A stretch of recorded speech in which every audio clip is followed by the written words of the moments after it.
You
know how they say, it's not the destination, it's the journey?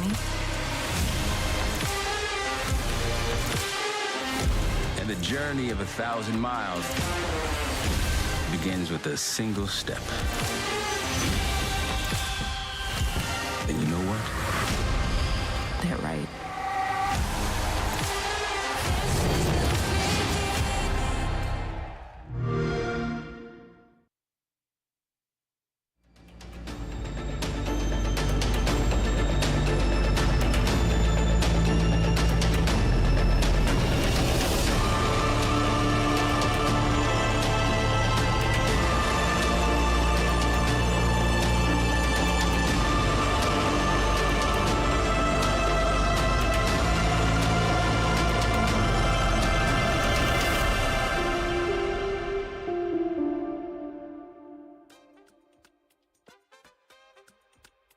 South American playoffs opened yesterday with some of the quickest games ever, but today promises to be anything but swift. One of the longest head-to-heads in Siege history kicks off yet again, and new and old versions of the same team have to go through each other to progress through the bracket. And rather than be online, we're back on land, same as we were yesterday. It's a Jacob Lynx laxing desk on for day 2, and I feel like Lynx, just given what we saw from yesterday, just the fact that everybody is next to one another at the same facility on PC is able to do proper fist bumps. It was great yesterday, but only for 2 teams because the games we had were so fast.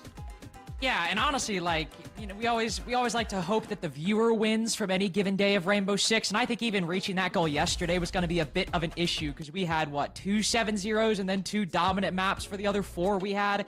It was, yeah, if you won a game, you're feeling great. If you're pretty much anybody else on the planet, yesterday left a little to be desired. Lax, we did have 2 maps yesterday that went 7-0, which is great, but the 2 teams that they beat yesterday probably weren't the highest of quality. So today, we should have significantly better competition than we did yesterday, right? Yeah, absolutely. I think one of the biggest matchups that everyone's going to be looking forward to, because it was quite the barn burner when they recently met up, was definitely the Furia W7M match. That's definitely be a little bit of a grudge match coming for W7M because they want to prove that they are definitely better than Furia. And then the FaZe NIP, that's going to be an interesting one. I think there's going to be more heads leaning towards FaZe, but NIP, they got to prove themselves, especially the last time that those 2 met.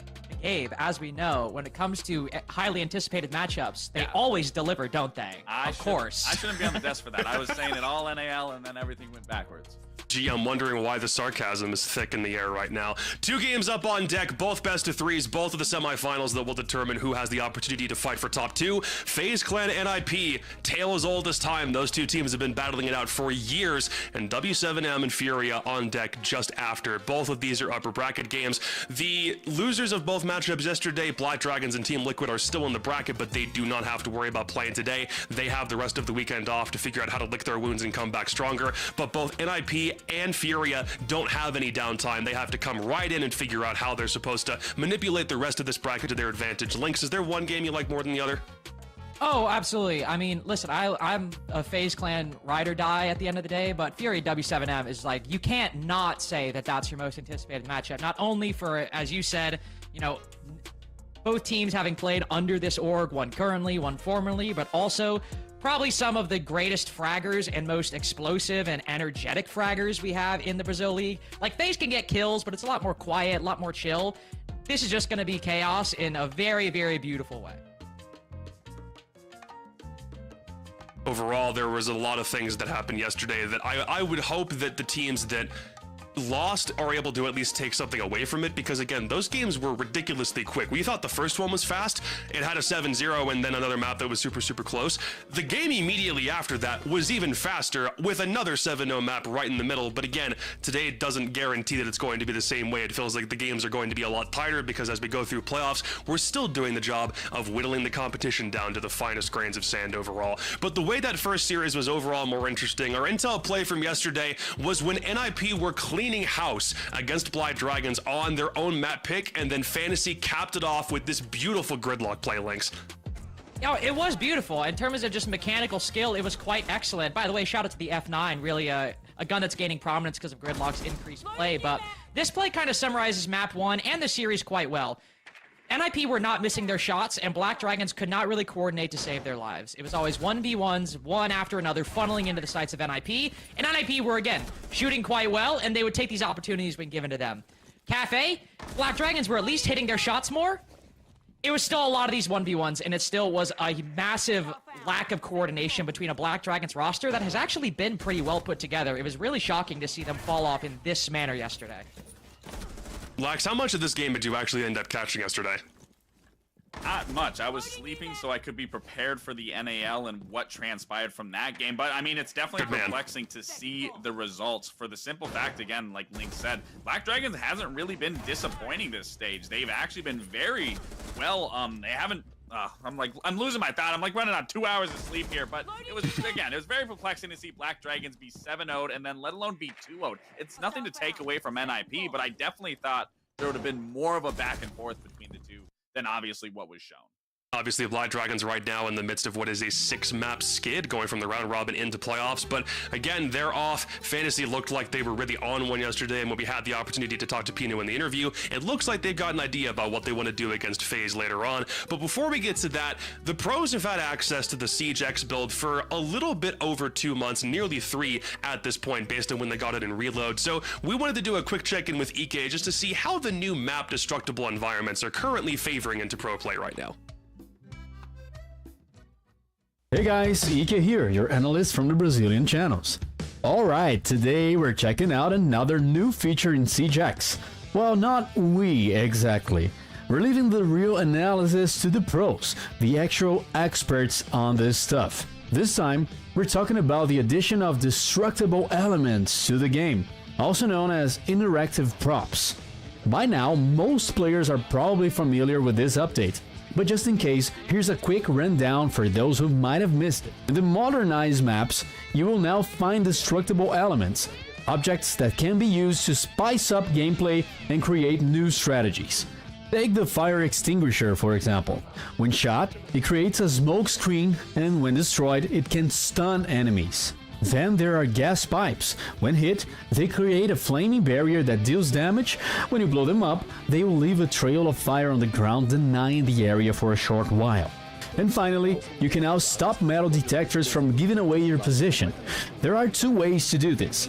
Temporarily disable them with EMPs, or destroy them completely with any explosive.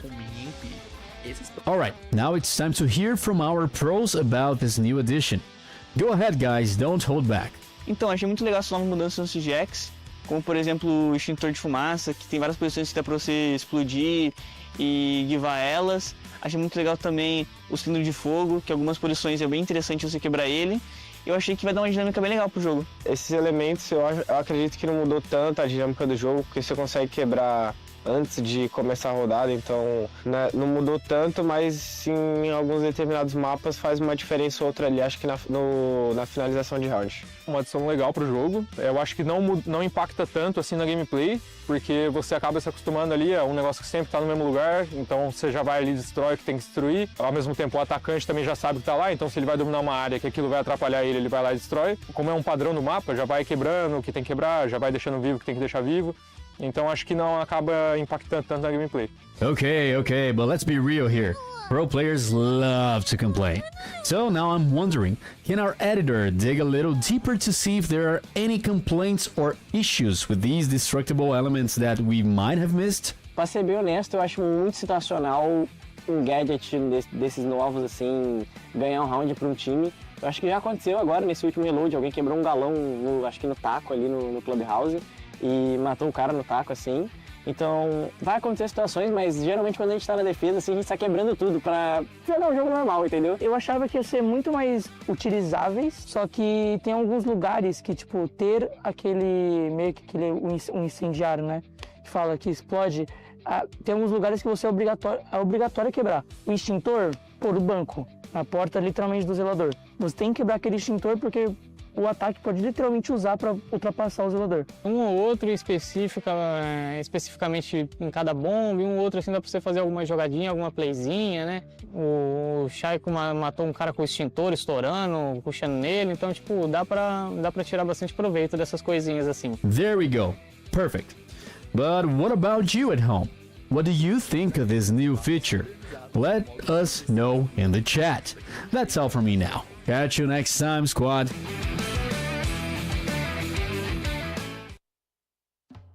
Lex, I'm not entirely sure if we're going to see somebody chuck a traditional impact nade at a metal detector anytime soon, but if you had, just based on overall observations of the CJX build, where do you think you've noticed those new destructible environments factoring in the most? Is there one particular spot that you can think of for it? Yeah, definitely in Clubhouse, in construction, the gas pipe that leads right into Master. I've seen that one find more success than I think I've seen any other environmental ingredient be displayed, but I mean, it's very situational, as a lot of the players said. I also didn't think it was going to be like crazy impact, but it was a cool change that did come with CJX. It's just a matter of some teams either get rid of it off the get-go, or some teams use it in those high octane moments.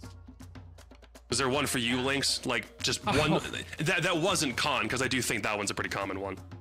Oh, yeah, there's one that's super impactful. There's one on Chalet. Just the downside, the pipes can be a little inconsistent sometimes, as the Cloud9 OXG game showed us, where Packer tried to use it and then blew himself up right after we got done praising him. So I'd say that one's pretty impactful, though, can be a little inconsistent sometimes. I think there's still more maps that need to get modernized as well, so there's probably going to be even more that keep on showing up over the next couple of months. And when they do, there might be new tricks that we'll be able to use, and we'll see in every new program going forward. But for right now, yeah, definitely what the pros said. Sometimes it has impact, sometimes you just have to get it out of the way early. Well, we can't get out of the way early as the rest of the games for today. We have a full slate, 2 more best of 3s. So let's check the bracket one more time. Again, we won't see Black Dragons or Liquid for the rest of the day. They will have to wait until they play their lower quarterfinals and figure out who they're playing after games today wrap up. But FaZe and IP, W7M, Furia, and all of them right now, Lynx, are vying for that spot in the top 4. And what a top 4 to have. I mean, I think definitely NIP a little bit below the other 3. I would think we always say going into this series today. But yeah, I mean, but there is still a decent shot, especially with the momentum they have yesterday, that maybe they could make things a little bit closer. And of course, if they end up dropping down and they have to play Liquid and Black Dragons, I think NIP could be quite competitive against any of those teams. But that being said, if I'm thinking about who gets to that upper final, sure, both teams are already invited to EWC, but I would still love to see another W7M FaZe game, a Furia FaZe game. I'd even love to see an NIP game against any of those two. Sure, they're already both invited, but I think any matchup you could get in that upper final will be very, very good. What about that lower final, Lex? We're going to get some teams that have to play one another for elimination spots rather than just coasting immediately to a potential top 4 placement. So when we get into do or die territory, again, those games are still going to be fantastic when we get there. Hey, we just wrapped up NAL with someone coming from that lower quarterfinals and winning the entire thing. So it's definitely possible that Liquid could bounce back. Same for Black Dragons. Again, I was very surprised to see Black Dragons' performance against NIP. So I can only expect seeing them now, backs against the wall. It's do or die at this point. We could definitely see a miracle run. Let's figure out if we don't need a miracle run for either FaZe or NIP if they can just get all the way to the grand final through the upper bracket, because theoretically one of them's gonna. It's just a question of who actually gets there. First matchup on deck, FaZe Clan and NIP. It's the second longest running head-to-head we've seen in Siege history, and we get to write another chapter in that today. For FaZe Clan, they were second place. They didn't have to play a game yesterday, so this is their first time in the playoffs, and they only dropped games to BD, Loud, and W7M. Lex, overall, this FaZe roster has looked pretty normal normal in the best of ones. Oh, absolutely. They've been extremely consistent across the board, obviously outside of getting first in their own region. But again, this team as a whole is just comprised of one, world champions. Two, they're all just one of the best players in the entire world. They never let up. A player that we highlighted in the previous day before yesterday was Cyber. Cyber is so impactful on opening up those opening engagements, getting those opening kills, and just opening up a site, opening up a round, allowing his team to just piggyback off of that, especially when you're comparing these two of, FaZe versus NIP. That's really where you're going to have to stop this FaZe clan. You're going to have to stop that tempo. You're going to have to stop Cyber from getting into the building, getting into finding that crack where there's a there's an influx of FaZe members that can follow suit based off what Cyber can pull off. But again, everyone on this roster you can't sleep on. They always perform extremely well. I'd say Vidiking, this probably is not his best showing through previous stages, but even then, his calling, his playmaking, the abilities, and what he can do with all four of these players around him, there's nothing that you can really say bad about FaZe. No, this FaZe roster has been the complete package since they brought on Vidiking. Well, shortly after they brought on Vidiking at SI23. They needed to put a couple more pieces together, but there's really been no weakness to this roster for so long at this point, only failing to show up in like some big games at international events. I will say, like I mentioned last week, it is a bit rare to actually see Cyber in the top 2 despite his pedigree, just because he's either getting like 2 or 3 kills in a round or 0 kills in a round. That's what we saw in the W7M game last week in one of the only the 3 rounds that FaZe won. The first one had a Cyber double kill. Second had a Cyber triple kill. Even though Handy, Souls, and KDS might be the main players I always focus on, Cyber is looking really scary right now. And they're also super familiar with the friends across the stage from them right now in the arena, and that's NIP. They had a great day yesterday, 7-0 and 7-4 against Black Dragons. They set the tempo and they never let it go, but ultimately they looked good against Black Dragons, Link, so we'll see if that carries over into today against FaZe. Well, and it's not just that they look good against Black Dragons, it's that they looked good against Black Dragons yesterday. Maybe even the BD in the high points of the group stage would have given NIP a much tougher run.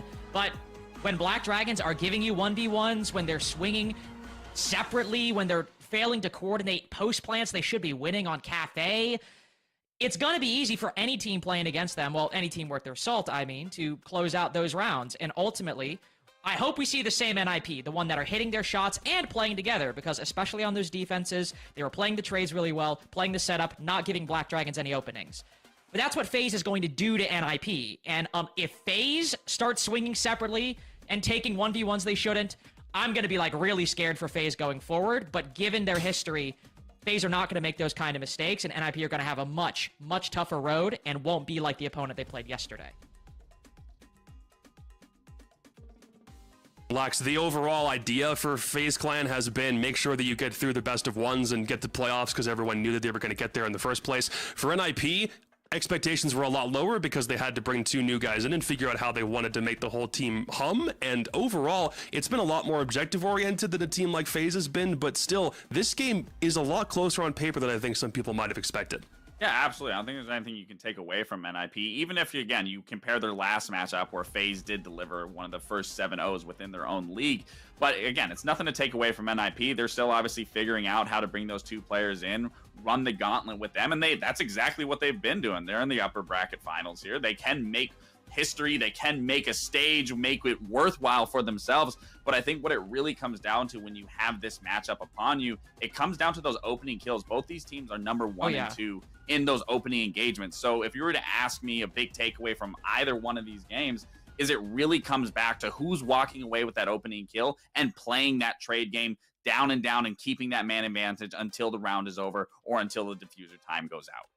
Well, let's get into map veto real fast, because last time they played, it was a Skyscraper matchup that Nip would rather forget. It was a FaZe Clan 7-0, and it was only about 2 weeks ago, but it gets taken off the board relatively quickly. So we'll get a Chalet, a Bank, and a Lair, which is interesting because I feel like both Bank and Lair are maps that both teams have tried over the best of ones, but FaZe were the only team out of these 2 to try Chalet over the best of ones, Links, and NIP still have yet to give it a shot. That's true, and Chalet's kind of a weird map for FaZe. They did break it out and win it against Furia, which, if you guys don't remember that game, Souls literally could not lose a gunfight if you paid him to throw. Like, he was getting hipfire headshots, he was hitting the craziest flicks you've ever seen, so Was a game that was heavily fueled by individual performances, though it was still a good strategic showing for FaZe. But Chalet's a bit of a weird map. FaZe like try it every 4 months, lose it, and then don't play it. Like they brought out at Manchester, lost it like 7-1 to Secret, didn't play it. 4 months later, DWC, lost it again 7-1 to ITV. Bringing out at SI, 7-9. So at least here there's a bit more recent success, but this has definitely been one of the few historically shaky maps for FaZe in their pool. I definitely think, just looking at the entire map pool, NIP need to get this into 2-0. I see it with it going to Lair. I'm not too confident in NIP's ability, even regardless of what they just pulled off against Black Dragons. I think that was a bad day for Black Dragons. It's certainly not going to be the same opponent of FaZe. And just in terms of where I've always seen NIP, when they hit a wall, is they just throw bodies in many different scenarios. Yes. And what we see with Lair, it's very condensed. It's very claustrophobic. And you can't just force so many bodies into unwinnable situations. So for me, again, NIP does need to get this into 2-0. I think they're definitely, FaZe is taking a risk here by bringing it to Chalet. But then again, when it goes into that bank, I think obviously NIP is going to be very comfortable on this map. So is FaZe. But for me, the biggest factor, it's going to, again, come down to those opening engagements in either of these maps and who can keep that man advantage, bringing it into the end of the round.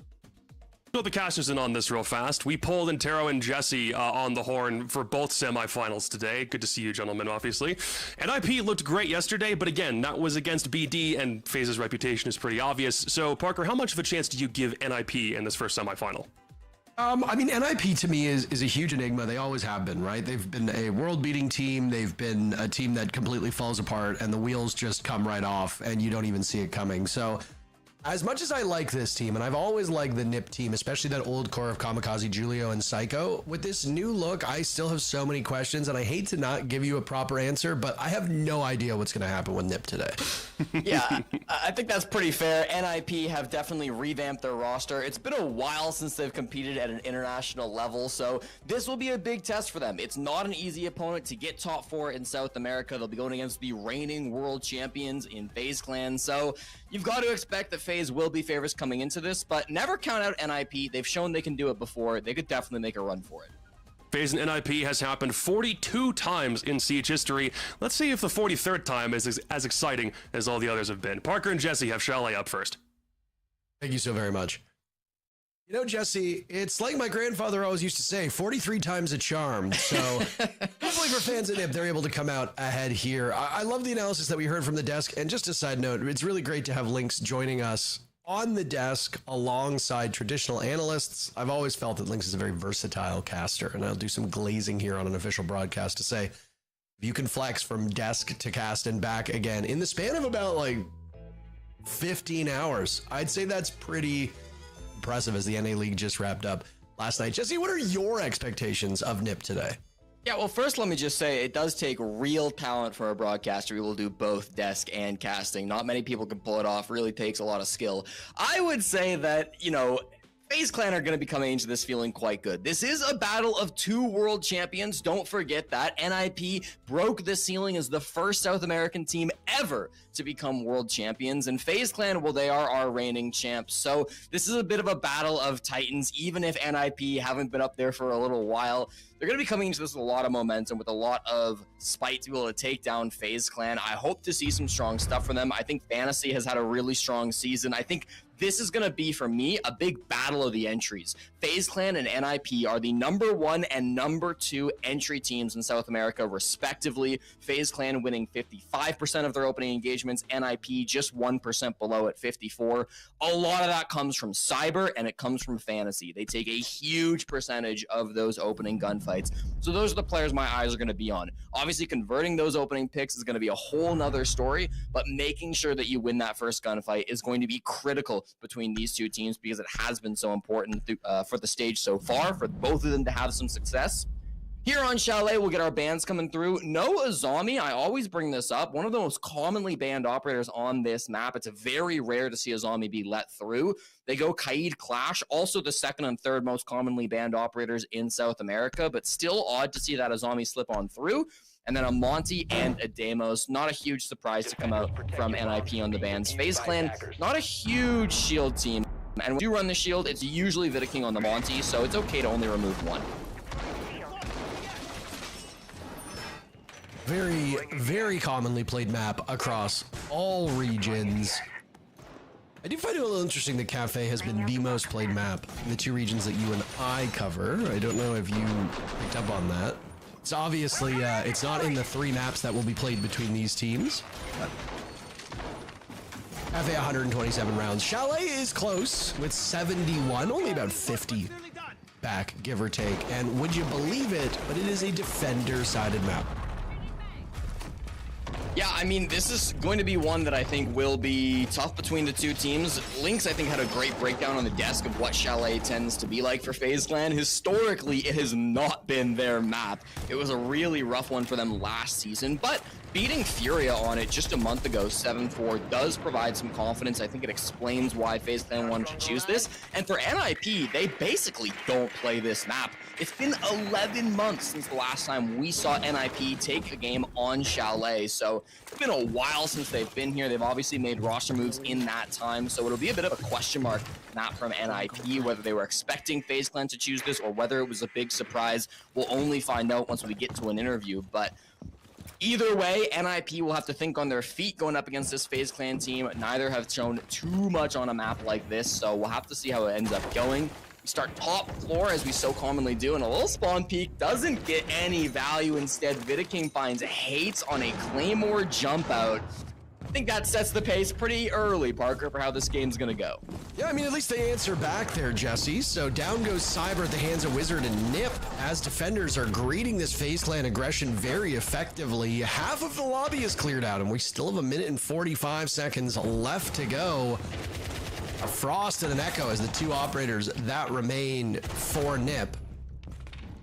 They shot by Fantasy. Numbers were favoring FaZe Clan after that initial brawl, and maybe we'll see some things settle down now as Cons and Fantasy settle in as the two remaining defenders. Good news for FaZe, though. You haven't surrendered that main objective. Case is still in hand for Vidaking. It's a question of whether or not he and Souls will be able to get close enough to the bomb site. They'll have layers of defense on the way to greet them. Some Banshees, they'll have Frost Mats and a Yokai drone. Still, Souls has been undeterred. Over inside a Solarium for the time being. He's looking for an opening. Looking to walk in that diffuse kit. Vidaking not too far removed. Cons and Fantasy now sweeping up. And these players in Solarium doing so well. Souls and Vidaking getting those final 2 kills. 1 apiece in FaZe Clan. Start off the map strong. Not the cleanest round FaZe have ever played, but I think they got a good handle on how NIP want to play this Chalet defense, right? We see spawn peaks, we see jump outs. They were able to shut a lot of that down preactively with good claymores. It's a rare Vidaking opening pick thanks to that good utility. I mentioned how important those entries will be in the battle between FaZe and NIP. Fantasy, obviously a big first round. He got 2 picks kind of in the midpoint of that round. In the chaos, he was able to clean up a couple of players. But then in the 2v2, overswinging a little bit. And this is something that people have talked about with Fantasy for a long time. He's an extremely talented player. His mechanics are top of the world. But sometimes he's making those decisions that don't quite make sense. He's a little bit too antsy, a little bit too ahead of himself. And so that can get punished by a team like FaZe. One of the most experienced teams in the world, of course, so they're going to be ready for that. They are really good at reading their opponents. They've won 4 maps straight against NIP, so this has not been an opponent that FaZe Clan have struggled with this season or even at the tail end of last season. They should know how to play against this NIP squad, and I think it's going to be really on NIP to switch up their playstyle throughout this game if they want a chance of catching FaZe off guard. Live action now here on round number 2. So FaZe Clan set the tempo really effectively in round number 1. Quick burst of action, taking down, well, some of their own players, but toppling Nip entirely, and then putting those 2 remaining defenders of Cons and Fantasy in a bit of a box. Nip going with a pretty stalwart defense here. 1 player over by Chimney, that'll be Fantasy. Hates was playing inside of Library, so some support there. You know how tough that Chimney spot can be to clear out, but it looks like FaZe Clan are just gonna run on in. Oh my goodness. The pressure will come from over towards Piano. Fantasy had gone on cam, and I was a little worried he was gonna get picked early. Still hunting. Parker wants to get a little aggressive. Again, this is his play style. He's happy to step forward, but he's safer if he continues to fall back. He's got that good crossfire being held by his teammate at the top of the blue stairs. I believe that's Wizard up top who's trying to hold this with him, so this is a really good cross that they can acquire. The Grim of Cyber will be trying to root these players out alongside the Candelles of Souls. I wouldn't expect a gunfight before any of that util comes through. As that first Candela flies, this could be the push. Wizard will be there to stop it. He has the perfect cross with that deployable shield in line of sight. Fantasy has the other cross, so anybody who FaZe Clan comes through will have to pick which of these two targets they want to duel with first.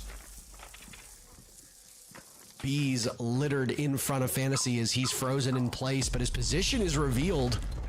You hear those EE1Ds go off. So far, FaZe unsuccessful in there. Ensuing entry.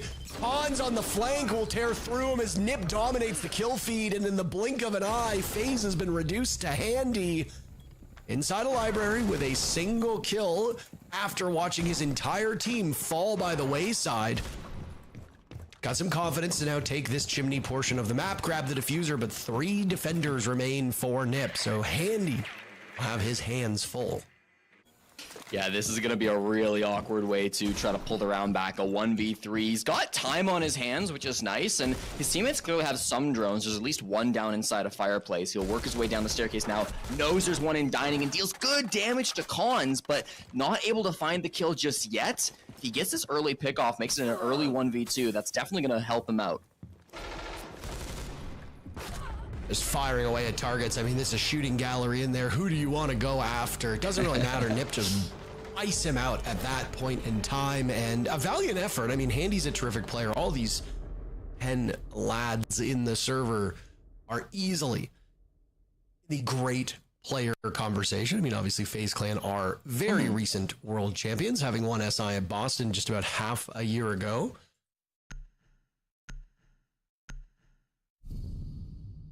It's like, where are FaZe Clan's operators? They're just gonna let Jesus take the wheel, I guess, in the repick phase once we get into action.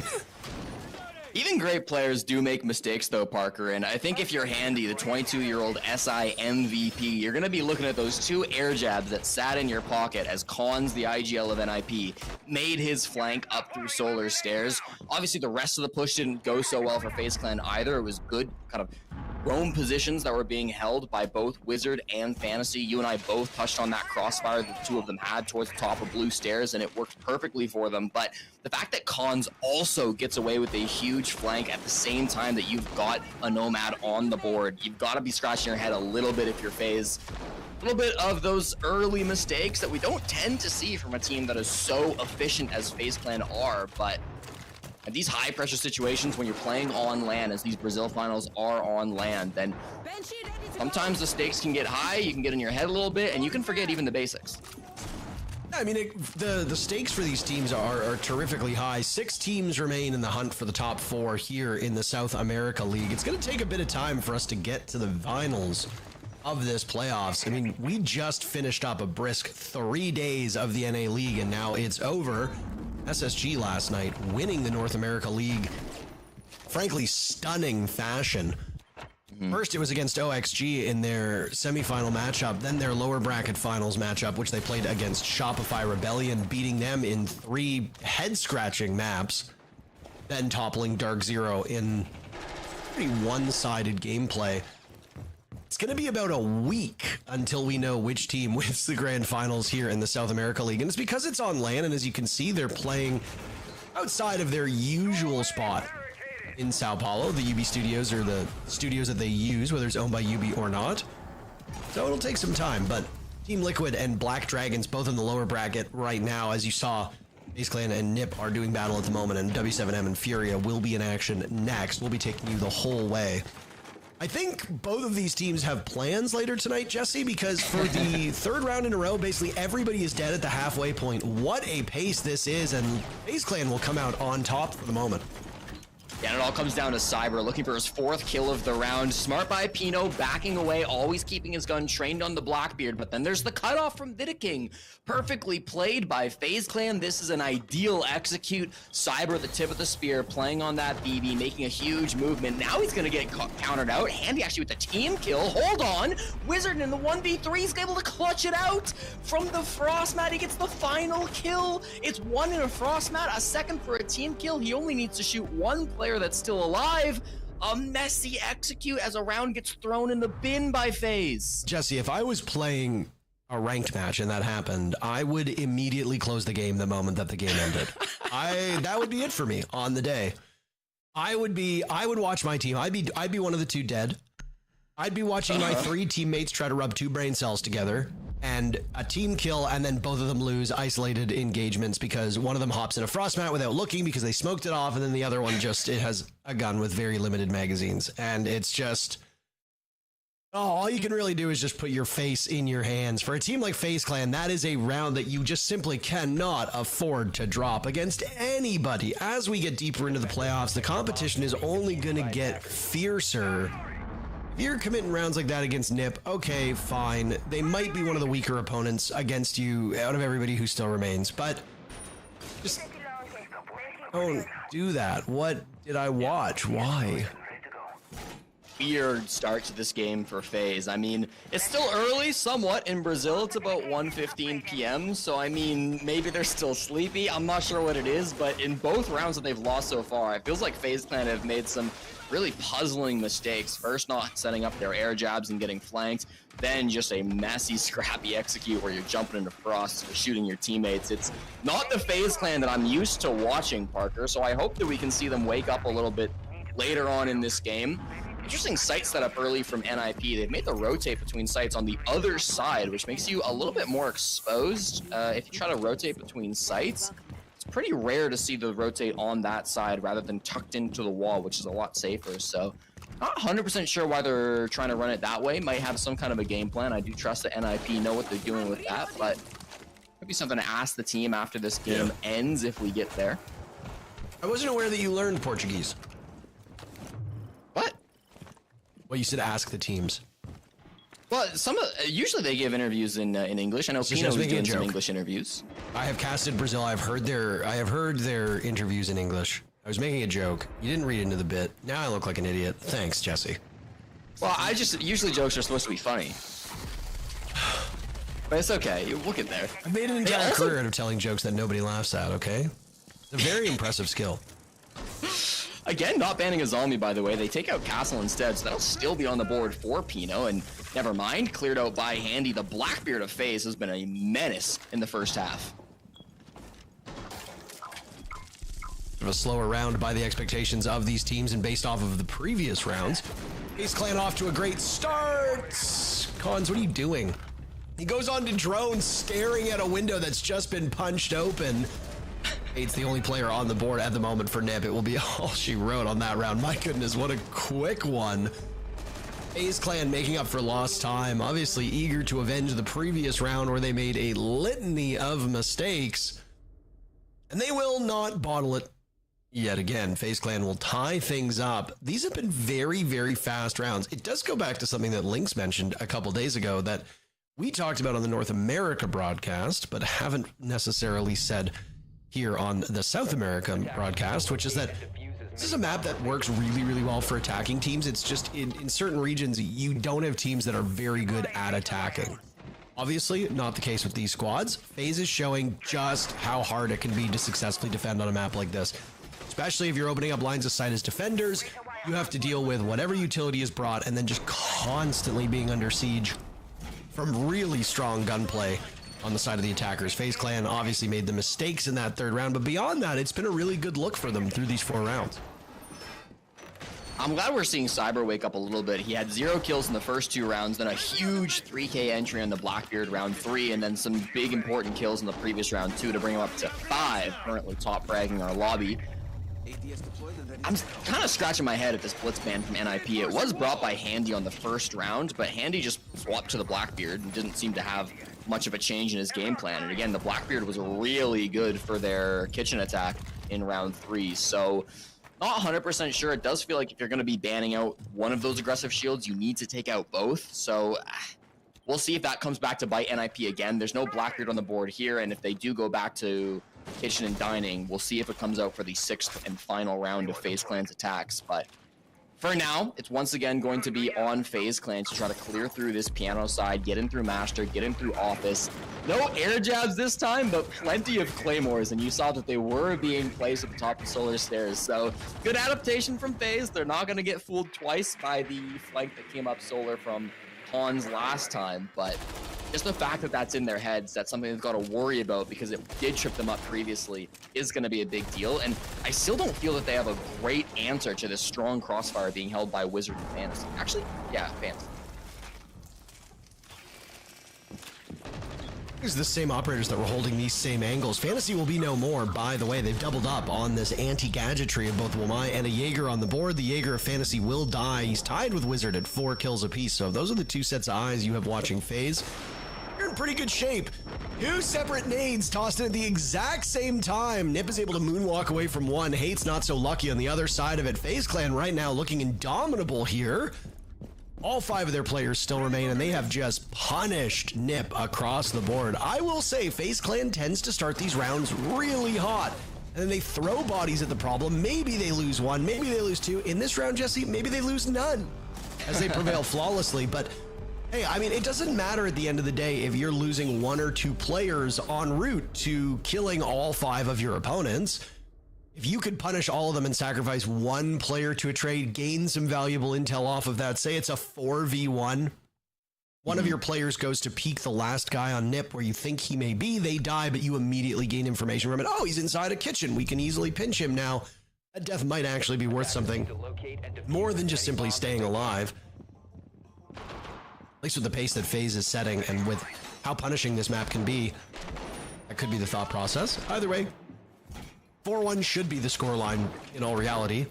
Nip took 2 rounds because of that terrible attack by FaZe Clan where there's a team kill and yada yada yada, but FaZe Clan seem to be firmly in the driver's seat. I suspect this will continue until side swaps come in, and then it'll be Nip who bare their teeth.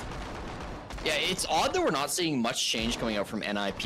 In rounds 1 and 4, when we went top floor, NIP had essentially the exact same setup. The only difference was Pino went from Warden to an Azami. And then in rounds 2 and 5, when we were on the Bar Games bomb site, it was literally identical in terms of the setup that they were running.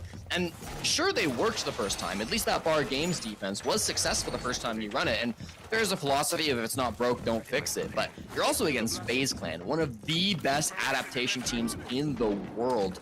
You have to imagine if you're showing them the same looks over and over again, they're going to be able to problem solve. You just showed the exact same thing. They weren't able to fall to that once again. And so that was a little bit tough to watch. I'm glad to see, though, on Kitchen, completely different setup. They have finally made a bit of a change, and we are seeing that NIP are bringing a brand new off lineup with Pino on the Mira coming out. You've got the Bandit coming through from Fantasy, trying to hold this a little bit different with a bit more pressure top floor to try to hold things down, because last time Cyber's entry absolutely tore through the top floor roamers. This time I think FaZe will have to take a bit more of a pause. 1 minute in, nobody dead? What the heck is going on here? I want some killing. Andy, go fetch me a kill. I think it's a default cam. I suppose that's close enough. Chimney, a very powerful spot when defending upstairs. There has been an extension, obviously, onto this top floor, with it being that kitchen bomb site on the main floor, but the focus is usually then over towards office. You use that double reinforced wall, which you see is where FaZe is currently confronting these defenders. Keep yourself safe, and then you play a little bit farther back. Into batteries by Fantasy, we're keeping FaZe from being able to use that hard breach utility. Now they will have no problem with it, though the Zoto canisters will come out to freeze the 2 thermite charges from Vita King in place. Both exothermics used on that wall. One looked low enough that it might blow up some of the floor. Wonder if that'll be done to give them an angle. Now just past the halfway mark, and every single player, except for Handy, is at full HP. This is a tremendously slow round by both team standards. One of the strongest 2 brow positions in the game. Cons has played this expertly. He's delayed so much time in opening that office wall. Really effective strategy you should be using in your ranked games if you can. Just waste so much time. Managed to stall out FaZe Clan quite a bit, but they are looking at the site now. They've got a couple of nades being thrown in from West Main and a hard pressure coming in from the fireplace as well. I like Fantasy playing farther back. I like him with this angle. He's a great shot. So is Hates, though he's had a bit of a slow half. FaZe now suffering through this as Fantasy gets on the board. I feel vindicated. He's only good enough for 1 kill. KDS will punish him here. Now it's just FaZe Clan taking no prisoners, as we come to expect. Cons in a 1v3 as he's watched his team down in the bomb site completely get swept out. Hans knows there's one over towards Solarium. He will have no problem getting that. A death drop through the hatch will await him should he so choose, as KDS and Cyber now sit over top of the diffuser as the time will tick away. This is a really unfortunate situation for Cons. You either drop through the hatch or you walk down a set of stairs, both of which will make you quite vulnerable. And based on perspective, if you walk down those stairs and that wall in front of you is opened up, the attackers are going to see your legs before you get there. Still, FaZe playing pretty passively, allowing Cons to work his way towards that defuse kit, and now one of these two FaZe players will go on in. Cons is sticking it, by the way. He hops off at the last second. KDS gets him. Looked like for a second there, FaZe Clan were going to be a bit too slow to get to that last remaining NIP player, but no. Greatly played by both of them, and honestly, a good jostle. Credit to Cons for that. FaZe take the first half, 4-2, but again, I will remind everybody, this probably should be a 5-1 half for the world champions. Yeah, FaZe have been looking pretty good. Apart from a couple of small mistakes, they've been looking very strong in this first half. Vidiking really stepping up big, 8 kills in the offensive side of things. Throughout the entire group stage, he only had, I think, 43 frags, yes, to his name across 9 BO1s. So to be already putting up 8 is kind of insane, nearly a quarter of what he achieved through 9 maps. So big game coming in from Vidiking's, not been the loudest player, but of course, hard support IGL. We don't expect to see him fragging. The fact that he is showing up so big against NIP now is probably worrying for the Ninjas. A lot of it's coming off of good team play. It's been really strong with the trades from FaZe Clan. I thought you saw that really well in the last execute, where they had a small numbers advantage. It was only a 1-player advantage as they looked to take the bomb site, but every time they lost a player, it was answered back. Somebody was on a different window, whether it was West Main window getting a trade back, whether it was a jump in through the trophy window. The brunt of the push came in through Fireplace, but they had players all around that site. No, it didn't matter where NIP got a kill from. There was going to be an answer coming in from another angle that wasn't expected. So really well put together push by FaZe Clan. Made it very simple to get in and get that defuse kit down. Make it look easy, but it comes down to the perfect positioning that they have coming into a push like that. Makes it look really, really clean. Why they're the world champions? Actually, Jesse, why they're world champions is because they won SI in Boston. Oh! Yes, That actually makes more sense. Yeah, I didn't know if you know this, but the only time you can call yourself a world champion is when you win SI. This is something that gets lost in translation a lot with the Brazilian teams. They call themselves world champs after they win a major. People who don't really understand, a lot of these Brazilian teams are aware that world champs are only for SI. I know a lot of non-Portuguese speakers get a little bit angry, and believe you me, I've had my fair share of dust-ups with both the Brazilian players and Brazilian fans in the past over the way that we classify certain things in our esports scene. Yeah, FaZe Clan finally winning in Boston. It's been Brazil just dominating. I mean, yeah, you've got NIP, you've got FaZe Clan, and then obviously you had that W7M roster on home soil in one of the best matches that we have ever seen. NIP, obviously, though, very far removed from their world championship that came during those COVID years in Paris when we had the lockdown SI. Very different roster. So, go through a rebirth. FaZe Clan have switched out a lot of the same players, too. Everybody's still alive in the server. Cons getting Diffuser down. There goes Hates. Cons will die, too. Diffuser got to about a half second. Right now, the defenders are swinging through, but Fantasy is the star of the show. 7 kills, very quickly rebuking this FaZe Clan offense as they look for a retake to their own bomb site. It's all up to Wizard. EMR in hand, a pretty damaging weapon should he find any of these remaining targets, but look at what remains. He's going to have Gushmat's mines in his way from KDS's Ella, Goo mines from Souls, and there will be a Soulless to hunt him down. Not to mention the fact that there's just cams up, too. KDS swings over towards Bathroom, gets him through the wall, and again, one of the things that makes Chalet so challenging to either attack or defend is just how much of the bomb sites you can see from other rooms. Teams will open up all of these walls, Jesse. We saw it when FaZe Clan was attacking. Now we see it when NIP is attacking. And it's just, it's a challenge. It's something that we have actually talked about on broadcasts previously for newer viewers, because a lot of players like to reinforce the walls, barricade the doors, and sit real nice and safe. But in all reality, all it's doing is giving the attackers an opportunity to waltz in, knowing they won't be swung or be pressured because the doors are sealed up and the walls are reinforced. Open things up. Fight back. I beg you. just as we saw FaZe Clan do, and Nip has called a timeout after things don't go their way. I mean, you talk about opening up wall angles. What about floor angles? I mean, Cyber in the previous round playing in kitchen on the Solus. It felt like NIP were aware of that. They had players that were looking down through the floorboards, but then they decided to plant anyways. The time wasn't too low. They didn't have any pressure. They hadn't cleared out Cyber, so Cyber from below happy to just deny the plant, and everything falls to pieces for NIP. It'll prompt attack timeout because that first push is only one attacking look from Nip, but it really wasn't what they were hoping to get. Very little map control. I think maybe they should have clued in that once they got in the bomb site, hey guys, that was a little too easy. Maybe FaZe has a plan for the fact that we're in the site already in a plant position. It was going to be Cyber down below. Look at the chance to talk to their coach. That's going to be Dan, the head coach of NIP, who has a conversation with the players. You saw him just in the background there of the LAN studio. Seemed to have a lot to say. Seemed like he was trying to inspire the boys with a lot of words there. We don't get to listen in, of course, and even if we could, it wouldn't do us a whole lot of good here on the English broadcast, but hopefully able to inspire these players to maybe check a few more of their corners, maybe check a few more of those boxes as they start to go in for these executes, because that first round is a little bit too sloppy, and they can't afford that on Chalet attacks now down 5-2. I mean, come on, Jesse. We've already established that you speak Portuguese, so... Yeah, I'll translate live on air for you, Parker. I'll do my best guess as to what's being said. It's a very impressive feat that you're able to do this, Jesse, but that's what makes you one of the casters of all time, so... Thank you. I appreciate that. You're very welcome. I'm just here. First, we started by glazing, as the children say, links. And now it's my turn to compliment you. So, you know what? Enjoy it.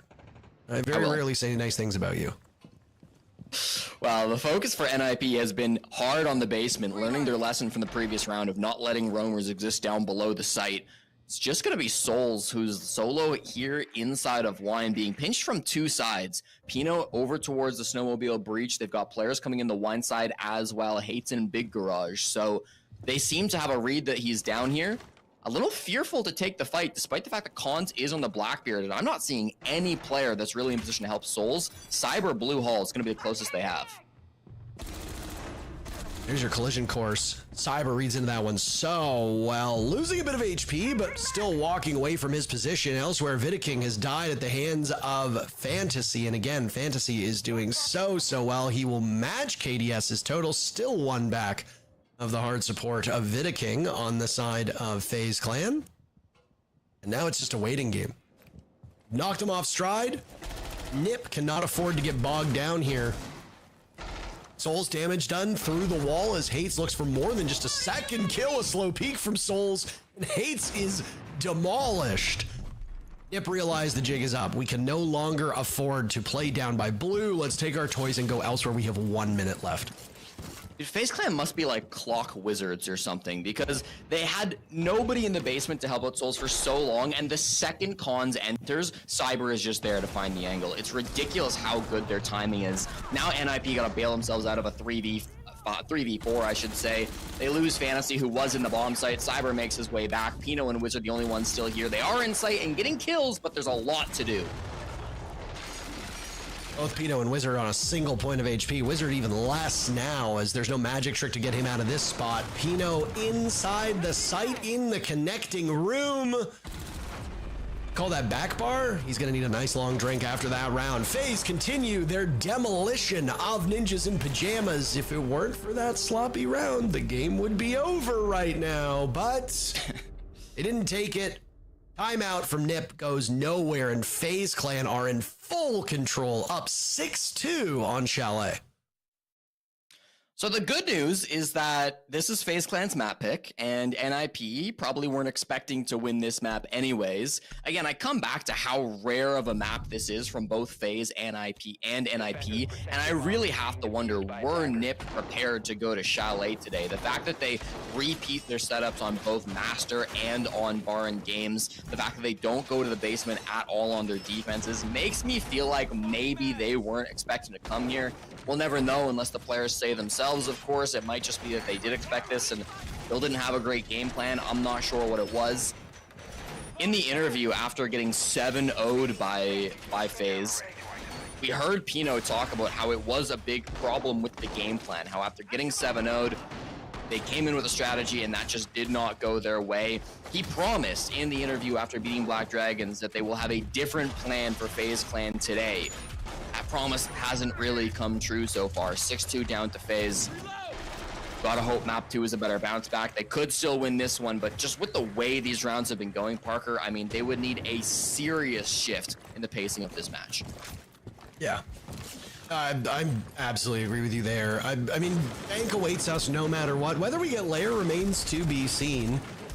Bank as a map plays so differently from Chalet. Bank has a lot of hard surfaces. Chalet quite the opposite. Shoot through most of the walls and most of the floors here on this map, and you can get trapped as a defender and as an attacker. I mean, it does go both ways depending on what situation you find yourself in.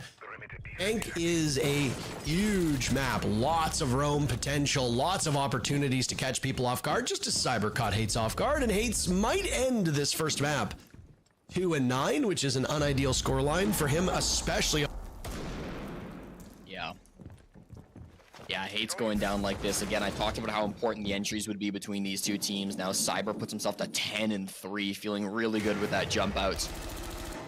And he's still playing this mirror window, looking through the blue hall. They don't have a great answer to clear this either. They'll have Selma's from Cons if he can make his way over, and it does look like he'll be in position, and they swing him. Would have been a big kill if Handy pulled that off, but maybe a bit too heavy on the ego. Trying to think he can get away with it. Clearing out the magnets now so that Cons can hopefully open this up. Very, very pivotal round for Nip. Because lose, and there goes map number 1. KDS will swing for the fences with the black mirror in front of him. Looked like 2, maybe 3 players on the side of Nip all stacked up. They'll smoke off his position, which necessitates a response from the shotguns of FaZe Clan. KDS, though, he's worked his way back. No more black mirror there. He takes down Cons. Nip now suffering through this with a minute to go, and they are on the wrong side of a 3v4. A nade will go in and a desperate swing as he pushes himself out. I cannot believe KDS got that and still lives. Excuse me. Pino with the vault over, but my God, Nip just cannot buy a kill. Cyber will finish things up, and that will be all she wrote on map number 1. FaZe Clan putting on a clinic, winning by what should have probably been 8-1, but we'll take a 7-2 scoreline. Listen, FaZe Clan can't be too upset about that. Maybe a couple of sloppy mistakes in the early game, but that got cleaned up so quickly. Leave it to the world champions to be able to fix those mistakes on the fly. No tack timeout needed. It's not going to be something that they struggle with. They have been in far more difficult situations than this. They're easily able to bounce back against NIP. Really well put together game. I thought their attacks in that second quarter were fantastic, and then their defenses flawless, of course. What can you say? I mean, what we can say is FaZe Clan look like a world champion team that is absolutely dominating on a map that we expected them to dominate on. You're not just playing a best of 1 here, though, so you'll have to be able to bring that momentum and that gameplay to Bank for map number 2. And if you can close it out well, maybe you get yourself a bit of an early day. We were barely in that match for 40 minutes. Just a quick 30-minute stomp for FaZe Clan to dust themselves off, pick themselves up, and now they have to get ready for map number 2. Fun to see what King. We're back in? We are. Which I think the weird thing about this has been the fact that every single series in playoffs has been super, super quick. To Intero's point, the first 2 games of the last couple playoff series were 7-0s, but we're still looking at a case where FaZe had 6 consecutive opening kills and converted every single time, to a point where, relax, it doesn't even feel like there was anything Nip did in this game. Like those first 2 rounds, we can kind of forget about it because FaZe just cleaned house for 6 rounds in a row. They absolutely did. And, you know, I spoke about Cyber early on going into this game. He was such a pivotal piece here, getting multi-kills, whether it's a double kill, whether it was a triple kill. Unfortunately, they did gift a round 2 Wizard, which denied a quad kill coming from Cyber. But, I mean, even for a player like Vidiking, another player that I said needed to step up, we haven't seen him pop off too well. I think he was the #1 performer for FaZe. But something that really stuck out that me and Lynx were talking about throughout this game was FaZe had a good attacking plan. They understood they could take the 100%. majority of the map control just from outside the window. And that's more to do that NIP, I really don't believe, thought that they were going to end up on Chalet just based off how they played their defenses.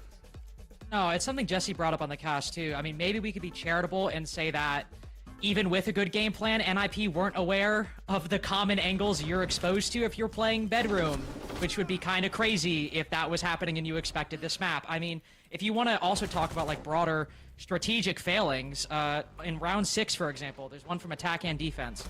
On round 6, NIP were defending dining, and the meta at this point is like you have 3-4 people on the top floor because you can basically win that site from the vert. And they've got 3 people in dining. Like, this map just came out in 2021. We got a mirror window set up. We got some great utility. But, again, FaZe just sit outside the building from West Main in this round you're looking at right now. And there's no vertical angles. There's barely anything. And then in this round, round 7, the exact same thing. It's a master bedroom defense. And they don't take below. They don't deny any control for the C4s or the Solus that Cyber was playing. NIP, obviously, it wasn't their pick, but I don't think they expected this map because when it came to a lot of the sites on Chalet, they just fundamentally did not understand the win conditions. The conversation we were having before this game ended was the idea that even in the first half, it looked like the defenses for NIP were ultimately a bit strange looking, and there was really only one round where it looked like they really had firm control. But then we switched sides, FaZe get to defense, and then the way that NIP are pushing, Lax, it just looked slow and inefficient for the most part. I mean, I don't know if it was slow and inefficient or more it was just the fact that FaZe was taking every single engagement and winning it. I don't know how many times I was just left in awe at Souls just being able to re-swing an angle. I mean, you saw KDS outside on K9 somehow getting 2 miraculous kills, one on the breach, going through K9, getting a pre-fire onto the window, almost making it a triple kill. As much as I want to say, sure, NIP might have been slow, I more attest it to FaZe just getting aggressive and not giving NIP even a chance to try to attack a site. I also, obviously, we see the 3 highest performers being KDS, in large part because of that the defensive rounds to end the game, but Cyber and Vidiking being the 2 highest performers. I'm almost curious if because this is a smaller map, well, one, when you put Cyber on Windows and we're playing Chalet, he's probably just going to get a lot of kills. But for Vidiking in particular, because Chalet is such a small map and FaZe were more often than not pushing once they left those exterior windows as like a 5-man unit, Vidiking for once is actually 1, off a shield, and 2, alongside the rest of the team. So probably just in a better opportunity to get kills as opposed to, say, a bigger map like Bank, which we'll see coming up next. So I don't know if Vidiking will maybe be having the same impact, because on Chalet, even if you're a support, you don't often have the opportunity to not be involved in the action because of how tight those corridors and hallways can be when you're attacking these setups. I'm sure we're happy to give Cyber MVP honors for this one, though it looked like the way KDS played that last round on He was making a good argument. He was making a good argument. He was, yeah. I wouldn't have been disappointed if he got it. But Cyber concluded up for round 1. I mean, 11-3, when you only die 3 times on a map, or on one part of a BO3 that doesn't have that many rounds played in the first place. Like, you know what? Fair. In the midst of FaZe cleaning house, I had forgotten about that too. But for FaZe, I almost wonder how much they finesse this in the ban phase. To get Chalet first pick is fantastic. Heading to Bank is a map that both teams happen to like. They both played it and won it twice before, and then the decider, I don't know, man. Lax, your point, I'm not sure whether NIP would have been able to do this in 3. I almost feel like they needed to do it in 2, but they just didn't show enough on Chalet to get them over the line against NIP here. Yeah, and I think that contributes to, I don't really believe that they were ready for Chalet. I mean, Link said it best. They just did not understand the win conditions in many of the rounds, many of those sites, and where it was going to be won or lost. And then to talk to a further point where I was saying the opening engagements, this is where it was going to come with this game for both these teams. Who's going to be getting those opening engagements? Who's going to keep that man advantage? The answer is Cyber. Yeah, I mean, exactly. Cyber going 3-0, but even the rest of his squad just getting other entry kills and then keeping that man advantage, getting those multi-kills.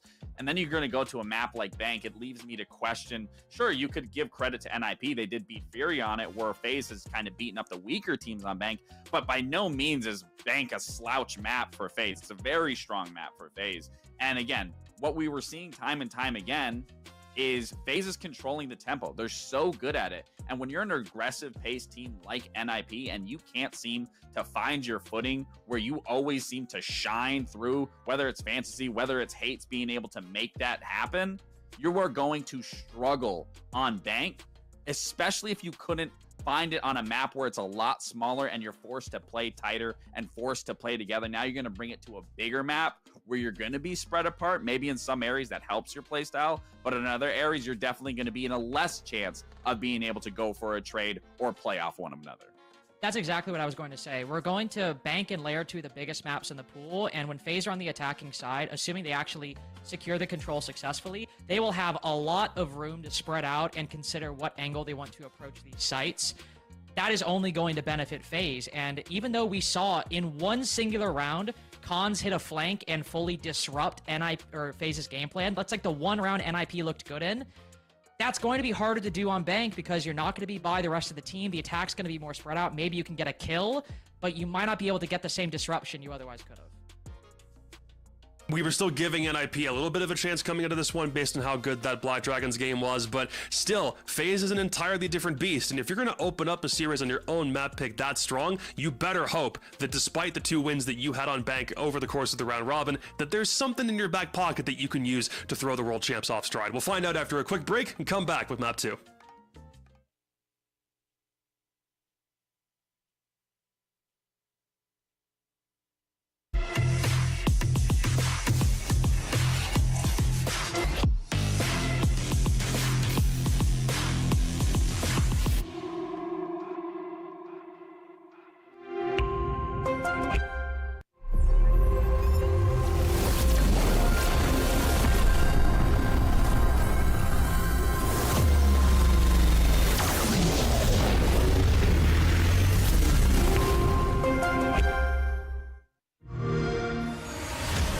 You know how they say, it's not the destination, it's the journey?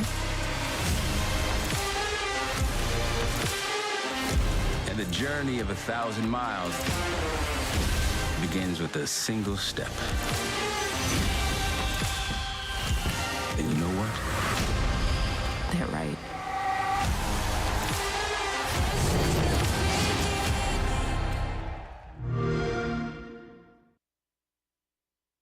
Hey guys, Ike here, your analyst from the Brazilian channels. Alright, today we're checking out another new feature in CJX. Well, not we exactly. We're leaving the real analysis to the pros, the actual experts on this stuff. This time, we're talking about the addition of destructible elements to the game, also known as interactive props. By now, most players are probably familiar with this update. But just in case, here's a quick rundown for those who might have missed it. In the modernized maps, you will now find destructible elements, objects that can be used to spice up gameplay and create new strategies. Take the fire extinguisher for example. When shot, it creates a smoke screen, and when destroyed, it can stun enemies. Then there are gas pipes. When hit, they create a flaming barrier that deals damage. When you blow them up, they will leave a trail of fire on the ground, denying the area for a short while. And finally, you can now stop metal detectors from giving away your position. There are 2 ways to do this. Temporarily disable them with EMPs, or destroy them completely with any explosive. Alright, now it's time to hear from our pros about this new addition. Go ahead guys, don't hold back. Então, achei muito legal essas novas mudanças no CJX, como por exemplo o extintor de fumaça, que tem várias posições que dá pra você explodir e guivar elas. Achei muito legal também o cilindro de fogo, que algumas posições é bem interessante você quebrar ele. Eu achei que vai dar uma dinâmica bem legal pro jogo. Esses elementos eu acredito que não mudou tanto a dinâmica do jogo, porque você consegue quebrar antes de começar a rodada, então não mudou tanto, mas em alguns determinados mapas faz uma diferença ou outra ali, acho que na finalização de round. Uma adição legal pro jogo, eu acho que não impacta tanto assim na gameplay, porque você acaba se acostumando ali, é um negócio que sempre tá no mesmo lugar, então você já vai ali e destrói o que tem que destruir. Ao mesmo tempo o atacante também já sabe que tá lá, então se ele vai dominar uma área que aquilo vai atrapalhar ele, ele vai lá e destrói. Como é um padrão do mapa, já vai quebrando o que tem que quebrar, já vai deixando vivo o que tem que deixar vivo. Então acho que não acaba impactando tanto na gameplay. Okay, but let's be real here. Pro players love to complain. So now I'm wondering, can our editor dig a little deeper to see if there are any complaints or issues with these destructible elements that we might have missed? Pra ser bem honesto, eu acho muito situacional um gadget desses novos, assim, ganhar um round pra um time. Eu acho que já aconteceu agora nesse último reload, alguém quebrou um galão, acho que no taco ali no Clubhouse, e matou o cara no taco, assim. Então, vai acontecer situações, mas geralmente quando a gente tá na defesa, assim, a gente tá quebrando tudo pra jogar um jogo normal, entendeu? Eu achava que ia ser muito mais utilizáveis, só que tem alguns lugares que, tipo, ter aquele, meio que um incendiário, né? Que fala que explode, tem alguns lugares que você é obrigatório quebrar. O extintor, pô, no banco, na porta literalmente do zelador. Você tem que quebrar aquele extintor porque o ataque pode literalmente usar para ultrapassar o zelador. Um ou outro especificamente em cada bomba, e um ou outro assim dá pra você fazer alguma jogadinha, alguma playzinha, né? O Chaiko matou um cara com o extintor estourando, puxando nele, então tipo, dá pra tirar bastante proveito dessas coisinhas assim. There we go. Perfect. But what about you at home? What do you think of this new feature? Let us know in the chat. That's all from me now. Catch you next time, squad.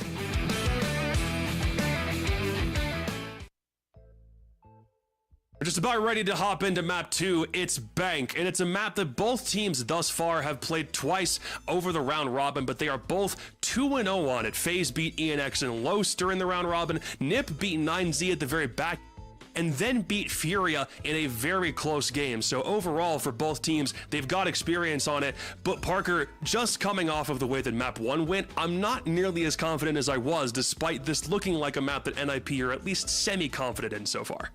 Yeah, it really does go back to what we talked about before we even played map number 1, which was what Nip is going to show up. I mean, FaZe Clan is FaZe Clan, and it's really easy to look at that scoreline and immediately think, oh yeah, well, that's Nip falling apart. No, that was FaZe absolutely dominating on map number 1.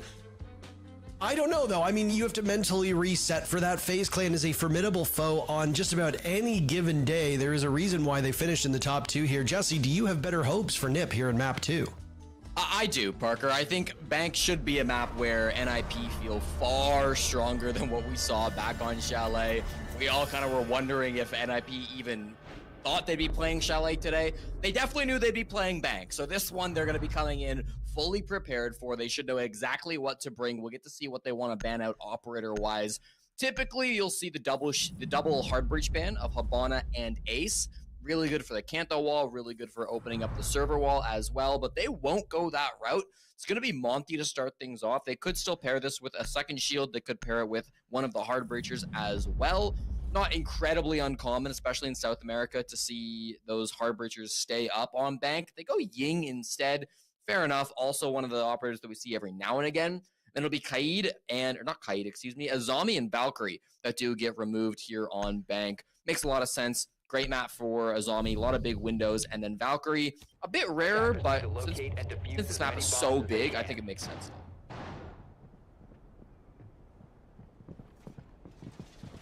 Jesse, do you have game sound at the moment? I sure do, Parker. If you don't, then I will try to fix that on your end. I have fixed it.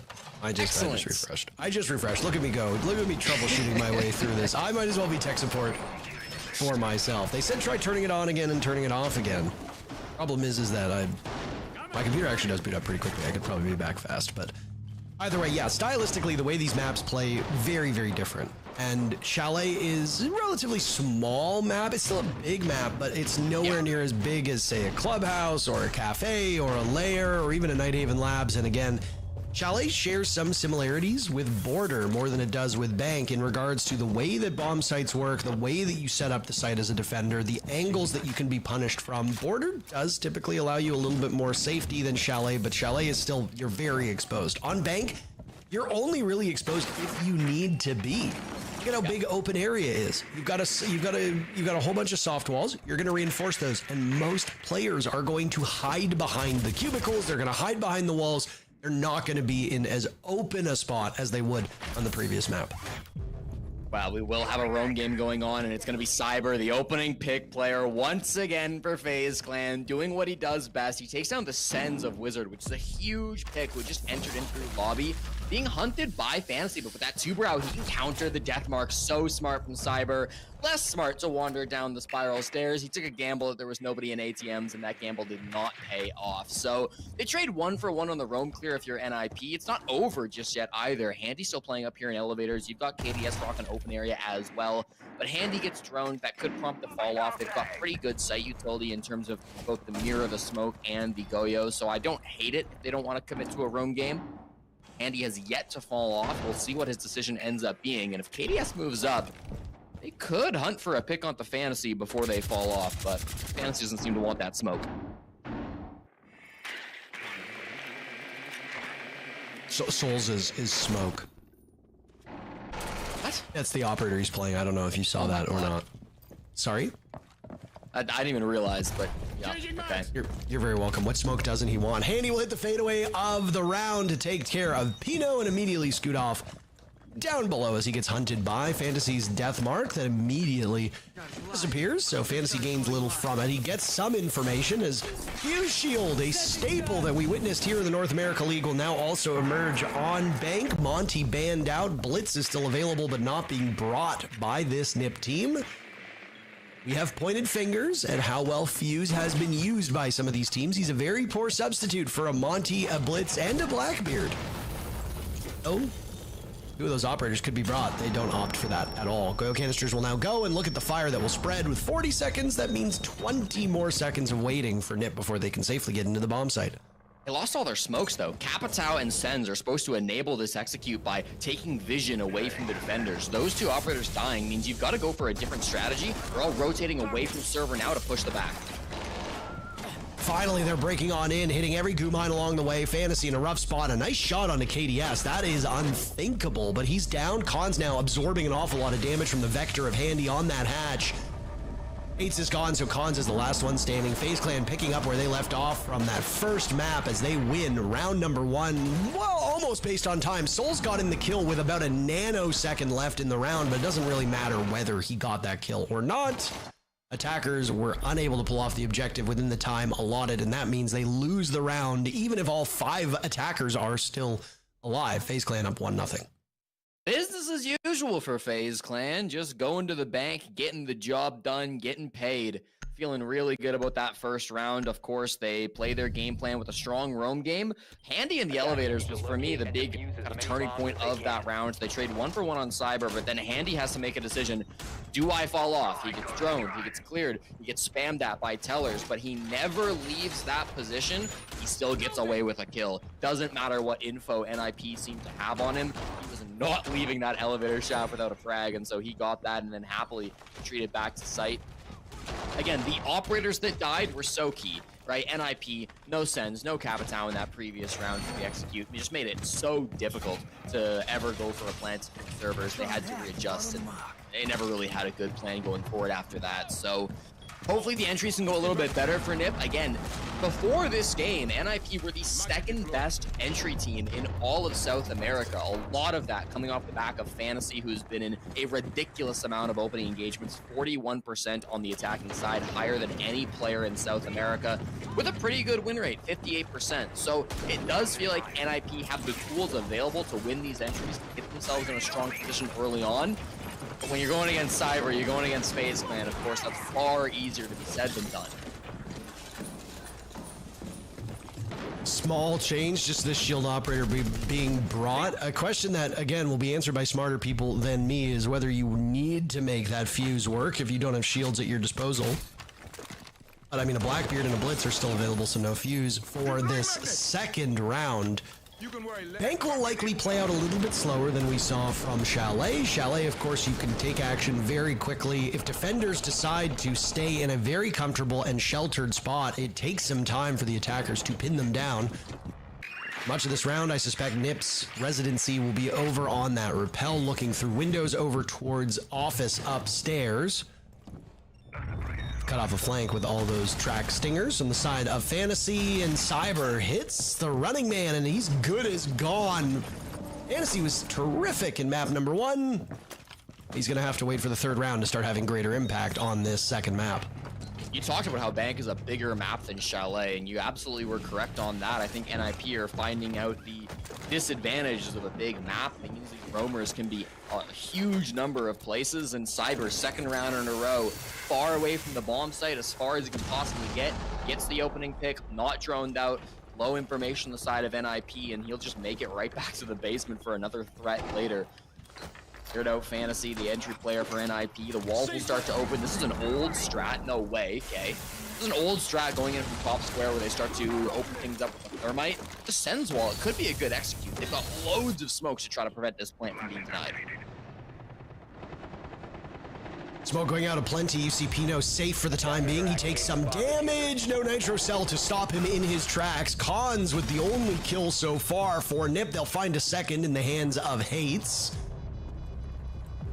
FaZe Clan will now be on their back foot. Soul's the only one mustering up anything at this current point in time. On rappel over by that side wall leading into the bomb site, but just a little bit too low for FaZe Clan to deal with.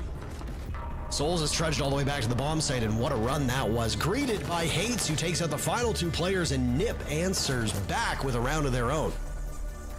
Interesting defense. You got to imagine if there was that Nitro still down below from Cyber, could have gotten the denial of that plant. Also, if there was just any of those anchor players inside a janitor, it wasn't a position they were holding on to. With everybody on NIP getting into square, it's obviously not a very safe position to be playing, but they could have brought a mirror that round. They chose not to. A lot of good answers that they could have brought for that defense that didn't end up coming through from FaZe Clan. So interesting to see them lose that round. It's not going to be something they're going to worry about too much. And NIP, I believe, will actually call this tactical timeout.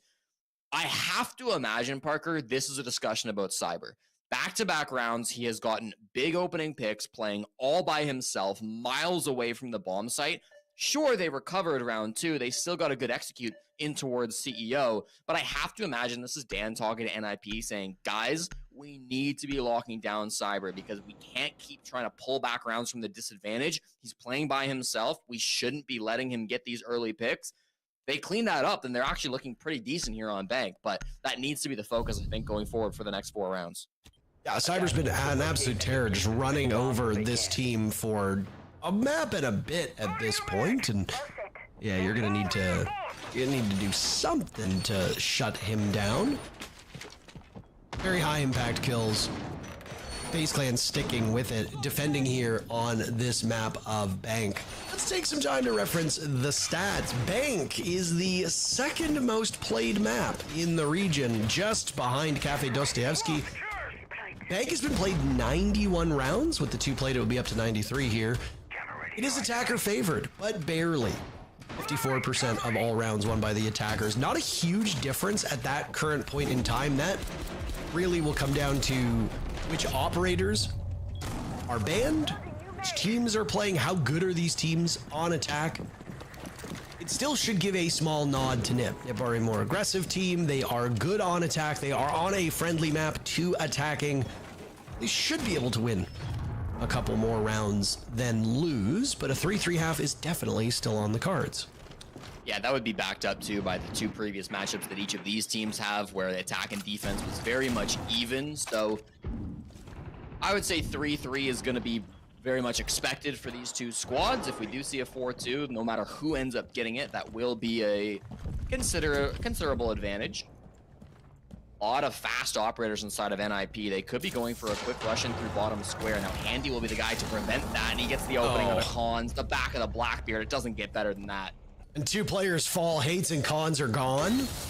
50 seconds into the round, and the defenders are having their day at the moment. A 3rd silhouette now at the top of blue stairs. A nice angle as suddenly Nip has found their stride. Answering back, 4 players in the ground now in just a minute worth of action.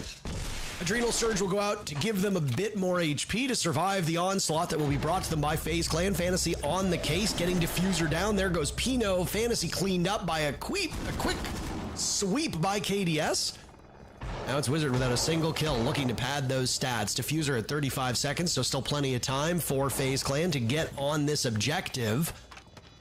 Wizard's looking for something, but he can't find it. With where Vidaking planted that, he is completely safe. Whether Wizard gets to it or not, this round is over. Cyber, the final kill. So critical in opening things up, but he was the shutdown man in that round, and FaZe Clan will take round number 3. History back. I mean, the good news is you didn't get killed by Cyber with the opening pick, so that's nice. It was Handy instead, which doesn't really make a big difference, I guess, if you're NIP. Tried to go for a quick little rush, bottom of square, shut down by Tellers, a very common angle that I guess just wasn't being watched. They should have known that there was likely to be somebody there. I do want to give a lot of credit to FaZe Clan, I should say. Every round, it feels like they've had a very early read on what NIP want to do. Part of that might come from the fact that NIP have played this map so many times already through the season. They clearly have a lot of VODs that FaZe Clan have likely been looking over. So I do wonder if maybe some of these strategies, some of these pushes were read into ahead of time from FaZe, and that's why they've been so prepared for them. But every round, it feels like FaZe are able to read NIP like a book, and they feel really confident with the way that they've been able to shut down these attacks so far. Right after the attack timeout, I thought maybe they would be committing a bit more to the roam clear. Instead, they went straight for a rush into the bomb site. And while that's one way to generally avoid some of the aggressive roamers, they still managed to fall for that opening pick. It was good plant coverage, but then Wizard in the 1v3 rotating over to the admin office. I mean, doesn't have any way to deny the plants. Even if he won his gunfight onto Cyber in the 1v3, he's still losing to Vidaking, just sticking to disable there. So not a great chance to win that in the post plant. Not a great chance to win it in the early game either, despite the bounce back when they got a couple of kills. Definitely feels like NIP are still looking to find their footing in this series. Yeah, I mean, your speculation was maybe it's still early enough in the day that they haven't really woken up yet. The good news for NIP is that they are not done. There is a lower bracket. The two teams that are sitting down there are Team Liquid and Black Dragons. Ninjas in Pajamas put Black Dragons down below just yesterday. Yep. Team Liquid went down at the hands of Furia. I mean, Furia were just incredible. A 7-0 on Cafe to start that series, 7-3 on this same map of Bank. Liquid didn't look like they had a chance. NIP also beat Black Dragons 7-0 on Lair, so both of the series started off in the upper bracket quarterfinals with 7-0 victories, which correct me if I'm wrong here, but we never saw a 7-0 in the North America League. To dive into the numbers there, but I thought we had one in groups. Attackers need to locate and defuse as many. Sure, OXG gets 7-0'd or something. You have to look at the numbers. OXG got 7-0'd by M80. I found it. There you go. So we've been casting a lot, and we've been spread out across these two regions. So forgive me for not having that information immediately, because it's just me speculating. This isn't stuff that I have pulled up. We were just simply waiting while they got back into the server. There was a brief pause there that, thanks to players competing on LAN, don't notice pauses between rounds as much because there's less that needs to be done to stall. Yeah, I mean, Team Liquid really was on the ascendancy there. They had a rough go of it yesterday. Same with Black Dragons. Ninjas in Pajamas looked very confident, very strong. They were fragging well. The threats on the side of Black Dragons just were not present and did not stand up to the ninjas whatsoever.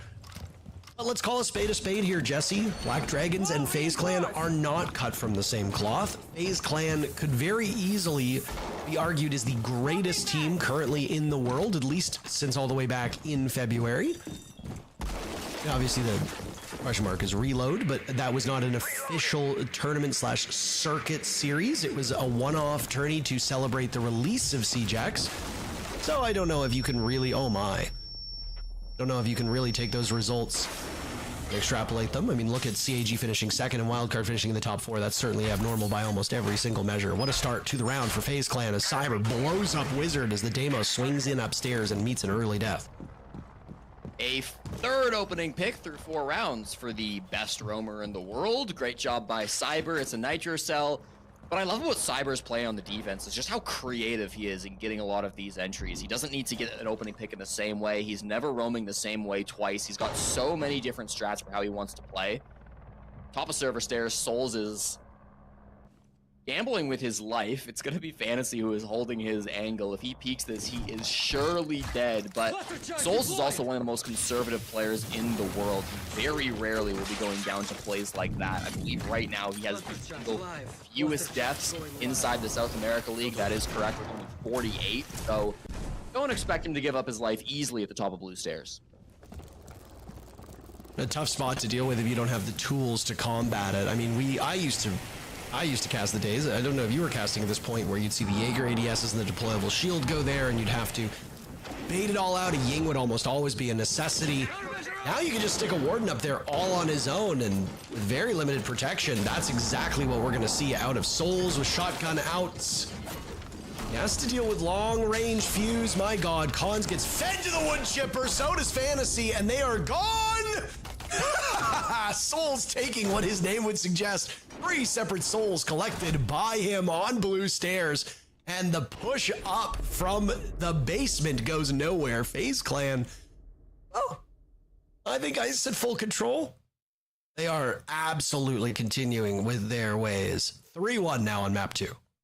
Souls is not often a flashy player, right? He's kind of the SAS guy on FaZe Clan. He's part of the support duo alongside King. Usually you think of FaZe, the tip of the spear, cyber handy KDS that go barreling through aggressive for every single map.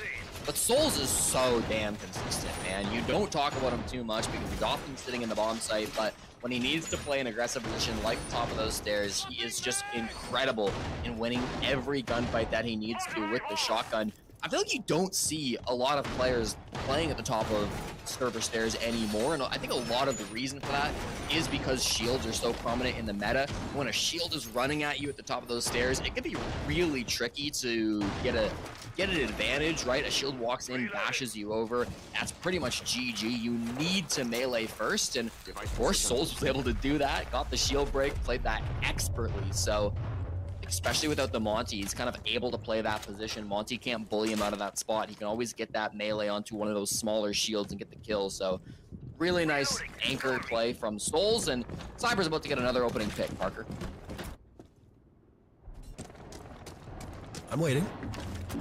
He actually might not. They all left. They were literally all outside the door, and then they just... No. You said he's going to get the kill, Jesse. He would never lie on a broadcast, so we'll wait. Just complete and total silence until Cyber gets a kill. How uncomfortable would that be? Maybe you'll learn your lesson. Maybe you won't say such crazy things, such predictions. Could easily be like 2 minutes before we get the entry, Parker. I mean, they're all just on Windows. Well, of course they're playing on Windows. Would you expect them to be playing on OS? I hate casting with you. That's just not true. Assembled outside on Rappel, a very familiar spot for this bomb site upstairs. I don't think your prediction about Cyber getting a kill, by the way, was incorrect. I think based on the information, that was the right call, but... Yep, just got out of the danger zone real quickly. You got that bulletproof camera inside the bomb site, providing so much intel for FaZe Clan. Nitro cells from below are always a concern when you try to just swing into the site, especially if you don't see any of the defenders, which I think is the greater cause for concern for Nip at the moment. King taking down Wizard, who is still killless at the moment. 5 rounds yet to get on the board. Even in the round that was won by his team, Wizard has seen very limited success. It's a tough game to disappear from. King with the entry. Absolutely nobody would have predicted that. That's only his second entry of his life. The first one coming with the Claymore round 1 on Chalet. They definitely know Cyber's down here. They've got either him on drone, and they've got a pinch coming up. Hates will surely secure this freebie kill onto Cyber. No hope at all. Does find the head. So sometimes you play aggressive, you do get shut down. For the first time, Cyber will fall on that aggressive roam position. It's still a 4v4. The Canto wall being closed and held by Souls. The defuse kit being held out on Rappel from Cons. There's still 1 Nitro cell from KDS and 2 Toxic Bades from King. Getting this plant down is not going to be easy. And what an aggressive spot from KDS. Hard punished by Hates. This is well done to keep this round not just close, but now open yourself up to a lead. And he has to get out of his position, and he'll collide with Fantasy as Fantasy hops in now. Khan's taking some damage, and Handy has fallen way back. Down goes what remains of Hates. The swing over from Gridlock. Handy wins the duel. Khan's a double, though, and it's Handy against 2 remaining players of Nip. A great look from Nip at the moment. Spino takes some serious damage. Handy almost getting the kill, but just a little bit too much for them to deal with.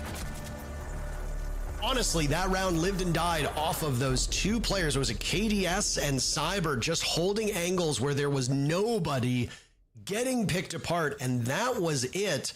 Once that happened, the remaining players who were close enough to the bomb site had to immediately reposition because they were not set up to lose that first layer of defense, put them into awkward spots, and with it, Nip capitalized.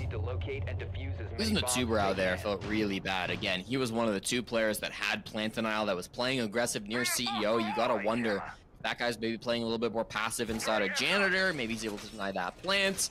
Of course, I think he's trying to get ahead of the clear. He knew he was going to get pushed from top square, so he says, maybe if I take a weird position, I can catch them off guard, get a freebie, then fall back to Janitor to try to deny the plant. But, of course, that didn't really go so well for him. So, unfortunate things fall apart for FaZe Clan, and it will go down to a 3-2. You said at the start, Parker, a 3-3 would be the expected scoreline, and it does feel like we're headed that direction. We go to the tertiary site of open area once again for FaZe Clan.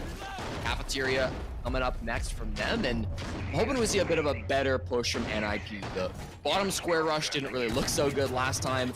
Now they're probably going to commit to a more traditional take. I'm expecting a roam clear of those top floor players, get that vertical control, and then decide, do you want to go stock hash, do you want to go main stairs, do you want to go in through the square at that point with a little bit more map control. That'll kind of be the decision they have to make, but good utility right now to clear the top floor with Hates on the Deimos and Wizard on the Grim, plus Fantasy on the Dokkan. You say all of that as if there's a process to attacking this site, which I do agree with. But at the same time, you can very easily just push your way through electrical, get into staff area, take that printer window, collapse on open area, and if the defenders are above and aren't looking or ready for it, quick execute is possible. I mean, if you look at the players that are currently rocking certain operators on the side of NIP, a quick push is not in the car. You just see what I just saw? Did he lose another?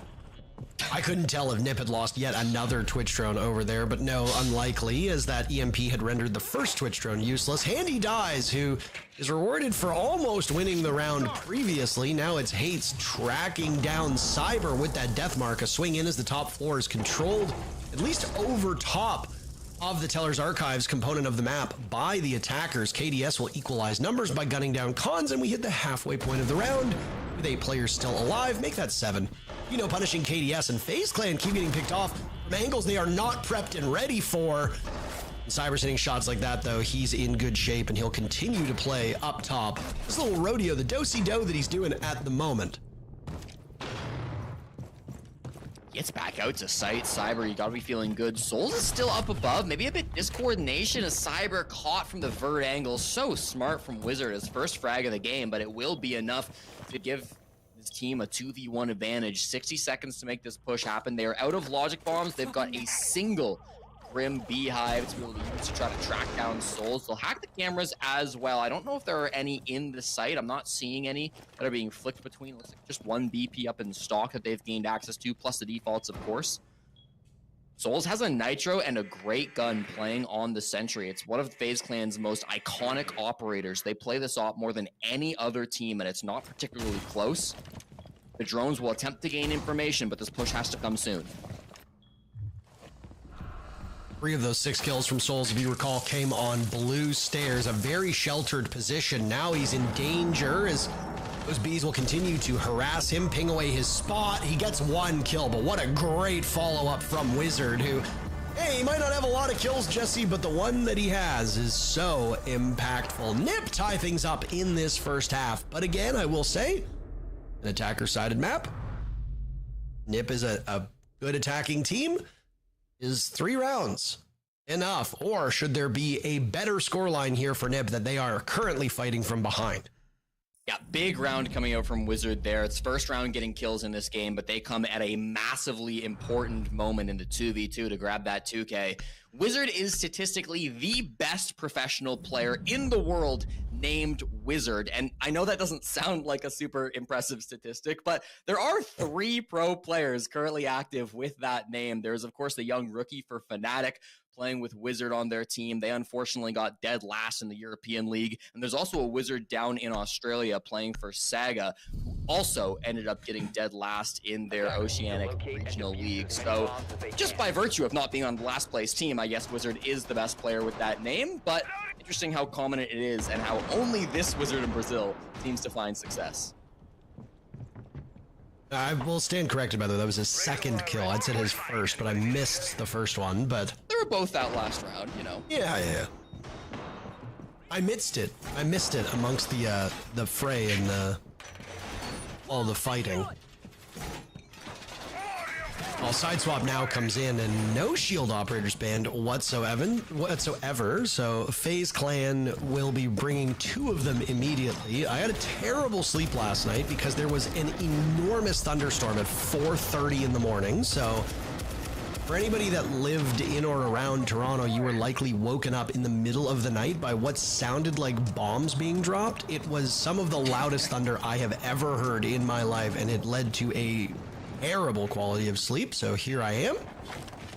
I'll say silly things in the broadcast from time to time, so you'll have to excuse me for today, as a combination of an early call time mixed with a bad sleep caused by the weather has led me with my brain feeling like a bowl of oatmeal. And the open to make Wizards brain a bowl of oatmeal too with the DMR long-ranging barrage. It'll be a double push though. Does so much damage. Fantasy and Wizard both left on 1 HP.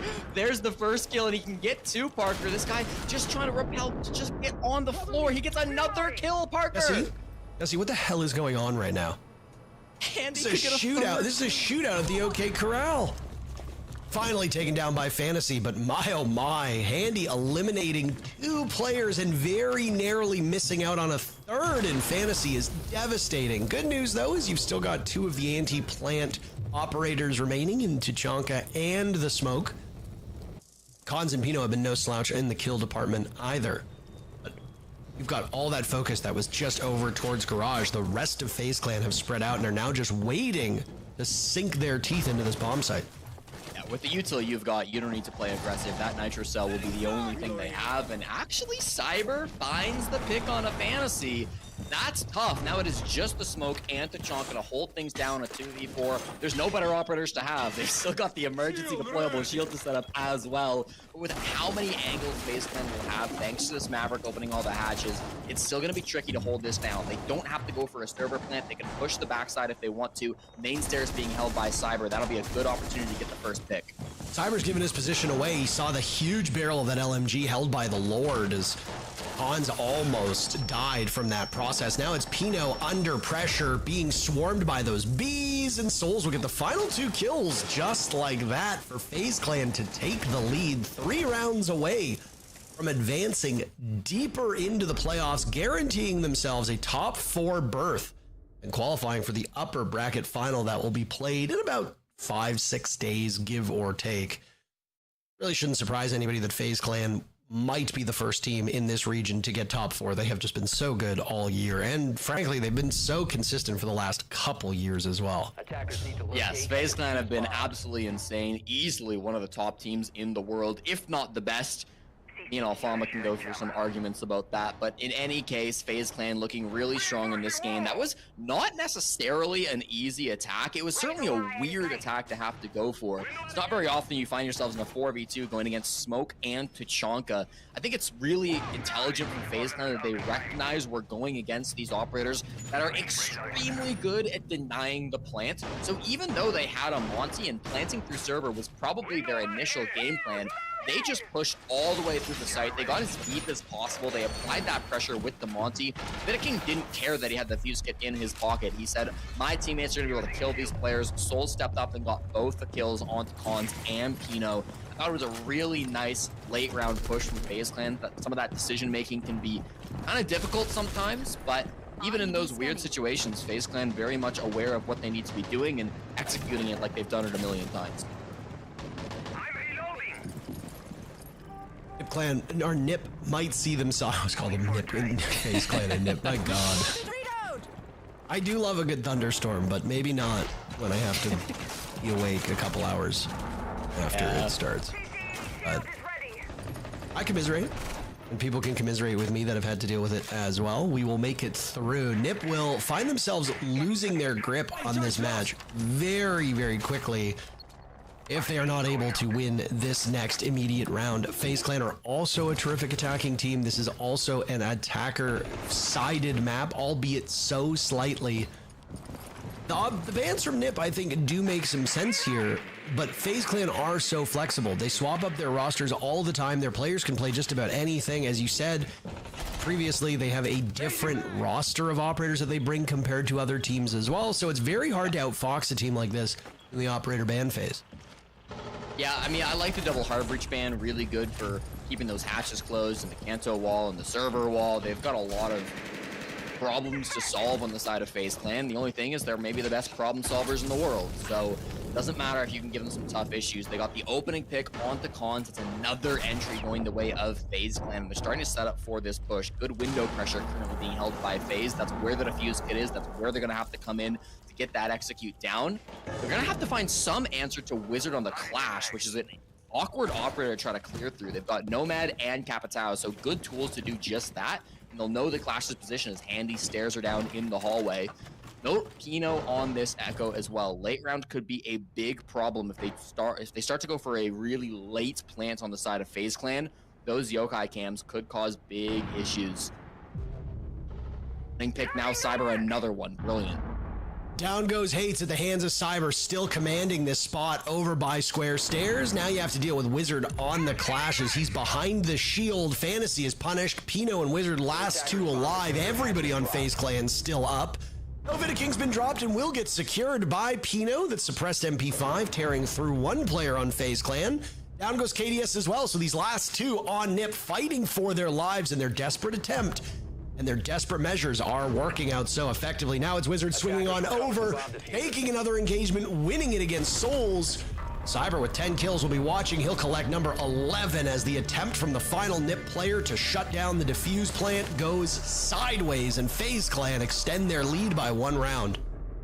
Nice try from Wizard and Pino in the 2v5. The oldest and longest standing member combined with the brand new pickup of Wizard for NIP, not quite able to get it done. I did think that was winnable. They got their first frag onto King, which was defuse kit on the floor. As soon as that kill goes down, it all of a sudden gets a little scary for FaZe Clan, but in the end, those entries ended up being just a little bit too strong. They got some really nice early picks. Just feels like FaZe Clan are dominating the angles, right? We saw it on Chalet where it felt like NIP were sometimes unaware of where they could be getting shot from. Felt like FaZe Clan were consistently able to find those openers from outside the building. Our desk touched on that really nicely. And now today here on Bank, it's been a little bit less sloppy from NIP. They haven't had the same angle problems, but it still does feel like FaZe Clan are often catching them off guard. It feels like they're often being able to find these locations where these players on NIP are just not quite aware of where they could be getting shot from. Round number 9 will be the first opportunity for FaZe Clan to push this to series point. As they go to open area, the bomb site that they were quite successful defending on their own side. And look at this lineup on the side of FaZe Clan. We talked about flexibility, Jesse, and they have completely blown it up. They will bring a 0. The Sam cams, or the Argus cams, as they're officially referred to as in-game. We call them Sam cams because, well, his name's Sam Fisher, and they're his cameras. We'll be able to gain some valuable intel, but here's some good intel. Cyber finds Hates and kills him. 12 kills at this current point in time for Cyber. Jesse, did you not say at the tail end of round number 2 that you thought the timeout from Nip was being done to try to shut down Cyber? He has 10 kills since then. I don't think the timeout, if that was the goal, has achieved it. He's running away right now with the kill tally. Next closest is Souls with 10 kills. And it's a logjam at 6 and 5 kills on both sides of the equation. Handy, obviously, at 6 here. The King chasing down the Mozzie of Fantasy, who has to be worried about what might show up to support the Mozzie. Oh my. Cyber taken down on the window. Fantasy will hit the deck. He retreats with Wizard in tow, and that's a great escape by Nip. Yeah, good from Fantasy. Will bail his team out of that top floor by getting a kill. They didn't want to walk away with man disadvantage, and they could have even got the advantage, but Handy, with 1 HP, is aware of the second player swinging him. That's such a smart realization to go not to the angle you just took 90 damage from, but the angle across the map. That's so smart. Gets a kill because of it. Eventually downed by Fantasy, who will hopefully get his second pick of this round if they don't pick up Handy, that is, but and still going to be, I think, pretty comfortable from FaZe Clan with so much time on the clock. That 3v3, able to pick up Handy to make it a 4v3. Fantasy is at the top of Square Stairs. It looks like he still wants to get aggressive to get these picks for his teammates, but again, it's not going to be simple. You'll have to deal with the Azami. You'll have to deal with this full fallback that Nip has put in place. Well, actually, hang on a second here. Fantasy has not relinquished control of this spot inside of Tellers, and because of that, he is being hunted down. He has 2 players supporting him, and they bait him on in. Fantasy gets yet another. This has been a man on the run the entire time, presumably living on borrowed time, but thriving despite the fact that things are not going very well. Wizard and Fantasy last two alive for Nip as FaZe Clan hold a 3v2 advantage, and Wizard will now find some safety over towards the bomb site, plugging that doorway open with Kiva barriers that it seemed to have been botched, a missed opportunity in a dreadful situation as now he's pushed back to Copier. Fantasy's been dropped, Wizard is the last one standing, and he gets taken out by Souls. FaZe Clan move to match point. They are absolutely crushing Nip in this best of three. King, an incredible Monty player, the way he's able to move through the map. He's not an aggressive shield player. You don't really see King bringing the Blackbeard. You don't see him bringing the Blitz too often, but on a Monty, he is exceptionally good at just calling for his team. Of course, the young captain of FaZe Clan. Most IGLs talk a lot in the server. King tends to talk a lot both in and out of the server, as he's known as kind of the trash talker on FaZe Clan too, and has gotten into some arguments with some teams on LAN, but when you're a world champ, you can do that. And even though you talk a big game, you back it up inside the game. And so that's really what makes the difference for King. Respect will be shown with that Monty ban, so he won't be able to play it for the rest of this map. But got to imagine FaZe Clan, the most adaptable team that we see, will have some way to move around that too. They've only got to get one attack in the second quarter.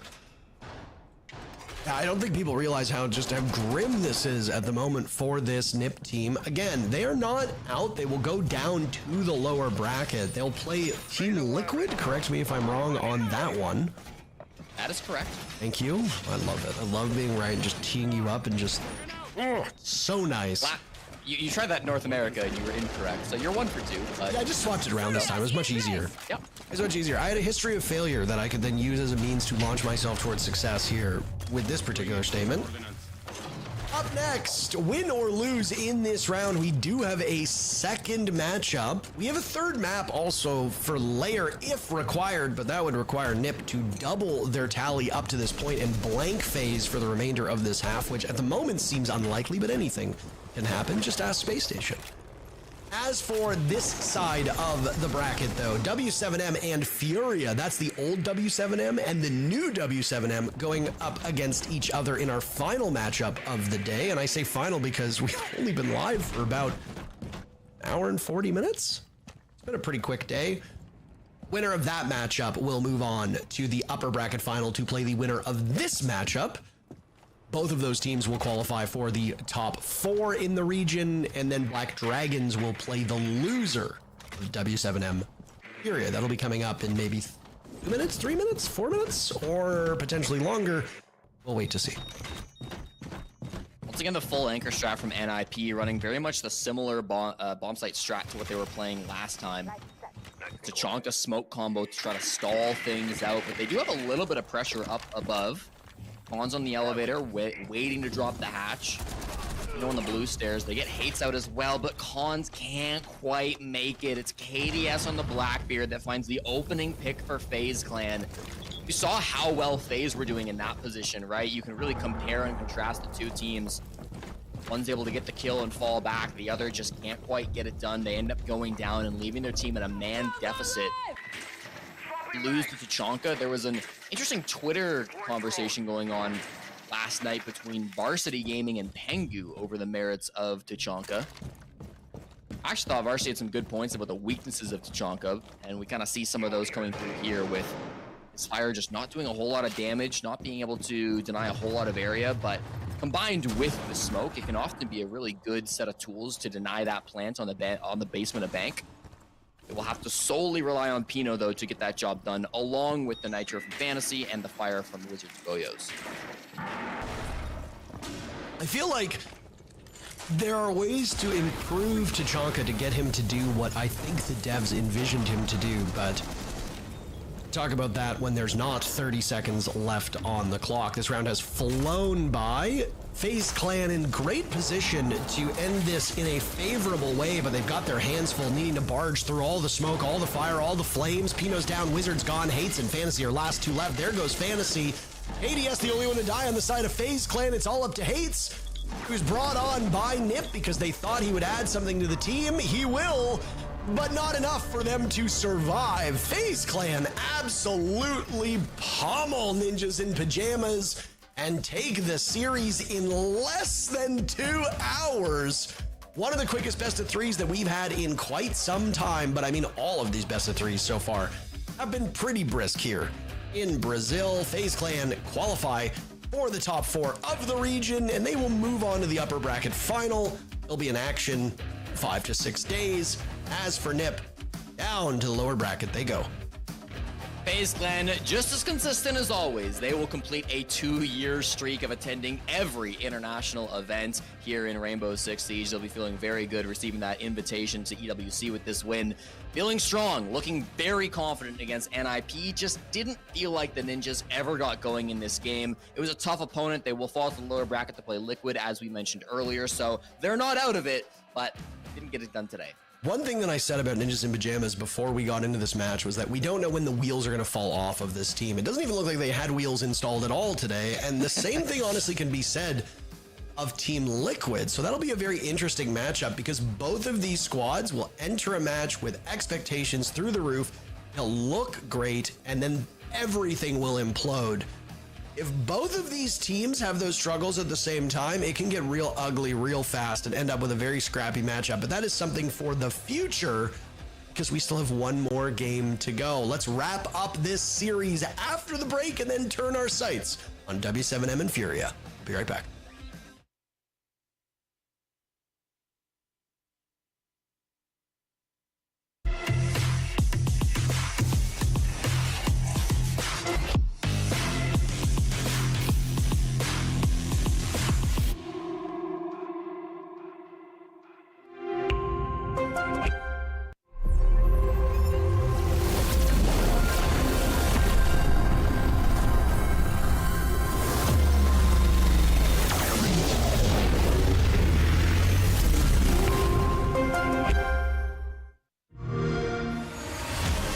You know how they say, it's not the destination, it's the journey?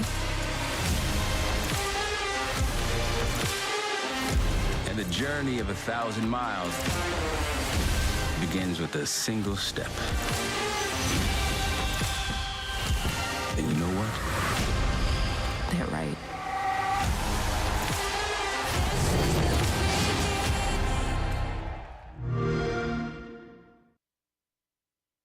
O JV? Conheço o Neide. Ah, desde 2023. Faz 2 anos. 2 anos. 3 anos. Eu não sei nem o meu mapa preferido. Pô, vou falar aqui. Meu mapa preferido é Border e o do JV é Border. Meu mapa preferido é Banco e o mapa preferido do Neide é Border. Meu operador de ataque favorito é a Doca e do Neide é o Ace. Meu operador favorito de ataque é o Capitão e o operador favorito do JV... Puta que bana. Meu operador de defesa favorito é... Nem eu sei. O meu operador... Ele não vai saber o meu. Meu operador favorito de defesa é o... Mute. O operador de defesa favorito do Neide é Smoke. E o do JV... Azami. Meu operador de defesa favorito é... Vamos ver quem que é. Eu vou botar aí o Lísio, mano. O JV não tem skin preferida. Minha skin preferida... Eu não tenho nenhum skin. E a minha skin preferida é a da Fúria. E a skin favorita do Neide é Black Ice. Cara, minha novidade favorita do CGX... Minha novidade do CGX favorito é o som. Acho que é o extintor. E o do JV? Do Neide é... Cara, do JV é o som também. Eu acho que é a corrida do rapel. Cara, se eu não fosse jogador de R6, eu seria um grande empresário. E se o JV não fosse jogador de R6, ele seria um comediante. Se eu não fosse jogador de R6, eu estaria fazendo faculdade aí, ciência da computação. E se o Neide não fosse jogador de R6, ele seria dono da Tinta MC. Eu trabalhei na Tintas MC. A minha comida preferida... Acho que macarrão, nhoque, qualquer coisa. É uma boa salada. A comida preferida do Neide é... E a do JV? Vixe, não sei. Pô, do JV não tem comida favorita não, ele gosta de tudo. Mas eu vou dizer uma, hambúrguer. Acho que é carne. Alguma coisa com carne, assim. Um filme bifão, assim. Rapaz, meu filme preferido é Interestelar, o Batman Cavaleiro das Trevas e o do JV. Tá chovendo hambúrguer. O Neide não assiste filme. Minha série preferida é Breaking Bad. O La Casa de Papel. E a do JV... Eu acho que também não assiste série. É La Casa de Papel. Meu cantor preferido é o Matuê e o cantor preferido do Neide, ele não escuta música, mas deve ser algum Roberto Carlos aí da vida, das antigas aí. Eu vou falar o que ele falou, mas não é meu preferido. É Roberto Carlos e o dele é Oroa. O mês? Ixi. Meu mês é abril e o dele é dezembro. Mês do meu aniversário é dezembro e do Neide é... Vixe. Eu não sei se já passou, acho. Outubro. Será? Não, minto. É em abril. Não, abril. Caralho, meu hobby é trabalhar, ficar com a minha namorada e ir pra academia. O do JV é ficar no TikTok. De hobby é sair pra festa. E do Neide é passear com a namorada, não sei o que com a namorada. Fazer alguma atividade física também, uma academia.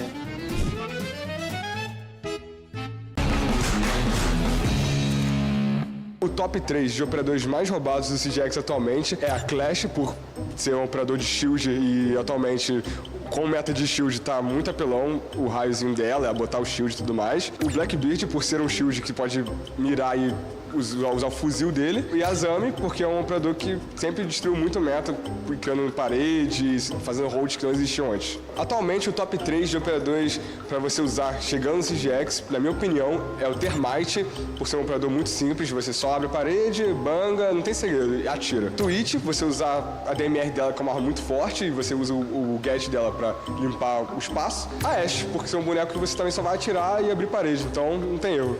Os 3 operadores mais roubados do CGX eu acho que é a Clash, porque eu acho que tá muito roubada. O boneco de fita, muito nada a ver, roubadaça a Clash. Depois eu acho que o Ace, a arma é muito boa, o gadget é muito bom também, muito útil, abre as paredes todas. Por último, acho que é a Ashe mesmo, a Ashe é muito boa, o boneco sempre foi bom, desde o Rainbow Six normal. Aí acho que são os 3, esse é o meu top 3. Pra iniciar no jogo, eu acho que pode ser uma Valk, que você joga mais Intel ali e fica bem confortável no jogo. Um Lesion também, que é bem fácil de jogar também, não tem muito segredo. E eu acho que, por último, um Lion, acho que é bem fácil também de jogar. Você ativa o gadget, o boneco comparado e a arma é bem boa também. You can both have some bad moments. So, as we look to the way that NIP have been trying to get through playoffs, the Black Dragons game was certainly a bit of an anomaly, at least from what it seems like, because now FaZe have shown up on LAN and decided that they were going to play some of the cleanest Siege you're probably going to see, especially from a team that knew coming into a LAN environment that they were going to blow the doors off people, and NIP just did not know how to respond to it. Gabe, it feels like it's business as usual, a normal day in the office for FaZe Clan overall? Yeah, I mean, I think it goes without saying the performance that they put up. I would say, if anything, they gave a few rounds to NIP where realistically, had they just played a little safer, they didn't need to play so aggressive. We possibly see that be a 7-1, 7-2 rather. But for NIP, I mean, this is something that I said over and over again is they lose that first pick. They almost don't know what to do at that point. There were many different engagements on the bank that both me and Lynx talked upon that you're going to be on a bigger map. You're going to need to be able to play with each other. And time again, they weren't playing with each other. They were being just individually picked off. Then when they would try to get together, the round was already lost. It just was an unwinnable diffuser. Yeah, I mean, and I think nothing highlights that better than what you're going to see throughout most of these highlights, which is FaZe's utter dominance in the opening picks, not only on Bank, but also on Chalet. They got, I think, 15 opening kills in between the, 18 or 19 maps we saw played. The vast majority of them happened in the first half of the round. 14 of those 15 opening picks came before a minute 30, and then 7 of those happened before 2 minutes in the round. It's not just that NIP were losing fights and they were playing uncoordinated. They were giving bodies earlier and earlier as these games went on. And so even though FaZe, there are gaps in that lineup, as Gabe mentioned. They were over-peaking on these defenses. They were moving a little bit slow on the attacks. But because they were not only starting out with a 5v4, but a 5v4 often so early, FaZe are a good enough team where one of the best things they do is trade the advantage down and play close to each other. You're just basically giving FaZe half of their win condition before 2 minutes in the round for most of these. this was never going to be a good game for NIP with that. Also, any theories on or thoughts on the Mozzie ban? I think that was probably I don't even want to get started. Don't even get me started, man. I've never seen a team so scared that a Mozzie played a factor in Bank because it got a C4 kill. Then you immediately ban it to then get C4'd by a Tubarão with no information. So I don't know who in the comms was like, oh, get Mozzie off. I genuinely can't believe it. Like, and then you look at some of the ops that FaZe was playing, like what, you know, ban like Castle or Mira or a Tubarão, which they played more often than the Mozzie. Like, I don't know. I've honestly not seen a team's mental chalked as evidenced by an operator ban quite like that. Well, let's talk to one of the guys who did some of that mental chalking, because we put KDS in the interviewer's chair to talk to us for a minute. Congratulations on the win, man. That game looked fantastic. What did you think about the maps when you saw the two that you were going to be playing? The fact that it was Chalet and Bank back-to-back, what were your thoughts after the veto was done? I think Chalet surprised us because NiP don't play Chalet alone. They always ban Chalet, so I think surprised us a lot to let us pick Chalet. And it was a great map of us right now. Chalet, we are very confident in this map, and we just play what we do every screen. So in NiP, let us play. And Bank, I think we start very good. Don't let them enter in the map. So Cyber gets a lot of open kills, and we are a little bit confused in some rounds, like the CO rounds. We let the NiP get the kills. So I think this is the problem on the Bank, this bomb side. And the rest, very easy. You know, the attack side was very easy for us. Congrats, KDS. I actually wanted to talk about Cyber, the player you mentioned. He's always obviously been an extremely good player for FaZe, but I feel like this stage, he's somehow even better than we normally see him play. Do you feel he's had a massive impact on your games this stage? And at least I feel that way. Do you feel the same way? Yes, of course. We let Cyber play a lot more freely, you know. So he can do whatever he wants, because the play style of Cyber is this. So I think this is the best thing we improve after reload. So I think this is the main thing for Cyber right now, play what he knows how to play. Thank you. KDS, obviously, it's a pleasure to talk to you, and congratulations on your win. You guys are looking as dominant as ever. I think you hit the nail on the head kind of on all the points that I was going to ask, even going into Bank. I guess a further question looking ahead, if you were to go against Furia or W7M, who would you much rather play going into that upper bracket final? I think Furia, because it's always a good match against them, and they are the only team we think they can beat us in the Six Invitational or Major. I think they are the team, you know, like Falcons or G2 right now are very good. So I think these teams are the best to play. Well, that'd be a lot of fun if we get a potential LAN matchup on LAN here when we finish up South America playoffs. Again, congratulations, man. Have fun sitting back and watching W7M Furia with the rest of us to figure out who you play next week. Have a great day. Thank you.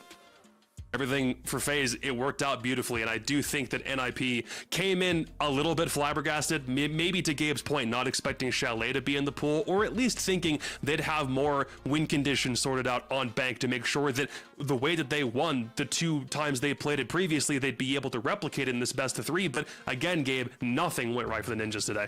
Yeah, the prep definitely wasn't there. Chalet really exposed their gaps in understanding many different win conditions, where again, this is playoffs. This is where you need to be better than what you were throughout the stage and how you managed to get here. Granted, you aren't out yet, thankfully. You still have that lifeline now going into lowers. But if you can't seem to bring it back after the performance today, and I don't want to discredit FaZe. FaZe is an extremely hard team to play against. Absolutely. But to just look so lost and discombobulated and disjointed throughout both maps, it's not a very convincing setup or anything tangible to really hold on to have faith that them going into a lower bracket, we're going to see a resurgence of them bouncing back when just the basic fundamentals weren't even being displayed during their match. Yeah, and honestly, the fact that we were talking about NIP not expecting to go to Chalet, and then it seemed like FaZe weren't even expecting NIP to let Chalet through. It just makes me wonder, like, what really was going on in the heads of NIP for that map veto, that even FaZe got a Chalet and they're like, oh, all right, I guess we'll play that. But the thing I wanted to mention is exactly who's on your screen right now, because what scares me the most, KDS just casually drops in an interview, yeah, we, even though we won the World Championship this year, after Reload, we thought we had some problems. So we gave one of the greatest Brazilian fraggers of all time a greater autonomy on our team. Just let him do what he wants. Like, the fact that they're like, yeah, our biggest issue, we need to let Cyber cook more. Well, he's 7-0 on the entry, so clearly that was a good decision.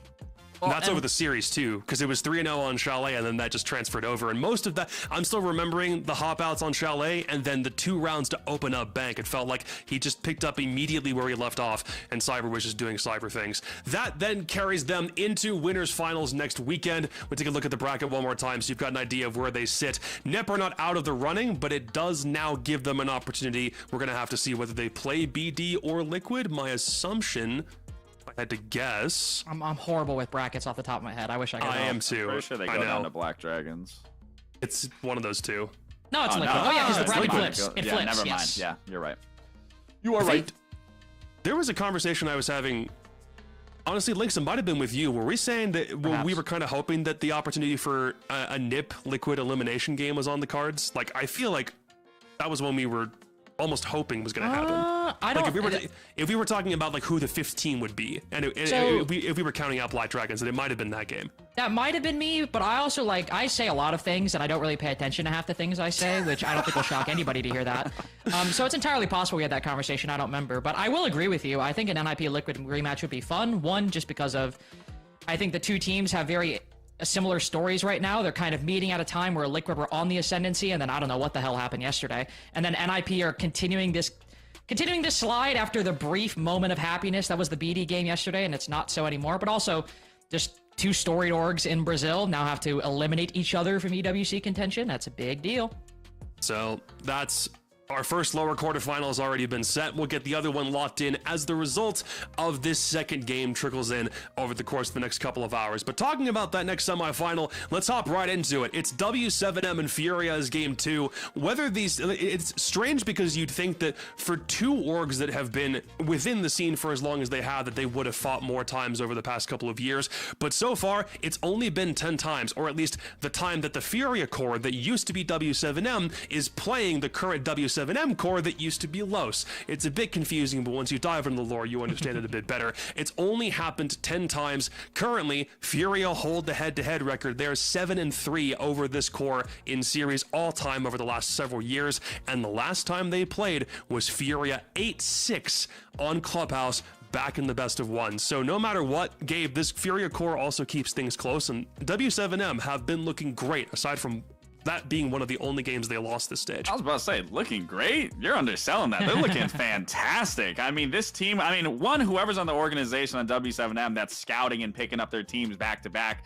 obviously, I'm sure is getting tons of raises left and right. But this W7M roster are no slouch. And again, for Furia to be able to beat them says a lot. But again, that's just in a best of 1. Best of 3s is where we really see teams be able to expand their vocabulary in terms of what they can do in their strat book, their in-depth style of play. So I'm really excited to really kick this off here to really see who is the better between these two. And honestly, if we're hoping that if any of these series in the past, 2 days now, 3 games where they've all been dominant, if anything should not only be close, but should be entertaining as all hell, it should be this one. I mean, this W7M roster, the individual performances we've seen have been fantastic. The only player who was kind of lacking, Gabe, going into the final games of the group stage was Lobin. Yeah. And then he basically dropped his best map of the whole stage against FaZe on Border. Yes. So no complaints for me right now for this roster. And it was funny. The last time these two met up, it was a barn burner, like Jacob said. It was an 8-6 coming from Furia by far. But the funny thing is that game in particular, it really was Dodes versus KZ. Those two were going at it. They were leading those charts. So when we're going to be looking at 2 players or 1 player coming off of W7M here, it's definitely going to be Dodes. I mean, you can even look at his stats in comparison to everyone else's across the board. He's leading in that KD department pretty heavily. And we've seen time and time again, this entire roster as a whole pops off just at any ungiven moment. And especially in that last game where we did see them play, it was every single player having a huge moment that was contributing to their win, and obviously where they ended up placing at the end of the stage. So there is not one player on this team that I can't talk about enough of. But one thing that really sticks out to me the most, I know I keep saying one thing, I just enjoy their play style. For the longest, FaZe always had their own unique play style where it was very passive, but also very aggressive, where I think W7M is kind of a little brother to FaZe in that sense of kind of adopting that similar sort of play style, but they do have their own flair in what they do, and Loban definitely is a huge proprietor to that with his lurking ability.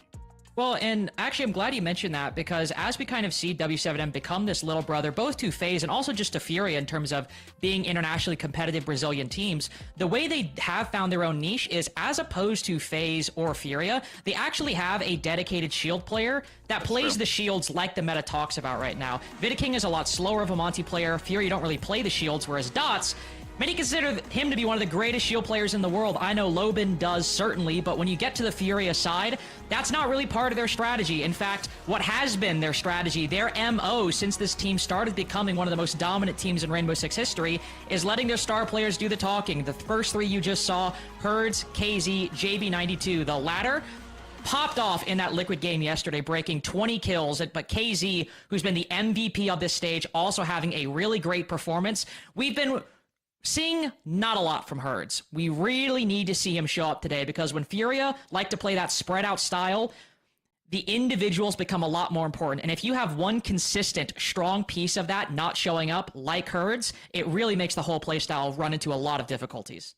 Gabe, it's really hard to ask Furia to have a better start to playoffs overall, to get a 7-0 and a 7-3 over a Liquid team that we figured might be a little bit hot coming out of the best of ones. They weren't. They fell totally flat, and Furia was a phenomenal team to take advantage or maximize the mistakes that they were making, and they looked great yesterday doing it overall.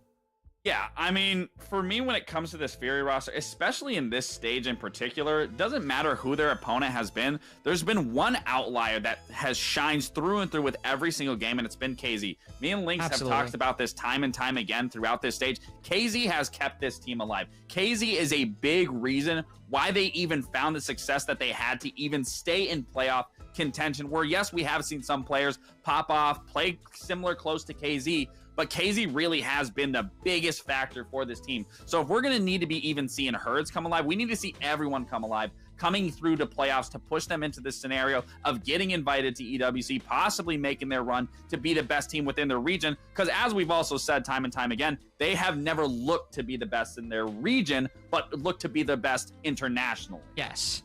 And also highlighting KZ again, one thing I want to point out, so he's not the highest rated player in the league. The top two are Dodez and KDS, but KZ, he's at number 3, so still quite good. He's also the only player with triple digit kill numbers. He's got 119, obviously, plus 39. The next closest is Dodez with 95. KZ's got almost 25 more kills than the highest rated player in the league.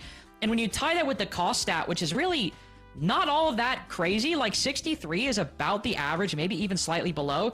That's because while he's still putting in the work, a lot of these are big KZ double or triple kills to claw back rounds that Furia don't really have business winning.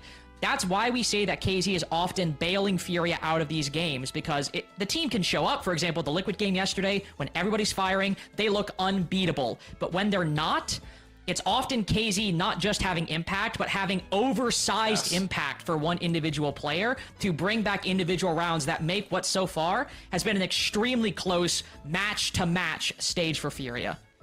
Bans are in, best of 3 territory again for Furia, who came in on LAN in their element and absolutely blew the doors off a Team Liquid squad that might have had a little bit of heat, but overall it fizzled out very, very quickly. So let's see what maps look like as we get into Furia W7M. Again, over the majority of the time they've played one another, it has been in best of 1s, but best of 3s on LAN is just not something that either one of these cores, even if it hasn't happened very much.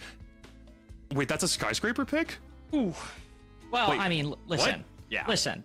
We did. This is South America. We don't play Skyscraper I know what here. you're about to say. I know what you're about to say. This is like, go with what you're gonna say. Say what you're gonna say. I know what it is.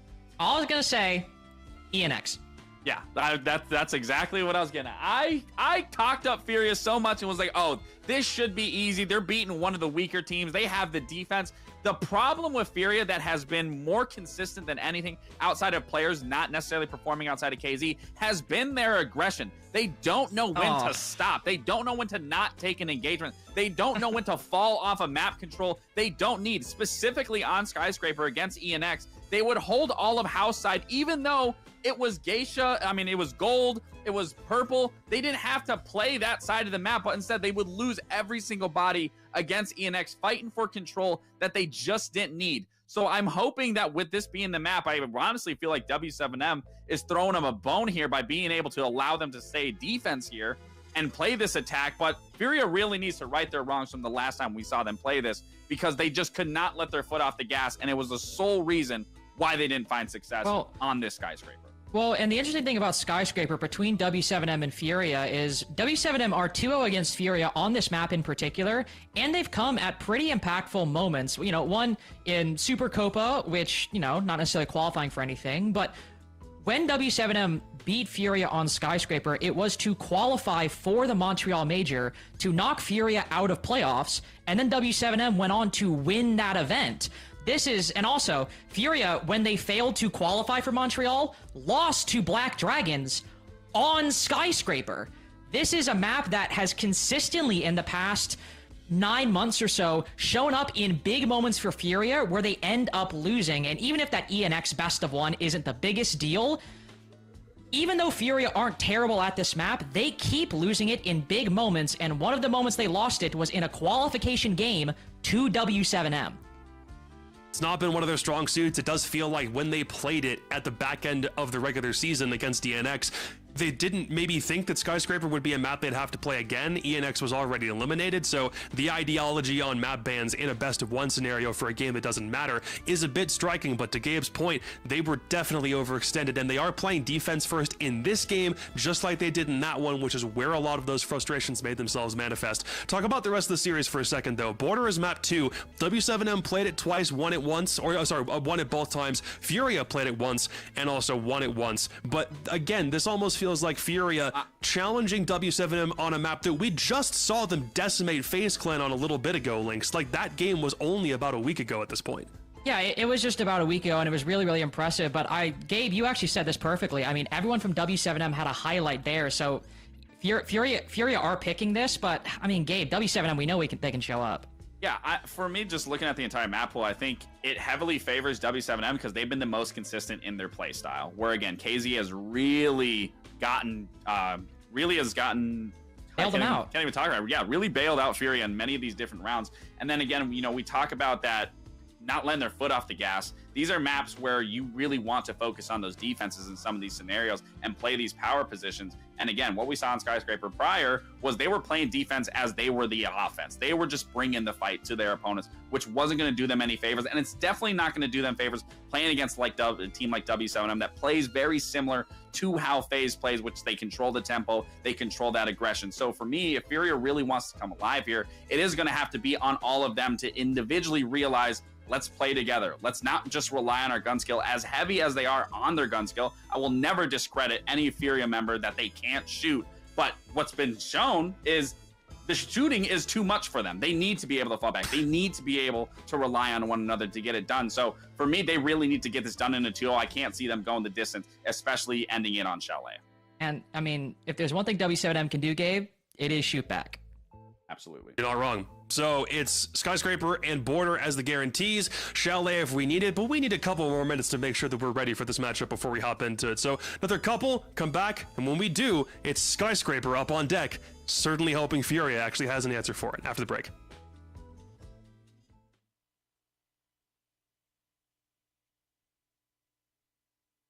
Antes de eu ser pro player, eu já conhecia ele. A gente sempre foi muito próximo. 5, 6 anos, talvez. Tem bastante tempo. A gente faz tudo junto e a gente se entende muito bem. Nossa. Meu mapa preferido, acho que é o Chalet. E o mapa dele... O meu mapa preferido é Covil. O mapa preferido do Baceto, eu acho que é Chalet. O Pérez deve ser Sky. Meu operador preferido de ataque no momento, que eu mudo bastante, é Ashe. E o dele, eu diria que é o Ace. O meu operador de ataque preferido é o Green. E o do Pérez eu acho que é a IQ. Meu operador de defesa preferido? O Smoke. E o do Pérez eu acho que seja, mano... Nossa, mano. Mano, isso aqui é muito difícil, velho. Acho que o último. Que é o Ferri. E o dele... Acho que o Smoke. A minha skin preferida é a Pro League Season 1, que tem pro Termite para do Smoke. A minha skin preferida é a geleira. E a do Pérez eu acho que é a geleira. Cara, eu vou dizer a geleira também. Nos campeonatos nacionais sempre ele tá com geleira, então deve ser. Minha novidade preferida do CGX é a questão de dropar o sapão e não poder estar mirado. São os rapéis. E a do Baceto eu acho que são os rapéis também. Porque questão dos rapéis. Se eu não fosse jogador de R6, eu acho que eu estaria empreendendo, que eu empreendia antes ali e tal. Seria jogador de beisebol. Eu acho que ele tentaria ser streamer, porque ele gosta de fazer live. Acho que o Pérez seria advogado. Cara, minha comida preferida... estrogonofe de carne. E a do Pérez... churrasco no geral, eu gosto muito. Não faço ideia. Deve ser estrogonofe também. Eu iria entre churrasco ou comer um lanche, assim, pedir alguma coisa. Cara, o meu filme preferido é Guerra Mundial Z. E o do Pérez eu acho que é, mano... Barbie. Eu não tenho muito um filme preferido, mas um filme que eu gosto muito, sempre assisto várias vezes, é Tenet. Eu acho muito bom e as pessoas não gostam muito. O filme preferido dele, isso aí eu não tenho a mínima ideia. Eu diria que é 50 Tons de Cinza. A minha série preferida é Arremesso Final e a do Pérez eu acho que é Naruto. Eu sou muito de momento e atualmente tô assistindo Mandalorian, então vai ser essa aí. E a série preferida do Baceto, cara, uma vez eu já vi ele dormindo assistindo Teen Wolf, então... Meu cantor preferido, acho que Travis Scott, talvez o que eu mais escuto música assim, durante um tempo no geral. Meu artista preferido é o Matuê, acho que o do Pérez é Teto. Cara, o dele, ele curte mais escutar funk, eu não sei muito alguém não, mano. Talvez o, sei lá, MC Ig. Cara, a minha música preferida é Isso é Sério, do Matuê com o Brandão. Não tenho muito uma também, mas uma que eu gosto bastante de escutar é Yosemite, do Travis. E a dele... Que o do Pérez deve ser Groups. Grécia, do Teto. Meu Deus, essa aí vai ser muito ruim se eu errar, mano. Meu mês de aniversário é fevereiro e o do Baceto, se eu não me engano, é maio. O mês do meu aniversário é em maio e o do Pérez eu acho que é janeiro. Nas minhas horas vagas, acho que o meu hobby, às vezes eu gosto de assistir uma série, jogar um outro joguinho ali diferente. Ficar com a família e com a namorada, fazer alguma atividade com eles. E o hobby do Baceto, cara, esse cara gosta muito de jogar um Siegezinho, então eu diria que jogar um Siege. Uma FPL, uma Ranked, alguma coisa assim. É a mesma coisa, mas ele também gosta muito de ver documentário.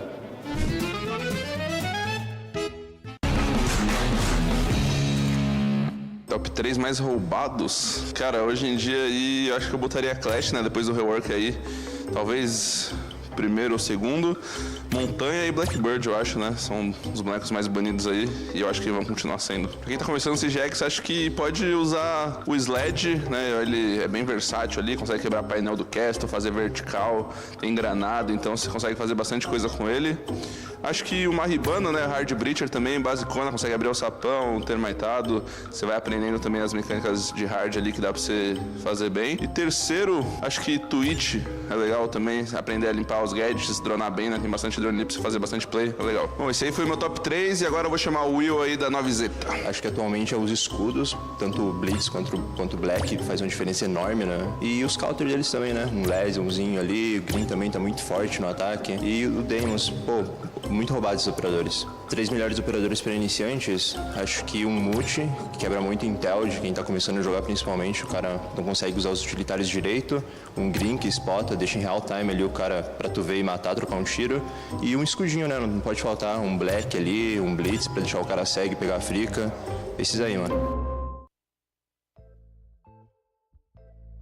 Almost time for our second matchup of the day, Jesse. And if you're looking at your watch here and you're thinking, wow, it hasn't really been that much time since we started the broadcast. You're actually wearing a watch, sadly. I am not. I just have my regular wrists here. But that said, it has been a very quick one. Our first matchup with FaZe Clan and Nip flew by, and now we have old W7M versus new W7M, world champions on the side of this old Furia squad, and now they're going up against the org that they represented for so long. What are your expectations? Do you think there's some potential for a quote-unquote upset here with the new W7M taking the match? I think so, Parker. I think this game should be way closer than what we saw in the last matchup. I'm expecting this to be a barn burner series as it goes the whole distance. The desk was setting things up, and they're right that W7M have been looking a little bit better, but it's possible that Furia have just played them in the map vetoes. As the desk mentioned, last week's game against ENX for Furia was bad. Really, really bad, actually. But What if it was actually a 10,000 IQ play to show off your Skyscraper defenses, play like idiots, swing everything, and lose your Skyscraper defenses to bait W7M into picking this map? Now you get to go to the most defender-sided map, you start defense, you don't play like you did against ENX, you rein things in, you win the first map, then they'll get Border for the second map, a map that Furia have a 19-game win streak on. They are the best Border team in the world by far, not even close. And then it's Chalet for a third. Probably does lean a little bit more towards W7M, but Furia could 2-0 this. I think this could be a really fun game regardless of how it ends up going. This Skyscraper will tell us a lot.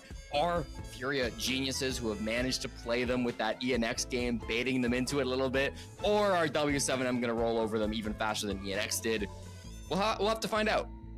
Well, not just focusing specifically on that matchup is one thing, and we're just a couple minutes away from getting into the arena where these teams are playing. They're not playing on the usual soil that they'd play on, which is that studio that they broadcast out of. They're playing in a new arena, which is kind of cool. I mean, obviously, North American fans will recognize the esports arena when we were playing over there in Las Vegas. EU has never really had a LAN league, which has been a bit of a, I suspect, a detriment, though their regional results and their international results don't seem to show it as being a detriment. Brazil, obviously, all the infrastructure's there. They get to play in person, and it's grand. Our earlier matchup today, which saw FaZe Clan be the very first team to qualify into that top 4 here in the South America League. There are only Brazilian teams remaining, not the league for those tuning in. Saw NiP go down to that lower bracket. They're going to be playing up against Team Liquid in about 5 days, give or take. But there's another team that is waiting for an opponent, and that's Black Dragons. Black Dragons will square off against the losing team here in the lower bracket. So no matter what team wins today, no matter what team loses today, they're both still in it. And while the winner will directly qualify into that top 4, the loser still has a pretty good shot, about 50-50 odds of making it into that same top 4. So whether you're a fan of W7M or you're a fan of Furia, you will have another opportunity should your team fall short in this series. We're seconds away from getting things underway. W7M finished first overall in the league. Bit of an odd record, 6 wins in regulation, 1 overtime win, an overtime loss, and then a regulation loss, literally collecting every single one of those categories en route to first overall. But this has been a very competitive region. FaZe Clan finished in second with 18 points. They were only 2 ahead of NiP in third with 16. Furia sitting at 15. Liquid at 14. Black Dragons at 13. It has been grueling. Unfortunately for South America League fans, it was 9Z that finished on the bottom, and they fed a lot of teams some big regulation wins en route to this current point in time. Do you have any predictions, by the way, as to which players will stand out in today's match? Ooh, I mean, so far, Dodez has been the best player overall in the South America League. He's got a 153 KDR, so he has consistently been the guy who's been putting up the most amount of frags, been having some big moments. On the other side, that's been KZ. He actually leads the SAL with the most raw number of kills at 119, which is crazy because nobody else in this lobby has even broken 100 yet. So for KZ to be posting 119 is kind of ridiculous. I think those are the two obvious picks, the two players that have been the hottest so far from these teams, but they're also both ridiculously deep teams. Something Loban talked about in an interview last week was how ridiculously deep this team is, especially since picking up Palu. He said they were a great team back even when they had Dash, but now that Palu is kind of this fourth spearhead, they really have a superstar in every single role. Loban, Volps, Dodez, Palu, 4 of the most mechanically talented players in the world. And then Dots, just a ridiculous support player. As Lynx mentioned on the desk, Loban in an interview called Dots the single best support player in the world. I think Loban would be a little biased on that, obviously, but even still, it shows they've got a lot of confidence in all 5 of their players. W7M feel like they can match up to anybody 1-to-1. Furia can probably say the same, though. I mean, these guys were world champions for a reason. They won everything for the span of 1 year, so it does make sense. They're a deep roster, too. I think JV92 has had some good moments recently. Obviously, KZ has been massive. And then Herds has kind of been hit or miss, but in the last map that they played in playoffs, he was the MVP, going 11-5 on bank yesterday. So really deep teams on both sides. We should get a great game between both these teams. We love democracy here, and you have an option to have your voice be heard in our social prediction. On the bottom of your screen, you can see that right now the good people of Twitch and YouTube think Furia will be the victor, which is not surprising based on the historical success of this Furia team. W7M did win the Montreal Major. Furia had won the World Championship that same calendar year, just a couple months prior. The people seem to think that in an inter-regional matchup, Furia will have the nod, which isn't what we always come to expect. The desk did mention this and spoke about it a fair bit, that Furia has never been a dominant team in Brazil. They've always been far better internationally against other regions than against their fellow countrymen. You can go onto either Twitch or YouTube and vote as to which team you think will prevail, and we'll continue to reference this social prediction as we get deeper into this matchup. Skyscraper is ready. Jesse, Furia starting as the defenders. W7M on attack. And I'm not going to say a word. It's your favorite time of day, the ban phase. Yes, indeed, Parker. We're expecting to see... It's weird because usually you would ban shields on this map. I think against dots you will need to. W7M, when they get to the defense, that'll kind of be a question, but I'd expect a double shield ban to come through from Furia. On W7M, you've got a few more options. I think a zombie clash would make the most sense. They've been the most banned operators so far on this map through the first two. I'll be wrong twice today, Parker. Love it when that happens. It's a Grim instead to be removed for Furia, so not afraid of the shield play from dots. He will have at least one of those shields available for the entirety of this game, as you can't ban all three, and he'll have at least two now and have all three of them available for the first quarter of this game, with Nomad being removed alongside the Grim. Very odd picks from Furia. W7M opt for the double electricity combo of Kaid and Bandit. We've seen this a bit in other regions. It actually hasn't been so popular in South America, which is why I thought maybe we'd see something else like a zombie clash, but Bandit Kaid is tried and true. We do see that quite often on Skyscraper internationally, so no surprises from W7M. I'm really looking at those Furia bans though. Yeah, I mean, a bit of a surprise, but a welcome one at that. Double electrification on a map like Skyscraper is not uncommon. Was it a Skyscraper match that we did in North America where we saw both Kaid and Bandit get banned out as well, or it might have been a bank match? We have casted, you and I, so much over the last 5 days that everything is kind of melded together, and most of it has been North America, so... That, coupled with the lack of rest, thanks to Mother Nature last night, led me to do a double take when I saw Paulu's name. Just one of those brief moments where you're like, oh yeah, that's right, he's on the team. Oh, how could I almost have forgotten that?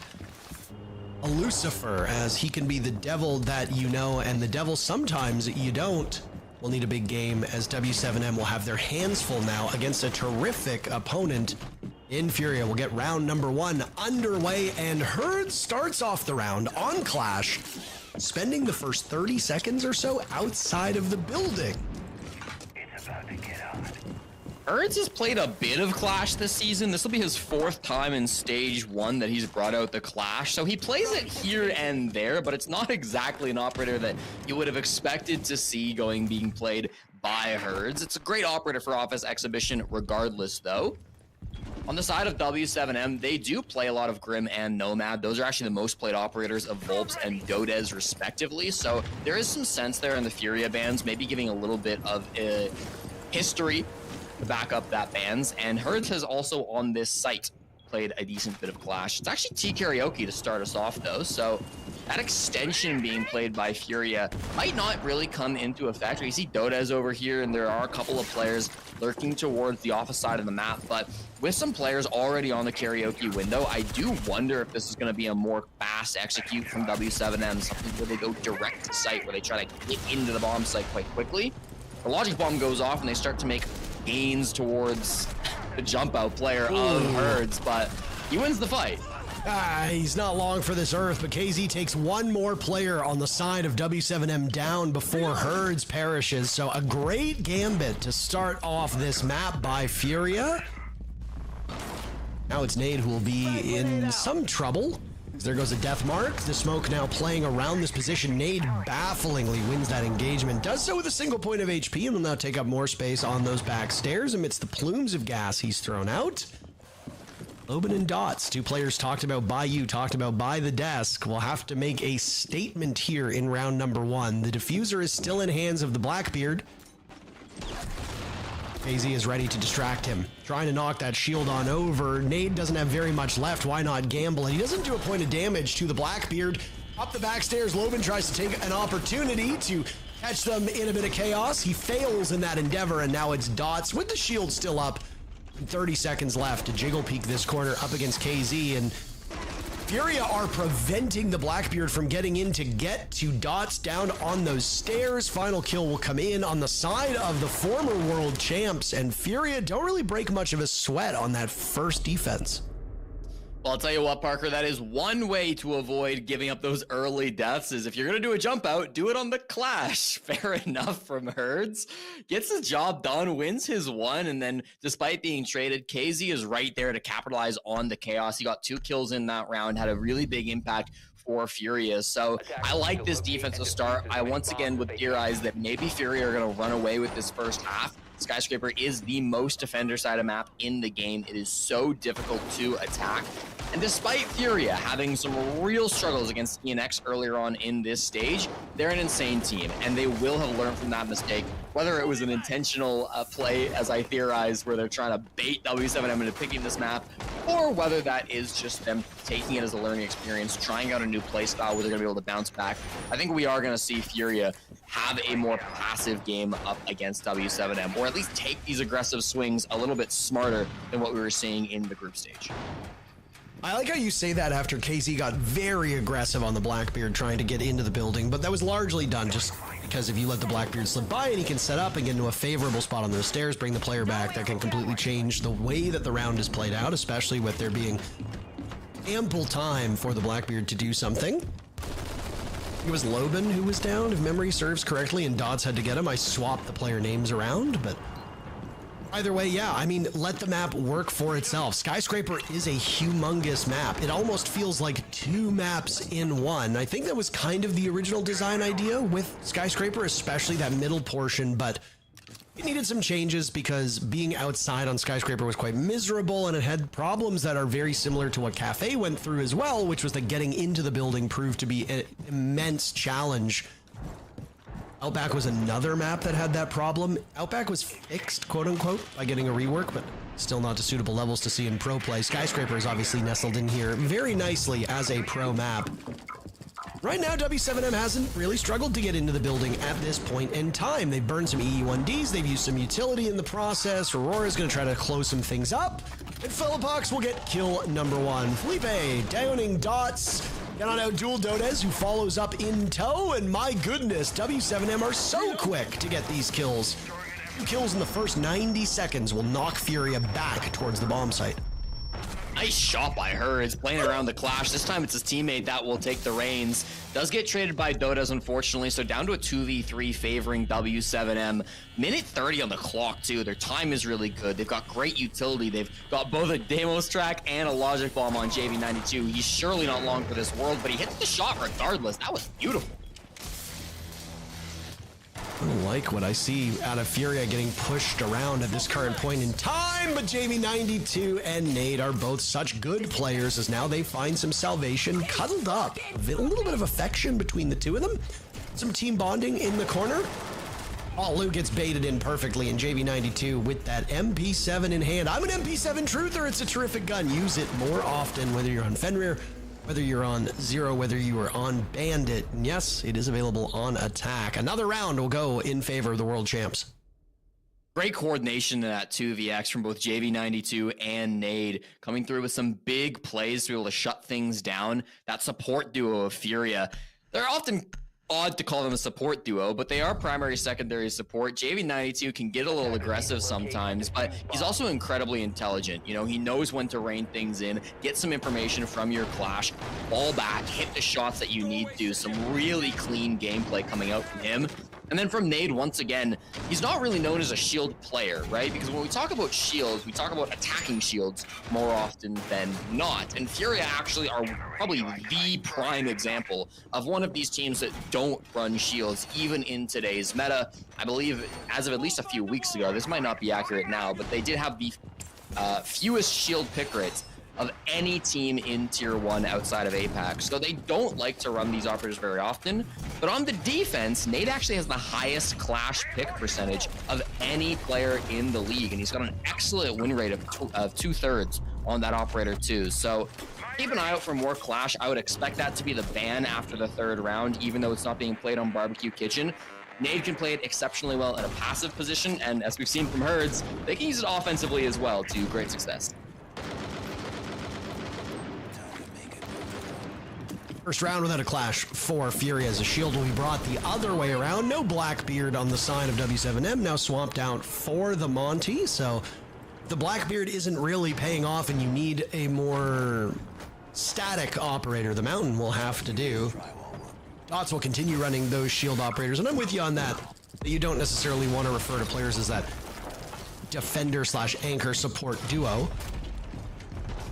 Dots will support the team now, though, as he leads the rest of the gang on in on office side. House side, as some will call it. Furia scrambling backwards. Killed a minute off the clock, so good timing on their end. And now W7M's attention, as they've conquered that house side, will move over towards Geisha. Calm defense so far from Furia, not wanting to overextend. This is, again, what kind of bit them last time against ENX, so they're happy to concede off this side of the map. The Monty makes it really awkward to try to hold it down, but the castle barricades are falling quickly, so they'll need to step up and take a gunfight at some point. That's what KZ is trying to do deep inside of Drum, use these goo mines to slow down the advance of Dots, but they get cleared, and now he will start to make a move. Dodges the Nitro, continues to take ground. It's a lead for Furia now as Loban falls and falters. Dota's absorbing a lot of damage, as has Dots. So W7M are taking their licks. JV92 on low HP on the side of Furia, but everybody else doing pretty okay as Herds is engaged in a real ugly fight that's not really doing much. Both he and Palu tearing strips out of each other. It will find that conflict come to an end very quickly as Herds pushes back. Allows Palu to exist without a kill yet, but Palu playing on that Thermite. It's going to be in an interesting role. A nice flank from KZ as he's got a player to his right. Dota's just dodging around that with a quick crouch. A 3v3 we will have for the ensuing showdown. Dots has been punished and is on the ground, will need to be retrieved. Nade was looking for a follow-up. Mountain back up.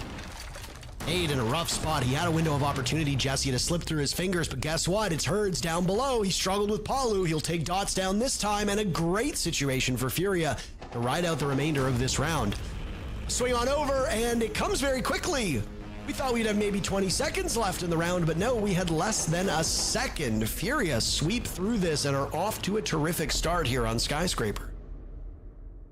Furia's mascot is, of course, the Panther, but at that round, Herds looked more like a naked mole rat. The way he was able to play below his opponents, strike from beneath the surface, and have a massive impact to clear out not one, but two players from that vertical angle. The first one with, of course, that angle into Drum playing down below inside a pantry. He tried to get the Monty with the Nitro, was unsuccessful, had a good follow-up, barely survived the second engagement with Palu, and then went back around to finish off the Monty below the site. His presence down below the attacking team was a real thorn in the side of W7M.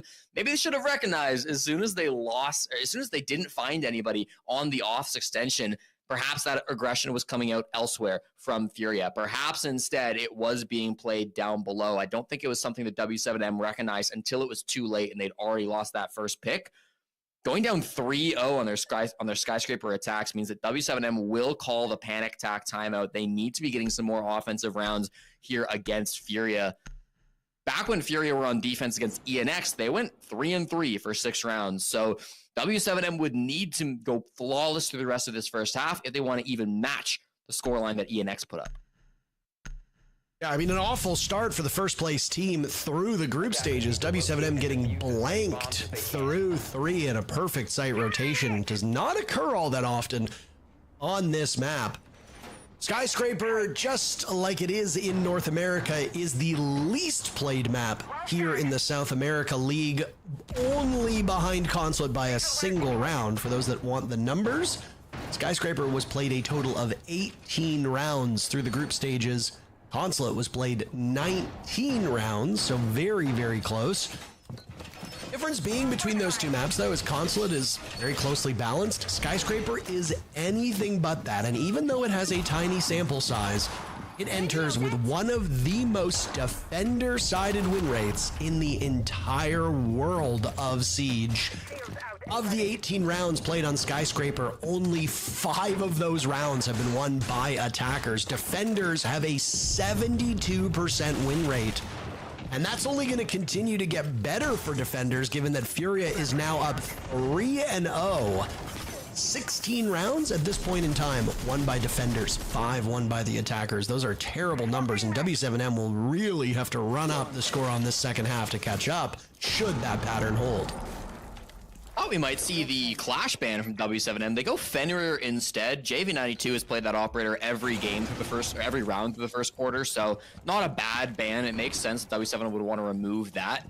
Furia take out the Dokkaebi. That was a big operator for Loban through the first 3 rounds too. So definitely some respect being shown on each side, but they will need to come up with some answer to Herds on the Clash, as he got a big opener last time with the jump out of the Shrine window. Playing aggressive with KZ, that entry to a Furia that can be so deadly when they're out on their own. As soon as this window opens, it will be off to the races for W7M, but they've got to time it correctly so they can get in onto Herds. Updated social prediction, more players, or more voters rather, going towards this W7M lineup, which is a bit of an oddity to me that W7M's fans have found the social poll given the scoreline we are looking at. So maybe you still have time to vote as to who you think is going to win. Feel free to do that on any of the major platforms. Dota has a good entry onto KZ, immediately thrown out of the building by JV92. So whatever advantage there was for W7M is gone. It's the Ella off the board. Those Guzmat mines thrown out by the Polish operator are passive gadgets. They will still exist without Ella on the board. Can't say the same about the Sazami, by the way. Nice kill from Nade to trade this one right back. Furia is not allowing W7M to build up a big lead here, and now the lead is completely gone. Furia taking an advantage with Herd swinging onto dots. Last Candela to go out by Volps now, as that's Ying starved of his main utility. Palu and Volps, the last 2 left. Volps looking at his what was once former team. He and Palu were on Liquid together, and they will need to make some serious magic happen. They're doing it, by the way. They combined for fewer kills than Herds has, but it doesn't matter a lick as Palu sweeps through the last 2 players, and W7M finally get a round victory. The bad blood between Palu and Volps maybe brings them stronger together in the 2vx situation. They do come together for some really nice late round play, favoring W7M, getting away from a round that probably should have gone the way of Furia. I thought Nade was playing expertly at the top of the black stairs. He saw that there were Candelas being tossed at him from the top of the stairs, and so what did he do? Didn't try to contest with the Ying. He said, I'm probably being pinched. Went down, killed Loban, who was down below him. That was really smart from Nade. Then it felt like Herds was doing a lot with that clash up the top floor over towards Drum, but it didn't seem to matter as all of his teammates in sight got picked off. His roaming partner of KZ wasn't playing close enough, ended up going down without a trade, so it definitely did feel like W7M had a better handle on that round. It was a bit slow. It was a bit scary for them, as they still didn't seem like they had a good answer to the clash, but sometimes the best answer to a clash is just ignoring it. Get the pick onto the other roamer house side, and then come back and just hit the bomb site. Let the clash exist in Drum. You've got him on a drone. You know where he is. Not going to move very fast and not going to be very stealthy. So keep tabs on that pretty easily. There's always a good game that's played with Clash, a meta game inside each round where good Clash is going to read into where the attackers are coming from and position themselves safely to slow you down and force you to tackle that obstacle. A good attacking team will attempt to isolate the Clash and focus elsewhere while the Clash becomes more and more helpless as her supporting cast dwindles. It's very similar to a Monty. A Monty can be very, very strong on his own and often is, but with another operator in tow and fewer defenders than attackers, a Monty will be a big problem. Clash functions that exact same way, so just being able to watch that is fun in and of itself. It goes to show you the knowledge that these two teams have. There'll be Nade on that Clash operator now as W7M tries to skirt away from the slow forces on the side of Furia. They had a good early round on the side of W7M. Last time they had to clear through this side of the map. The bomb site was off Exhibition. They got the opening picks over towards Geisha. Now they're going to try that again. It's fast move from the Blackbeard, but the melee priority for defenders is good enough for Philippe Hawks. Big kill onto Dotch. Nobody in to support the Blackbeard's a big mistake. Now Philippe Hawks even looking to go for too aggressive on the Geisha window. Doesn't get flashed out. They don't know he's here. Nothing's really been done to Furia at this current point in time. W7M are treading water and are slowly sinking on this round. That previous round could have very easily been a Furia victory as well, so even though the round goes to the Bulls, it's still the Cats on the right side of the screen that could be up 4-0. They're going to look for a fourth round in earnest, unless Volbs can pull off a clutch. Got over a minute left. A very quick execute by W7M that fell flat on its face, and now the clash that we talked about getting moved over will slow him down. I don't know why JV92 killed KZ there. That is a head scratcher. Isolate the clash. This is a good play by Volbs. I do like this very much. He has a suspicion that people are over in T, so he will roll out one of those Sens walls, give himself some concealment, now continue on. As he pushes over towards Drum, bullets will fire through all of that as Volbs is still slowed by the clash. No damage is being done by that electrification, Jesse, but this is really just a waiting game. They're just prolonging the inevitable at this point. It's a tough spot to be in for Volbs. JV92 with the final kill. It took it about 40 seconds for somebody on Furia, other than a clash, to come across their former teammate.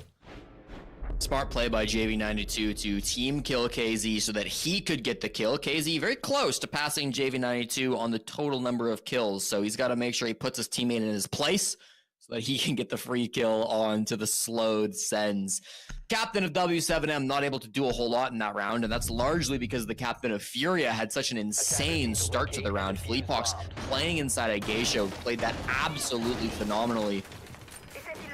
It's often talked about with W7M and Furia, the difference in the shield mentality between these two teams. Dots is one of, if not the best shield player in the entire world. He was leaning into these operators even before they got buffed way back in the day. Since we've become into a shield meta, Dots has really been able to thrive on this W7M roster, and W7M as a result have had some massive results as a team, most notably getting that Montreal major victory last year. Furia, on the other hand, while W7M were winning that major, didn't even qualify to Montreal. They really struggled through the shield meta, eventually deciding that we can just start ignoring shields. After they got nerfed a little bit with the introduction of Blackbeard, Furia have been able to thrive a bit more, and they just kind of ignore those shields. They don't play them a whole lot on the attack, but you see how good they are at countering them because they still have to play against them so consistently in the league. That play from Philippe Hawks was a great example of how you can counter a shield, especially in a 1v1, focusing the melee and then getting that hipfire headshot. One big struggle for W7M has been fishing for the players on Furia on those back stairs. Time and time again, we see a shotgun aimed at one of the W7M attackers, and there's been no real answer as they attempt to take control from that first floor or also go through the door upstairs and push on in. You're hearing Paulo. We're getting some Portuguese comms, Parker. I could try to live translate for you. You do seem to know Portuguese.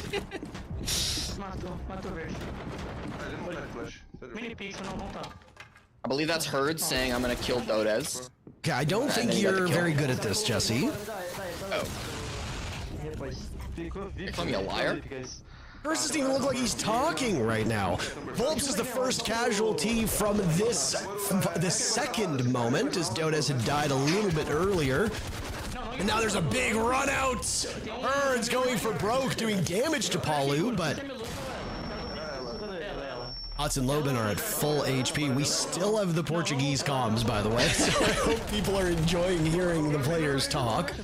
Down goes Dots at the hands of JV92. The only round that W7M picked up in this first half was a wild one that sure favored Furia through most of it.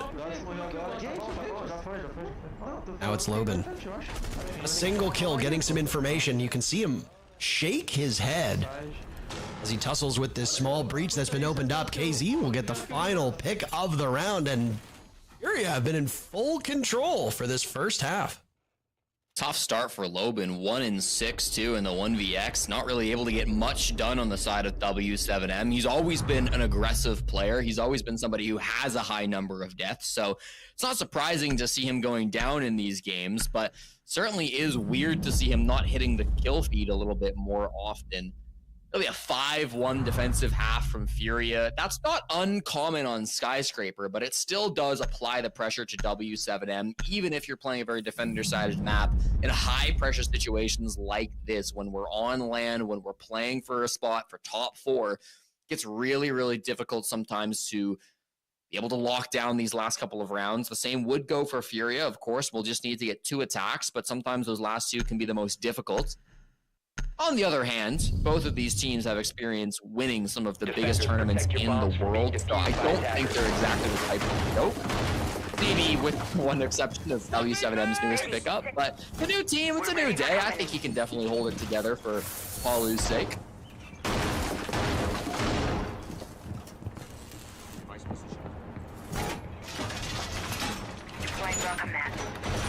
Whoa, secured! I think we have hopefully fixed the player comms. They were very loud.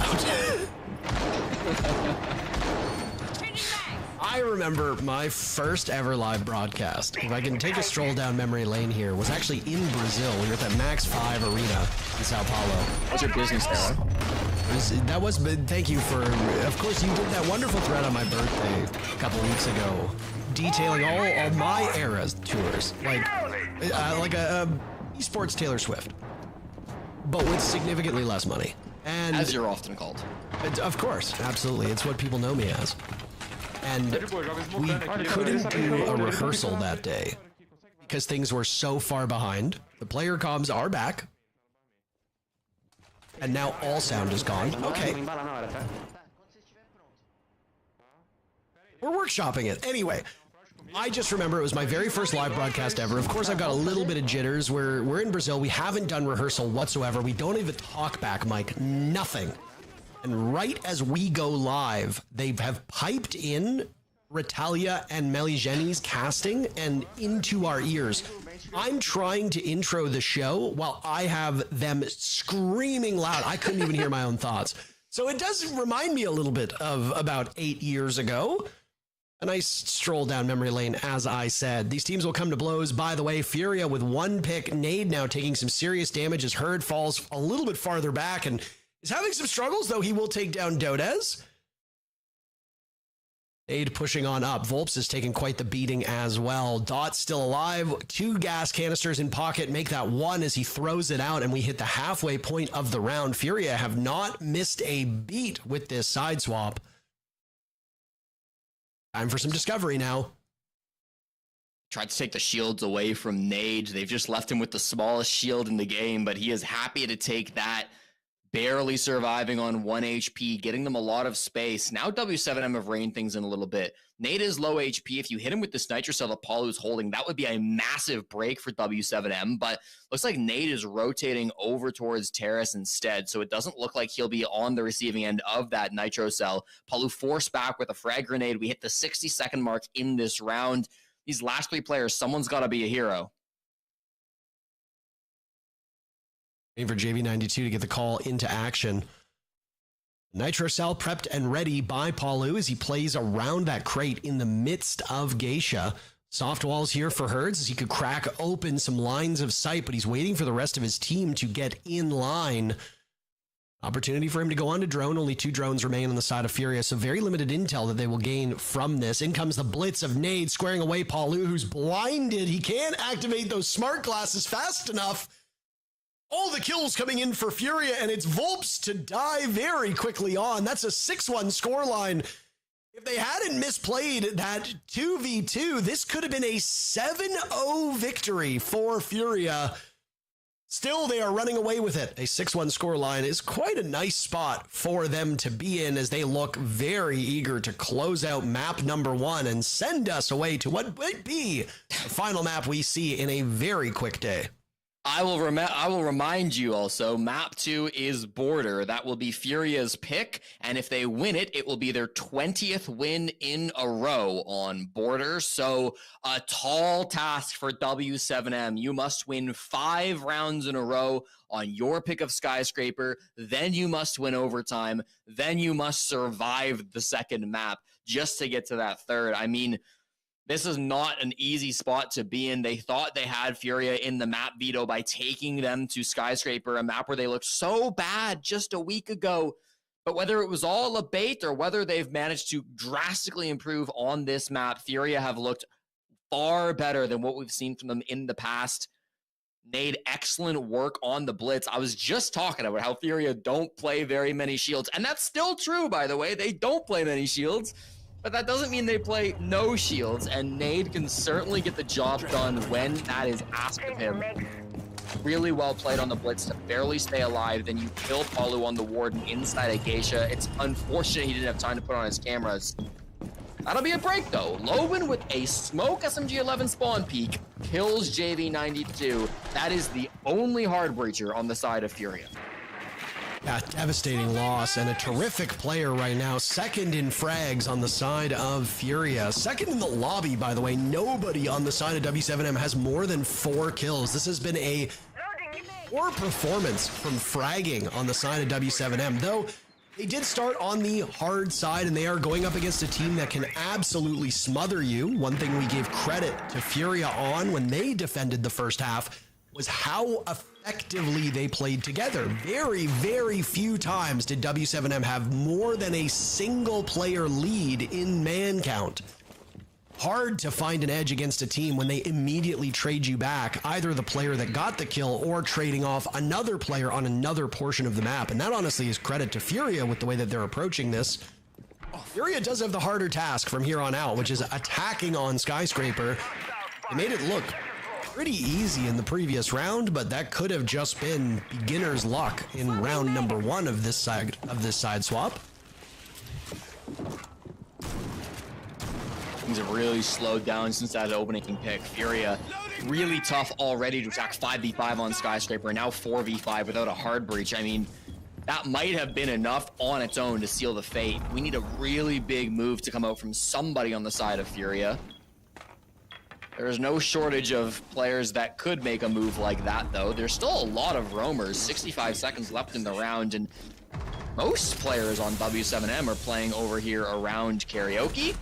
They will be getting kills around Karaoke, too. KZ falls to the bottom of main, leaving Philippox all alone in the 1v5. Not a whole lot of chances here. They swing him, and he misses every shot. So it's going to be a flawless round to respond from W7M. It starts off a bit of that aggression from the spawn peak, and then it spirals out of control very quickly from Furia. It's exactly what they need to get the momentum back in this game. The wheels, Jesse. We talked about the wheels falling off of Nip in map number 1, or in matchup number 1 here. The wheels fell off Furia in that round, and again, just going to show how hard it is to attack on this map, especially if you lose your hard breach early. Comeback like this, you already set the score in the previous round, is mighty, mighty tough. But W7M don't finish first overall in the league for good reason. They are absolutely capable of picking it up and riding out the remainder of this side. It was a 5-1 half for Furia when they defended. W7M could easily pull off the same. Easily, of course, is doing a lot of heavy lifting in that particular sentence. Their lineup looking very similar to what teams have been bringing on Skyscraper. You've got an Ella for those close and tight quarters. Her Gishmat mines are excellent detection devices. They also can just obscure your view for a tiny period of time. Then you've got the Legion in the castle, which will slow you down, and you need an anchor op, and Smoke is, I would argue, the best anchor and last-minute defender of them all. There really is no weakness in Smoke's kit. To me, he is the perfect operator. For a period of time, Thatcher actually inhabited that role, but his weakness was always that his utility would live and die off of what defenders brought, and obviously he had that pistol sidearm. It's a very quick entry right now for Furia. While we did all that talking, look at this. KZ is already over towards backstairs. That's where the smoke should be positioned. If not a smoke, then a mute. Somebody on the side of the SAS with a shotgun will be very strong in that spot.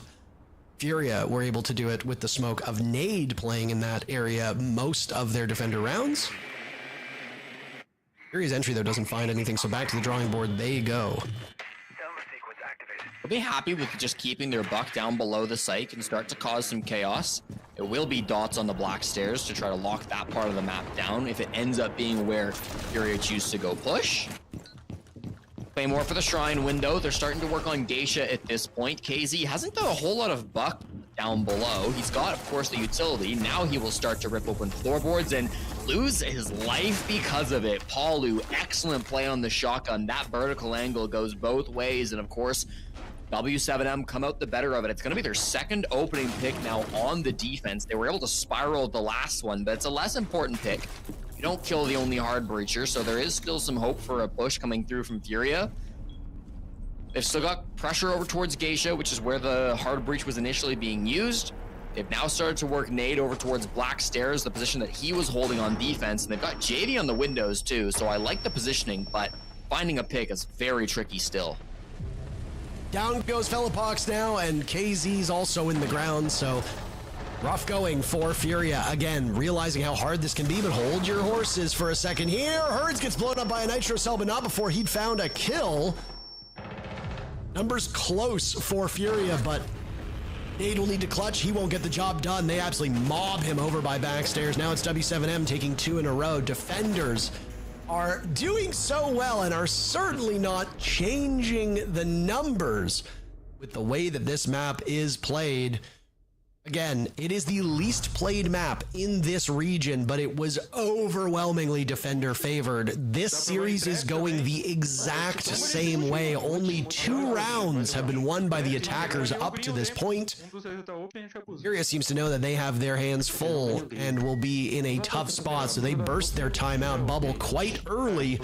Will now talk amongst themselves as it's 2 rounds into the second half. We always love to see these timeouts, 2 rounds into a half. This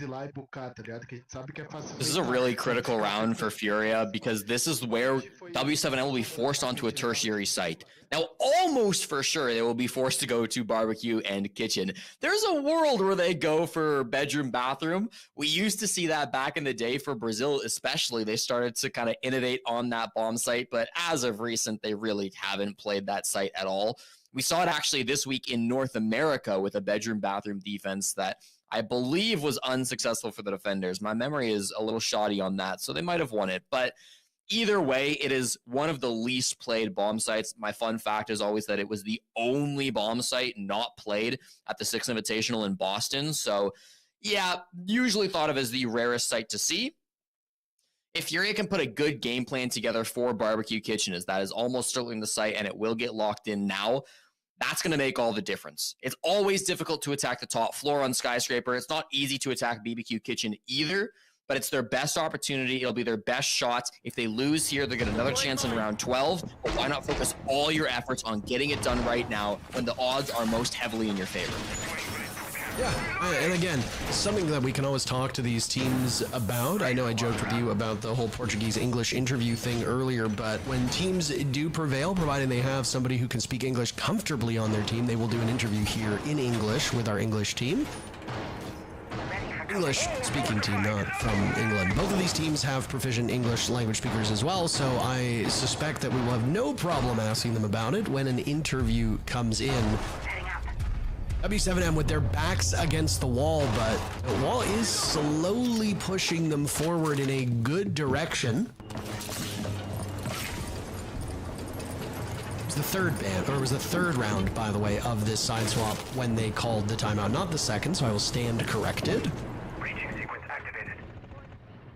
I like the mute ban. It's one of those operators that can be really effective. Arguably the strongest defender in the game. Doesn't really get targeted for fans very often because you can work around him, but he just offers so much to defending teams. Excellent close range gunfights, excellent utility, both primary and secondary. Lobin, for the second time in 3 rounds, has gone for a spawn peek / jump out and has killed the only hard breacher on Furia.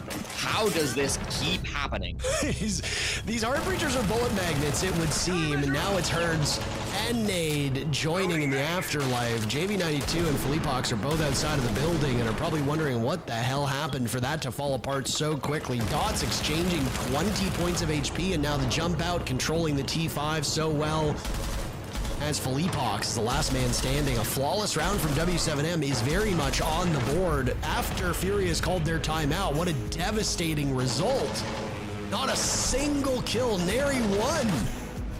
W7M continues their winning ways. They've closed this gap to just 2 rounds and are riding the good side of Skyscraper and riding high in the process. Skyscraper must be the most deceptive map in Rainbow Six Siege because it always seems to do this. It'll provide a lopsided first half. You're thinking, all right, wrap it up. Let's head to map 2. But nope, it's just the defender side strong as it always is. W7M answering back now with 3 in a row. Been excellent for them. They've also gotten all 4 of the opening picks since swapping to the second half. Loban has 3 entries at this point on the defensive side of Skyscraper. Paulu got one of them back in round 9 as well. So they've really been controlling the opening gunfights. That is a common trend on Skyscraper. With the big reason why it's so difficult to attack is because it's so difficult to get into the building, especially on that top floor. There's so many places for defenders to play, and you often need to jump in a window. You need to make your way through a very small corridor. No matter where you try to enter the top floor, it's going to be awkward. It's going to be risky. You're going to have to fight a lot of different angles that are getting held by the defense. So usually defenders get the opening pick. Usually they can funnel that into more and more frags. Furia are not done getting creative yet, though. It was a blitz rush in round 9. Now round 10. Excuse me, round 10. Now round 11. Will showcase an exciting play coming through with Herds on the Amaru, looking to probably go up the office hatch. Nade on the Sens, who could make some big plays going through either towards Shrine or maybe in through this exhibition window as well. Whatever the plan is, Parker, it's going to be a fun exhibition. I'm excited for it. I like the tools being brought. Furia will not allow W7M to set up if they pull off this execute quite effectively. Loban gets blinded as he goes for the swing with gas canister in hand. He finds a kill completely blind against Nade. That is unideal for the side of Furia. Birds has taken some damage too. Felipox dropped every gun from W7M hitting their mark. It could be another flawless round here too. Birds with a single point of HP outside with diffuser in hand. Back-to-back flawless rounds from W7M. And now it's Furia who have utterly collapsed. This defender side on Skyscraper will take no prisoners. Furia is finding that out in devastating fashion. Final round of regulation. W7M have fired up. They have the wind at their backs. And they're 1 round away from OT. What an incredible turnaround that Loban has had in the second half. He has been fantastic. Remember, he had just 1 kill on attack. He was really struggling to get anything done on the offensive side, playing a lot of Dokkaebi, then that got banned out, moved to them playing a lot of Flores through the end of that first half. Now in the second half, he has had a ridiculous number of opening picks. 4 out of the 5 rounds found the entry and has skyrocketed his overall KD up to a 6 and 8. Still technically negative, but considering he was 1 and 6 at the half swap, that's going to feel exceptional for Loban.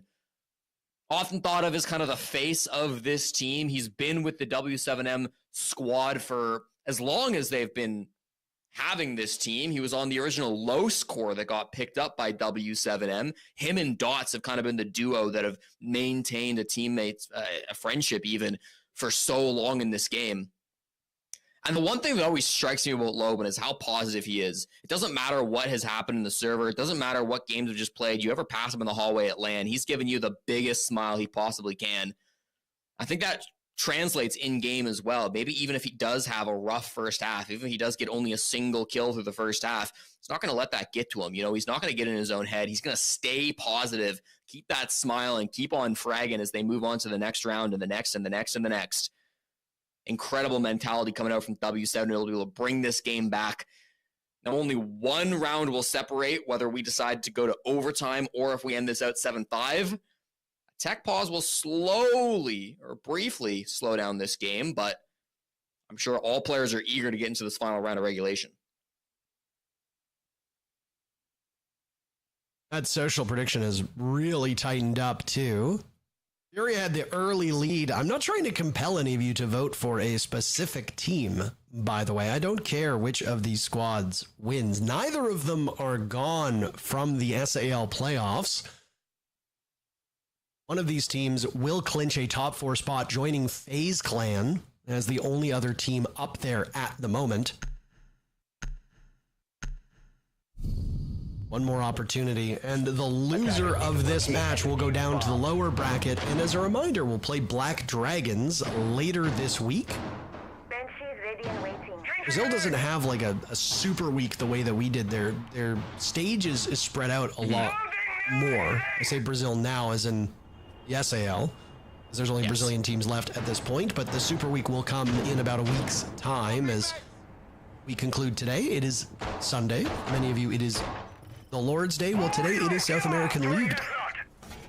So, after that brief tech pause, we get back into the action. Furia needed a bit of a breather. They are dealing with a very hostile map. They are dealing with a very hostile team, and they are dealing with a team that is terrific and has been terrific through this entire stage. W7M sits alone atop the standings. They have been really quite terrific since picking up this roster. This organization has a great eye for talent. W7M came out of nowhere a couple years ago and surprised everybody, basically reinventing the way that teams defend in this game. They have a legacy behind them. They were a dynasty for a brief period of time. They won Reload over CAG, in case people have seemingly forgotten that, in their matchup earlier in the stage, which came at the tail end of June. Weeks ago, Furia prevailed 8-6 on Clubhouse, a map that will not be shown no matter what. We will have Border next. Chalet remains as a decider should it be needed. All eyes on Logan hunting for this 5th opening pick on the defensive path.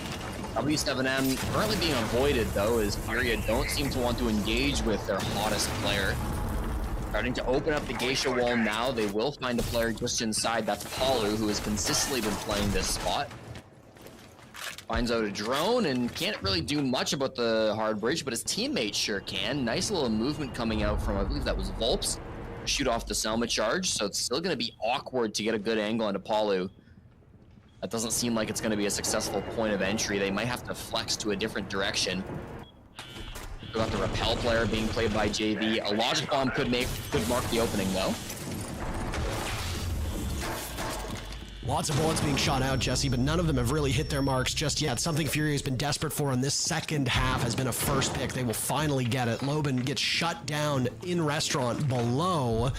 That was KZ using the Logic Bombs effectively and a sidearm to follow up on that. Next Logic Bomb will come out very briskly, so Furia wants to use these two gadgets as fast as possible to paralyze these defenders and put them into spots where they can easily flush them out. There's very little utility now here that remains on the side of the attackers, but just like that, JV92 will gain an even bigger advantage for his team. Volps almost got a second for his trouble. Down he will go. Things will go back and forth. Palu shutting down KZ. Furia desperate for this round. If they prevail, we go to map 2 of Border with Furia in a great spot to close out the series. Palu now removed from Geisha, and Dots is the last one left. It seemed inevitable that we would go to overtime, but that inevitability has all but disappeared. Nade will get the case to a great spot. Leapawk's punished by Dots as now the long rotate around will go. There's still some pings inside of the site for Dots to play off of. 2 bodies from Furia now trying to hold down this re-entry from the lone defender. W7M fighting for their life at this point in time, and Nade will say no thank you.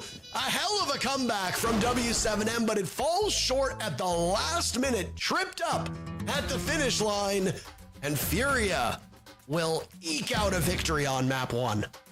When you need a hero, you look to KZ, the SI MVP from a year ago, looking so good in that final round. All eyes were on Loban, and he finally got shut down. As you mentioned, was on that bottom floor, tried to make a play, but was removed from the server. Excellent move by KZ. They will now take their opponent's map pick, Parker, and put themselves in an insanely strong position in this series. Yeah, they're set up so well to take Border all of the way, and then that would be it. A very quick day in the South America League, should that transpire. But there's a reason why these matches are actually played and not just theory crafted. So despite the tightening of that social vote prediction, Furia comes out ahead. You all got it right before you started revoting. That's map 1 in the books, so we've got one more coming. We don't want to waste any of your time. We'll be back with some more Brazilian action.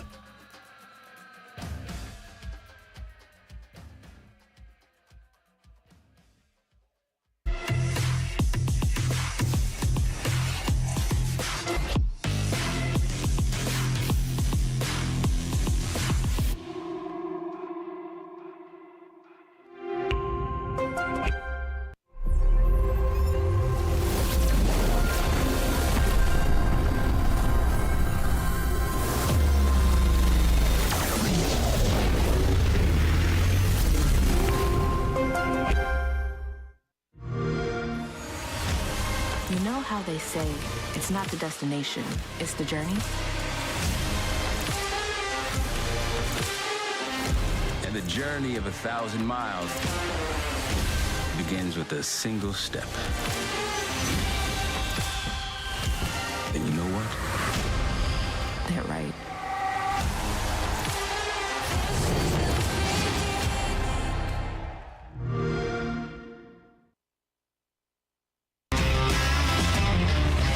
Tá, então é alguma coisa relacionada ao Siege, e eu vou fazendo perguntas e ele fala sim ou não. Beleza. Tá bom. Não? Beleza. É alguma coisa dentro do jogo? Sim. Tá, eu sou um mapa? Não. Um operador? Não. Um gadget? Não. Uma arma? Não. Eu sou alguma configuração do jogo? Não. É relacionada à mecânica do jogo? Não. Você tava bem, foi muito longe. Então não tá dentro do jogo? Não necessariamente. Nossa, mano, caralho. Algum objeto? Não.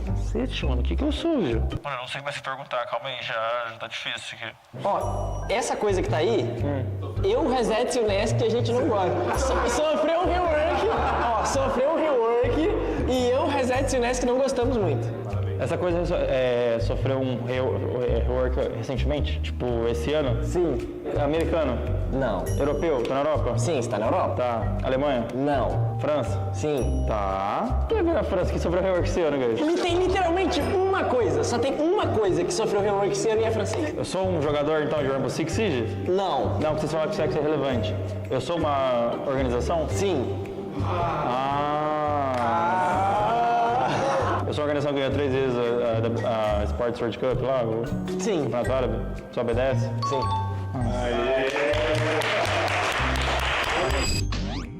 Eu tô dentro do jogo? Sim. Sou uma arma? Não. Por que você ficou na dúvida pra responder se sou uma arma? Eu atiro ou não, velho? Que é isso, velho? Não, qual é a dúvida? Não atira, você não atira, não. Qual é a dúvida, velho? Eu sou uma arma, velho. Eu sou um gadget? Não. Alguém me segura? Não. Não? Não. Ninguém me segura. Não, ninguém te segura, mano. Você vai que vai. O que for? Sou o carrinho da RAM? Não. Não? Eu sou um drone? Não. Eu vou que vou, mano. Que merda é essa, velho? Eu preciso de alguém pra, tipo, funcionar? Não. Não funciona sozinho? Não precisa de ninguém funcionar. Por que eu vou que vou, mano? Não, esse vou que você pode esquecer. Eu falei mais pelo meme. Talvez. Já que é difícil, mano. Não tem nem pergunta pra fazer direito. É, mas na hora de divulgar é fácil, né? Na hora de divulgar é fácil. Que eu sou, velho? É desesperador, tá? Vocês geral jogando aqui, o bagulho é sinistro. Mano, o bagulho é sinistro mesmo, mano. A gente treina todo dia e eu vejo isso. Não necessariamente todo dia você vê. Mas grande parte, na semana. Toda semana eu vejo isso. Toda semana você vê. Toda semana. Sim. Toda semana. Toda semana você vê. Vai tentando ali. Sou alguma skin? Sim. Sou uma skin? Sim. A minha skin é de um personagem masculino? Sim. Do ataque? Não. É alguma skin de time? Sim. Alguma skin de time Latam? Sim. Essa skin já foi de um time campeão mundial? Sim. Eu sou da nossa organização? Sim. Eu sou Smoke da Team Liquid? Não. Vigil da Team Liquid? Não. Multi? Sim. Cara, meu desempenho foi pífio. O meu também foi bem ruim, mano. Mas é difícil? É porque, mano, quando fala. Foi que é fácil. difícil, às vezes você não tem nem pergunta pra fazer, né? Mas legal a ideia. Mas é da hora. Faz aí vocês, Sabichões. Valeu. Acho que os 3 operadores mais roubados aí atualmente, acho que é o Multi, o Lesion e o Smoke. O Lesion é um dos bonecos mais picados assim atualmente pelo meta de shield. Então o Lesion ele é um counter direto pra esses operadores. O Smoke, acho que ele consegue isolar as áreas muito bem. Você consegue smocar um lado e peitar o outro, puxar a batida sempre. Até mesmo em mapas mais fechados, assim, como o Border. E o Multi, acredito pelo ping do Demos, esses operadores, assim, que ficam pingando full time, ele é um counter direto, assim. Até mesmo pro Green, né? Pra tirar de posições fixas e tal. Pra quem tá começando, acho que o Blackbird é um boneco que tem 2 granadas, assim, um shield na cara, então é só, tipo, tirar o fuzil e matar os caras. Brava, é um operador que vai ajudar bastante seu time aí, hackeando as traps e tal, e tem uma arma muito forte, que é a do capitão. E o outro, acho que é um Hard Blitz, seria o Ibana ou o Termite. São operadores, assim, que sempre vão ajudar você aí na ranked e ajudar o seu time. Aí, Rezetão, quero saber de você aí agora. 3 operadores roubados. Bom, primeiramente aí, eu acho que o Deimos, melhor boneco aí pra caçada, consegue spotar o cara ao vivo aí. E também, junto com ele, o Green, também é outro boneco aí de spot muito forte no jogo. E, mano, eu vou adicionar a Clash aí agora, teve um rework, eu acho que a nova mecânica dela aí, de você conseguir ficar colocando e tirando o shield aí, tá bem interessante. Cara, pra quem tá começando, eu acho que os bonecos mais simples, assim, eu acho que o Sled não tem muita mecânica, assim, então é bem fácil de aprender. Eu acho que um dockzão, assim, da vida também bem fácil.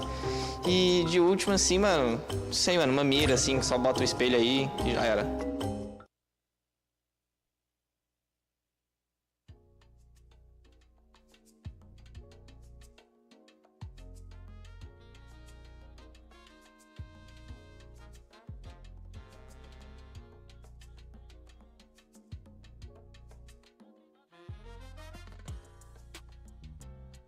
Overall, I think one of the cool things about how they played Skyscraper was just the fact that they had a whole bunch of extensions against ENX that ENX were able to punish, but that was not the case against W7M. They really pulled things back there. Yeah, I mean, the beginning of the round had already set the tone for me that they were righting their wrongs from their previous game against ENX. We immediately saw a transition of how they were playing a more traditional style, slow-paced Skyscraper defense, a default defense, rather, you could say, where they didn't have to get aggressive. They didn't have to fight for tons of control that they didn't really need. They could pressure in the beginning and have the ghost pressure fall off and get back to the site. But we're seeing with each and every single round was just very well-disciplined Furia. And this is where it's been a double-edged sword for them. I spoke with Bellypox after their game versus ENX, you know, just what's been going on, man. He was telling me our aggression, it's good when it's good, but it's bad when it's bad. And it clearly spoke into existence in their game versus ENX, where their aggression was losing them that map, losing them those rounds, where again, coming into today, they clearly had a different game plan, and it was being able to adopt that slower pace style of Siege and just being able to play off one another, not relying on big plays, just playing the default Siege that it takes for a team dynamic to work. And again, you know, speaking even further into that slower style of play, Herds on example, just switching to the Clash, not only does that slow him down, but it's a huge proprietor as to why they were finding success. And not only like playing the Clash like a lot more, because he did play it in the ENX game, but as you mentioned, because Fury were playing so aggressive around the Clash, Herds was often one of the last players alive in that ENX game, so he just couldn't really have the impact that obviously we see he had here. It's also a pretty logical extension of the other operator you see him play on this map in maps like Bank, where he plays a lot of the mirror behind a mirror window, pre-firing enemies that pushes positions. So it's very logical to stick Herds on this Clash, not only for the reasons Gabe mentioned, but also given the positions that he plays in other sites. Then, of course, we do have to talk about the attacking side, because, of course, Skyscraper defenses are always going to be pretty strong, especially if teams aren't giving away any advantages. But for W7M, they were shutting down KZ consistently, and Herds' dominance in the opening duels and the kills kind of slipped off in that second half, but Gabe at Skyscraper, as long as the attack gets a couple cheesy rounds, usually that's the team that ends up winning. Yeah, absolutely. You can't focus when a team's going up 5-1 on their defensive half. You really have to look at then what is going to come from their attacking side. And obviously it came down to the very end where you then saw KZ finally get that opening in that last round that just kept spiraling into a man advantage and a man deficit for W7, where they were then able to clench it out. Skyscraper is a very defensive-sided map, to say the least. It's also pretty easy to look at a 5-1 half and assume that, oh, W7M were able to force a comeback in map 2, but remember that because it's so defender-sided, for Furia to get a 5-1 half at the beginning of the game is almost the expected result. It's either a 5-1 or a 4-2, and then all they had to do was find a way to punish a couple of defenses in the second half. They only had to punch through one or two times, and I don't want to say they did the minimum that they had to do overall, but this is very much how Skyscraper typically plays out, Lynx. Well, yeah, I was about to say, the minimum honestly isn't that bad of a descriptor. I mean, 3 of those rounds that we saw played in the second half were flawless victories by W7M. They didn't drop a single person in rounds 8, 10, or 11. And the 2 rounds that Furia won, the first one had a Herds 3K when they were down 4v5. And then the next one, KZ's literally sitting around delivery for like an entire minute in the round, happens to catch Loban rotating. And that's the moment, the first time they get an opening pick that entire half, that they're actually able to get something on a Sky attack. That's just how the map goes sometimes. And I'm not going to flame or blame Furia for winning a map that way when it's so defender-sided. Let's do a quick transition. We'll head to map 2. It's Border on deck after Skyscraper, which was a little bit closer in terms of how much both of these teams had opted to play it before they got to playoffs. W7M did it twice, won it both times. Furia did it once and won it the lone time they did. But overall, it's interesting because Furia have opted to challenge W7M on it. Lax, did they watch that game that they had against FaZe where they absolutely schooled them and Loban was just around the map doing whatever he felt like? Because this feels like a bit of an ego challenge here.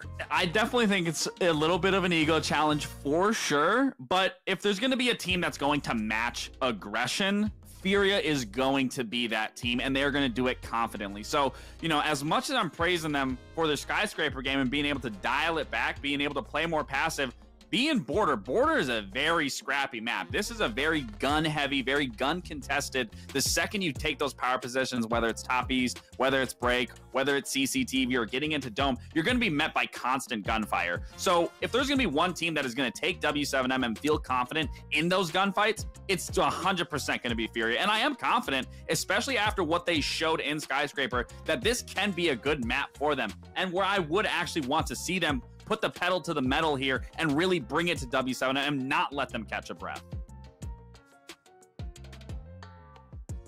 All right. Map 2 is on deck. Border looks like it's about to be as close as Skyscraper was, but I would hope it's at least a little bit more back and forth because Skyscraper was a tale of 2 halves. Border does not play out quite the same. Intero, Jesse, go get him on map 2. Oh, thank you very much. I'm excited to see what happens here. A quick 2-0 might be on the cards, or in the cards, or near the cards, or somewhere card adjacent, Jesse, as you don't get to see our beautiful faces. I did my hair for this. I did not. You now? I did not do my hair for this, by the way. That would have been the upset of the stage, Okay. but instead it's going to be the classic old W7M Furia. We once again are on Furia's best map of Border. They have no fear. It doesn't matter what W7M might have done. A 19-game win streak speaks for itself. We'll get the operator bans rolling on through. The Deimos ban makes a ton of sense. Deimos is extremely good on this map, and KZ is an extremely good Deimos player, so we expect to see that. The only other thing that you might ban on a map like Border would be double shield, and they'll take 1 shield out. Again, against Furia, one of the fewest shield teams that we see here in the South America League. Not surprising that they don't care to remove both. On the side of Furia, they take away a zombie smoke. It's going to be a very focused set of bans. Both those operators arrive on the east stairs part of this map. Make it really difficult to hold east stairs if you don't have a zombie or a smoke, because it is otherwise quite vulnerable. So we'll see what W7M do to respond to that. If they are going to play maybe something like a Fenrir over on east stairs, or we've seen other operators such as a Sentry get played over towards east. But another option is just to not hold it, and we've seen teams do that as well and have success. Those that are just tuning in, we are on map number 2. Securing the perimeter. If Furia prevails here, that is it. They clinch top 4 and they move on to play up against FaZe Clan, who prevailed in our matchup that happened about an hour or so ago. If you're wondering how we are already in our second series, it's because FaZe Clan absolutely bodied Ninjas in Pajamas 7-2 on Chalet, 7-3 on Bank, and it's being a little bit it's being a little bit generous to this NIP team because some of those rounds very easily could have been FaZe clans. There were a couple that FaZe dropped that they probably shouldn't have. NIP really had very few good looks beyond what you see from those numbers. So one of the rare instances where the numbers actually do tell the full story. Map 1 got a little bit spooky for Furia and their fans as the comeback was very real, aided by the fact that W7M's comeback was on a very defender-sided side of Skyscraper. Still, all Furia needed to do was win 2 of those rounds on attack. They managed to accomplish that, and in the 12th and final round of regulation, took map number 1, and now Furia will go to their own map. Should be comfortable territory. Really like this castle setup coming out from Loban. They've understood that they can't really hold on to East with these bans, so they've just set up the castle barricades in a way that if they lose East, as they now have, it's not the end of the world. Volp's still in a bit of a cheeky spot, playing inside a break room, kind of behind one of his own teammates' castle barricades. Could be a quick pick from Volps if he manages to catch someone off guard from that spot, but it's not really where the entrance is coming through at the moment. W7M still waiting for that initial contact. Furia have taking a lot of space over towards office, over towards East, but a minute 15 and still not even one opening pick is pretty rare for Border. That's Volps now being called into action, taken out by Hertz as Hertz is there's the very first entry from Furia. Philippox dies to a nitro cell thrown out by Dots, so something working on the side of W7M. They have no more late round potential. Pulse is on the board, but no more destruction capable on his end other than just fragging power. Through the Surya gate, nade will go, and now, oh my goodness, Dodds has not been thrown out of this position. Dodez with 3 kills from this position. Palu credited with the pick on to JV92. Things have fallen apart by Furia in a hurry. How do you not drone that out at all? Dodez allowed inside of security to exist way too long, crushing Furia's advances, and a round that looked like Furia had going in their favor so early on does not get much farther than this singular first pick onto Volps. Bird's gunned down by Paul, who has a desperate attempt to get into the bomb site, falls short, and W7M start off a great first round. What a blunder from Furia. Dodez, just that sneaky spot inside security. He was literally blind because of the blitz flash. He couldn't see, but eventually when it wore off, he just hit the deck as soon as he got blind, and then they ran right on past him. With so little time on the clock, there was no time to drone that. They thought, screw it, we'll just throw the blitz in. We'll probably be able to find the security player, and then they ran over towards the rotate to hallway. They're like, wait, we don't see security player, and that's when they got shot in the back. Unfortunate chain of events for Furia. I should note before we get too deep into this game that while Furia have been exceptional on this map, one of the most recent times that they have come close to losing it was against W7M. These two faced off on Border back at Reload in Sao Paulo and in Rio de Janeiro, I should correct myself. And that was 8-6. It was a Furia win, of course, but W7M brought it extremely close. So they have a strong history playing against Furia on this map. They should know what to expect coming back from that game at Reload. We'll have to see whose adaptations come out to be better in this second game, because these two opponents will be very familiar with one another. They did just clash just a couple weeks ago as well in a matchup that went into overtime. On Clubhouse, an 8-6 score line, if you remember me referencing that all the way back in map number 1. Okay, Z.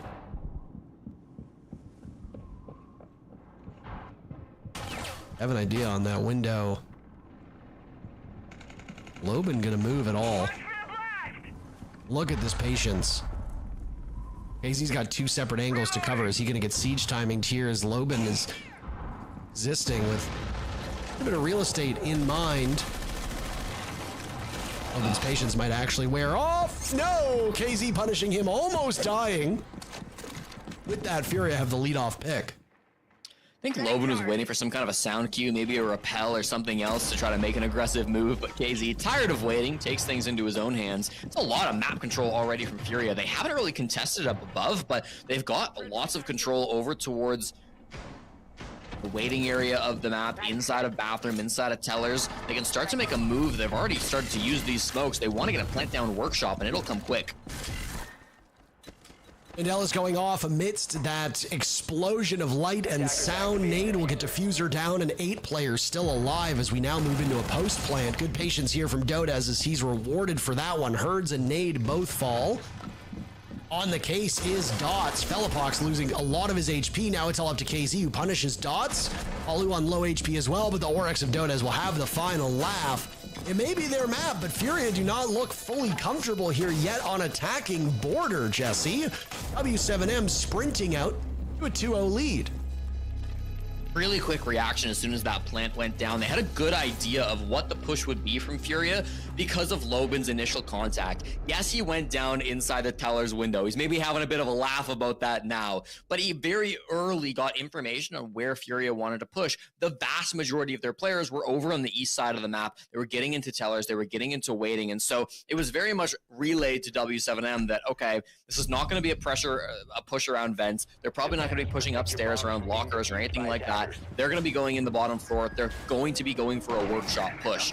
They let the plant go down, but they never panicked about that, right? They weren't so concerned. They had strong positioning around the map inside of customs from up above as well to try and make some flanks over towards waiting. They had a really good idea of the map control that they controlled.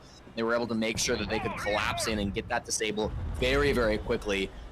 Temporarily stalled out by KZ on the buck. He had a potential for an ace there in the 1v4, but not quite going to be possible that time, and W7M hold together for 2-0.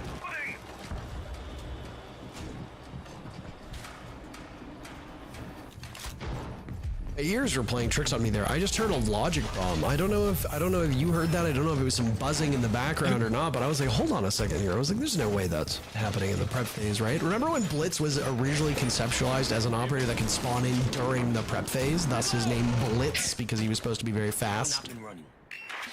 That was before my time, Parker. Well, it never ended up happening. It was how Blitz was originally first thought up was, okay, well, this operator will spawn during the prep phase. The rest of them won't. And I think the devs very quickly realized maybe this isn't the most balanced of things. Imagine. Shield ops are available, by the way. The only shield that's been banned out up to this point is Blackbeard. One more might join, but with Furia's little insistence on bringing those operators, I don't know if that will be the op that W7M chooses to get rid of. It could be a Ying ban, even though Ying isn't present here. She is good on most bomb sites on this map and can be very challenging to deal with. Oben has had a very forward defense here, Jesse, through all of these rounds, and will do so yet again, defending upstairs, and will have 2 separate players from Furia hunting him down. Manages to survive for the time being as he punishes the drones that come on in, taking that intel away, but he's got a good lineup onto KZ. And with the DMR in hand, he can do some serious work. Oben swings this 9 times out of 10, but right now he's playing really passive, perhaps trying to bait for a teammate to make a move. Volps and Dodez are both inside of offices. Dodez is playing that radio window for a potential aggressive play. They don't actually engage. A lot of restraint being shown by Loban. Instead, the window player of Dodez gets the opener. Great shot on the Fleet box. This is a very forward defense from W7M. Fury are not equipped to deal with it at all, at least in the first bit of action, but they're cleaning up after that, and they've now put W7M at a disadvantage that Dodez is putting in some good work to ensure it does not last too terribly long. KZ now eliminating Dodez's HP a little bit by a little bit. Dodez 7-1 as he tries for the drop off. He cannot do it. Nade shutting him down, and now it's Palu who's yet to die through these 3 rounds. 3 kills to 5 kills. Palu will need to go. The former star of Team Liquid finding new life on W7M. The team benefiting from his presence greatly. He can stack up to the best of them. He has more kills than the 2 remaining players from Furia combined. He's got a favorable spot as well. He's secured by some soft walls, some reinforcements, some castle barricades.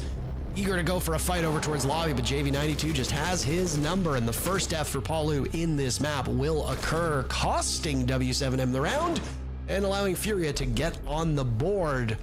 No perfect defender rotation for the Bulls as Furia takes round number 3. We don't have pistol rounds in Siege, but don't let that stop you, Dodes or KZ, from bringing out the secondaries and causing chaos. A couple of kills coming out from both players of Furia and W7M with those sidearms. Just a chaotic kind of scramble in for offices and for Fountain. We saw a lot of players on W7M holding that part of the map, and you got to kind of wonder, maybe they should have gone a little aggro. Maybe Loban should have gone for a swing because they let Furia get more or less set up. They lost the entry, but KZ had no deterrence as he freely jumped into Archives, was not challenged on the vault, and then was able to really start dealing damage as he pressured towards Fountain all himself. It took a while before he got shot down by Dodes, and so was able to do so much work for Furia. They're happy to get on the board early. This is important to be able to get at least one round here attacking on border. It's a map that can be relatively 50-50. Sometimes it leans towards the attackers. I will say throughout this stage, both of these teams have had a lot of success on the defense. Furia have only played one game this stage on border, and they went 6 for 6 on their defensive half. W7M have played it twice. They've had 12 total rounds on their defense, but got a 75% win rate through those 12 rounds. So both of these teams are very proficient on their border defenses.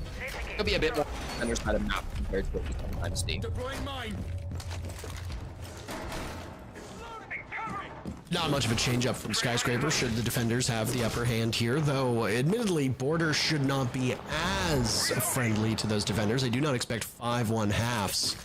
Yeah. Of which we got very close to on Skyscraper. Notice eliminating Herds yet again. And look at that. He's laughing. Herds is dead and he's laughing. They're all laughing. Loban getting in on some of the fun as well, joking around. The spirits are not quite as high on the side of the former world champions as Furia don't look very excited with the way that this is starting off. They'll rely on Felipox to give them some, maybe a bit of a pep talk, maybe some encouragement, as you saw him being quite chatty on the player cams of Furia. W7M, every single round, keep taking these chances, and they keep paying off with early aggression, and it's knocking Furia down time and time again. Walk on a border, this is how it gets played. JV is tired of it, though. With Loban ripping a C4, he's able to walk in and equalize the numbers to 4-4. Holly's taking a lot of damage, as has JV and Nade, so not a lot of healthy bodies on either side. We still have a couple of players that can stand with full HP. Border can be one of these maps that can be really, really fast or very slow, depending on kind of how these defensive players want to take it. Dodes has been exceptional inside of security with that DMR, 8-2 as his current stat line. They need to find a way to either get past him or get around him, and right now with this Twitch drone, they've got good information if they want to go head on. Still at the windows, still looking for these Furia players as they get ever closer to the bomb site. Dots eliminating Felipox, and things are not great on the side of Furia as they tied it up in terms of players. JV92 is now down for the count as well, relying on one of the 2 remaining upright bodies on Furia to retrieve him. There are drones on the side of Furia, but every single round they seem to be running behind on information.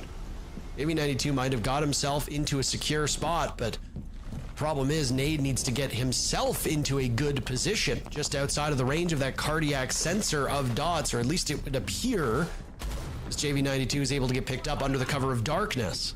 W7M in a great position for the final 30 seconds, Jesse. Where do they go with this, though? Nade has Diffuse Kit and Break Room. They could pivot towards Lockers, despite a lot of pressure so far towards Break. I believe that will be the call as he starts to make the move. Down goes Nade, down goes KZ, JV92, the last hope for this round, and I mean, he's been brought back from the dead once. He's far from immortal, 10 seconds left, he's just gonna hold this angle, he won't give them anything, so the round will end W7M with 4 players still alive, only losing Loban earlier. That's all they really had happen to them. Defenders having a great time so far on border. For fans of Furia, you might have to wait a couple more rounds for the side swap to come in before you start seeing some good looks from your team, because W7M are doing to Furia what happened to W7M on map number 1. Border right now very firmly in the W7M camp. Dodes on fire at the moment. Again, the highest KDR in the South America League coming into this game, a 153, is backing that up with a ridiculous stat line right now. 10 kills through the first 4 rounds. Doesn't happen very often. He'll be at 10-2 to start round number 5. course, this young player was picked up by W7M at the start of last season after having his rookie stage on E1 late 2023. A player with an incredible amount of mechanical talent. He very quickly proves just how good he can be at a tier 1 professional level. Had floated around tier 2 for a while, kind of the early half of 2023 and the entirety of 2022 was trying to get onto those top level teams, but it took E1 taking a chance on him for the rest of the league to really wake up and realize just how incredible this player was. Now he's doing it at the biggest stage, of course, major champion with W7M last season, so he's having a hell of a career and wants to be able to make it to another one of those big events. What a performance by Dotas so far, Jesse. 10-2, 7-1 at one point, so he's showing that he can have huge impact round by round. Currently sitting above 2 kills per round, which is an incredible feat. For a long period of time, Shaiko was one of few players in the world that had over a kill per round, and that might not seem like much, but in Siege, to be able to consistently achieve that is a huge accomplishment. Dotas is 10 kills for W7M. Volts and Loben, his 2 teammates, have 0 combined. You're going to need some real big effort out of them, and Volps will immediately fix that issue as Dotas has died. AZ in the ground as well at the hands of Volps. Now it's Volps' turn to die to Herds. W7M combining for 7 kills on the remaining 3 players. Philippe Hawks not on the board either for Furia, so some goose eggs that will need to be broken by both teams, as that's a minute now burned off of the clock. Herds heard that trash talk at the end of the last round, or even at the start of last round as Dotas, we saw him laughing. Got a little angry at it. They've got a rotation being made, but it's easily read. Furia deal a lot of damage. The pistol, they have this guy in their sights, but they can't get the kill. That's tragic from Nate. It should have been a freebie as Loben makes his escape back to Fountain. I don't know how he's alive. Thankfully, Philippe Hawks breaks his goose egg to be able to find that pick. These last 2, Paulo and Dots in a 2v4. And it's all dots. So W7M's lead now down to a single round as multiple players from Furia all in on that final kill. Bullets whizzing by left and right. And it really did come down to shutting down Loben. He's been exceptional, or Dotas rather. He has been exceptional on that roam. He has been in the faces of Furia round by round by round. And it was a great look from Furia, isolating Dotas, finding him very early on, shutting him down, snowballing from there. Yes, they did lose 1, but then very swiftly pivoted. And now a 3-3 first half is absolutely possible. Furia start on the bad side of this map. It's their map choice. W7M picked to defend first, so things should be going well for the Bulls at this point in time. If a 4-2 half is not possible, then Furia might be a little bit relieved. Still, W7M have been of great energy and great motivation up to this point, laughing, giggling, having just a great time on player cams. Expectations are high for this W7M team. They are major champions, minus Palu, of course. They finished first in the group stages, and they would love to go to map 3. If not, they have a date down in that lower bracket up against Black Dragons.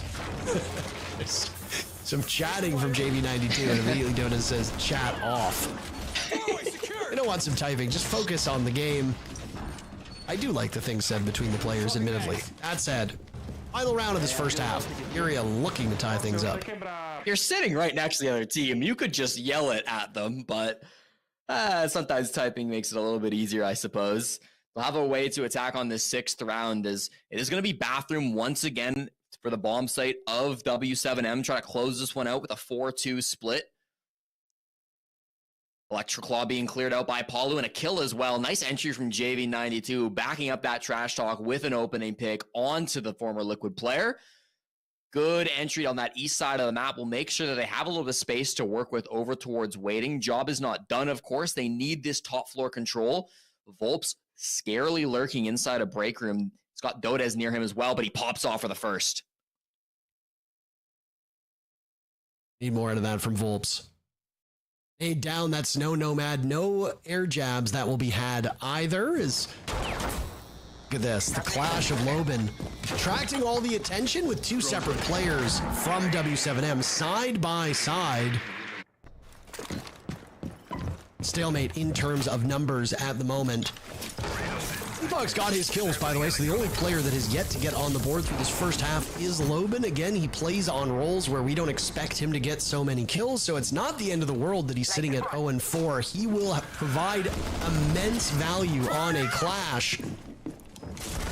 Candela will go out. KZ looking to push up off of it. Herds will do the same. Herds taking some serious damage in the process. KZ joining him now too, and look at this full court press from the defenders. They've been caught with their pants down on the side of Furia. KZ is in the ground. Herds bleeding out. Philippox and JV92 are the last two that still have a body right now.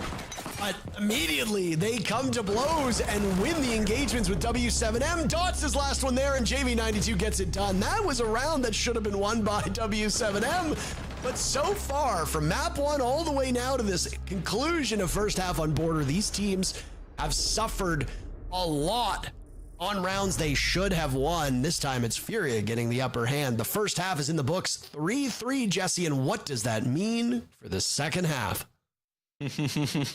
Listen, I think Furia have got him right where they want him. You can see the mentality shift. It was W7M laughing and yelling at the screen. Now it's Furia who are standing up. JV92 at the end of that last round getting out of his seat. He has a reputation for standing up after nearly every round win in big important games at LAN. I've missed seeing this guy play at a closed environment offline. He's had too many online games, I think, where they've been playing in the regular season. So it's good to see JV getting up. You saw after that round as well, the coach coming over and consoling Nade. His early death in that last round was not ideal, but opened up the door a little bit for the rest of Furia to be able to walk through that top floor, find a couple of big kills. Now they'll swap to the defensive side. They remove the Blackbeard and the Ying off the board.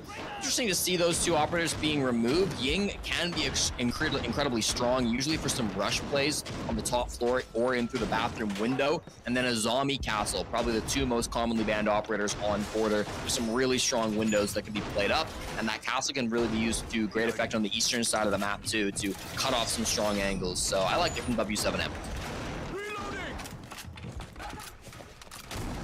Both of these teams living up to their billings at this point in time, Jesse.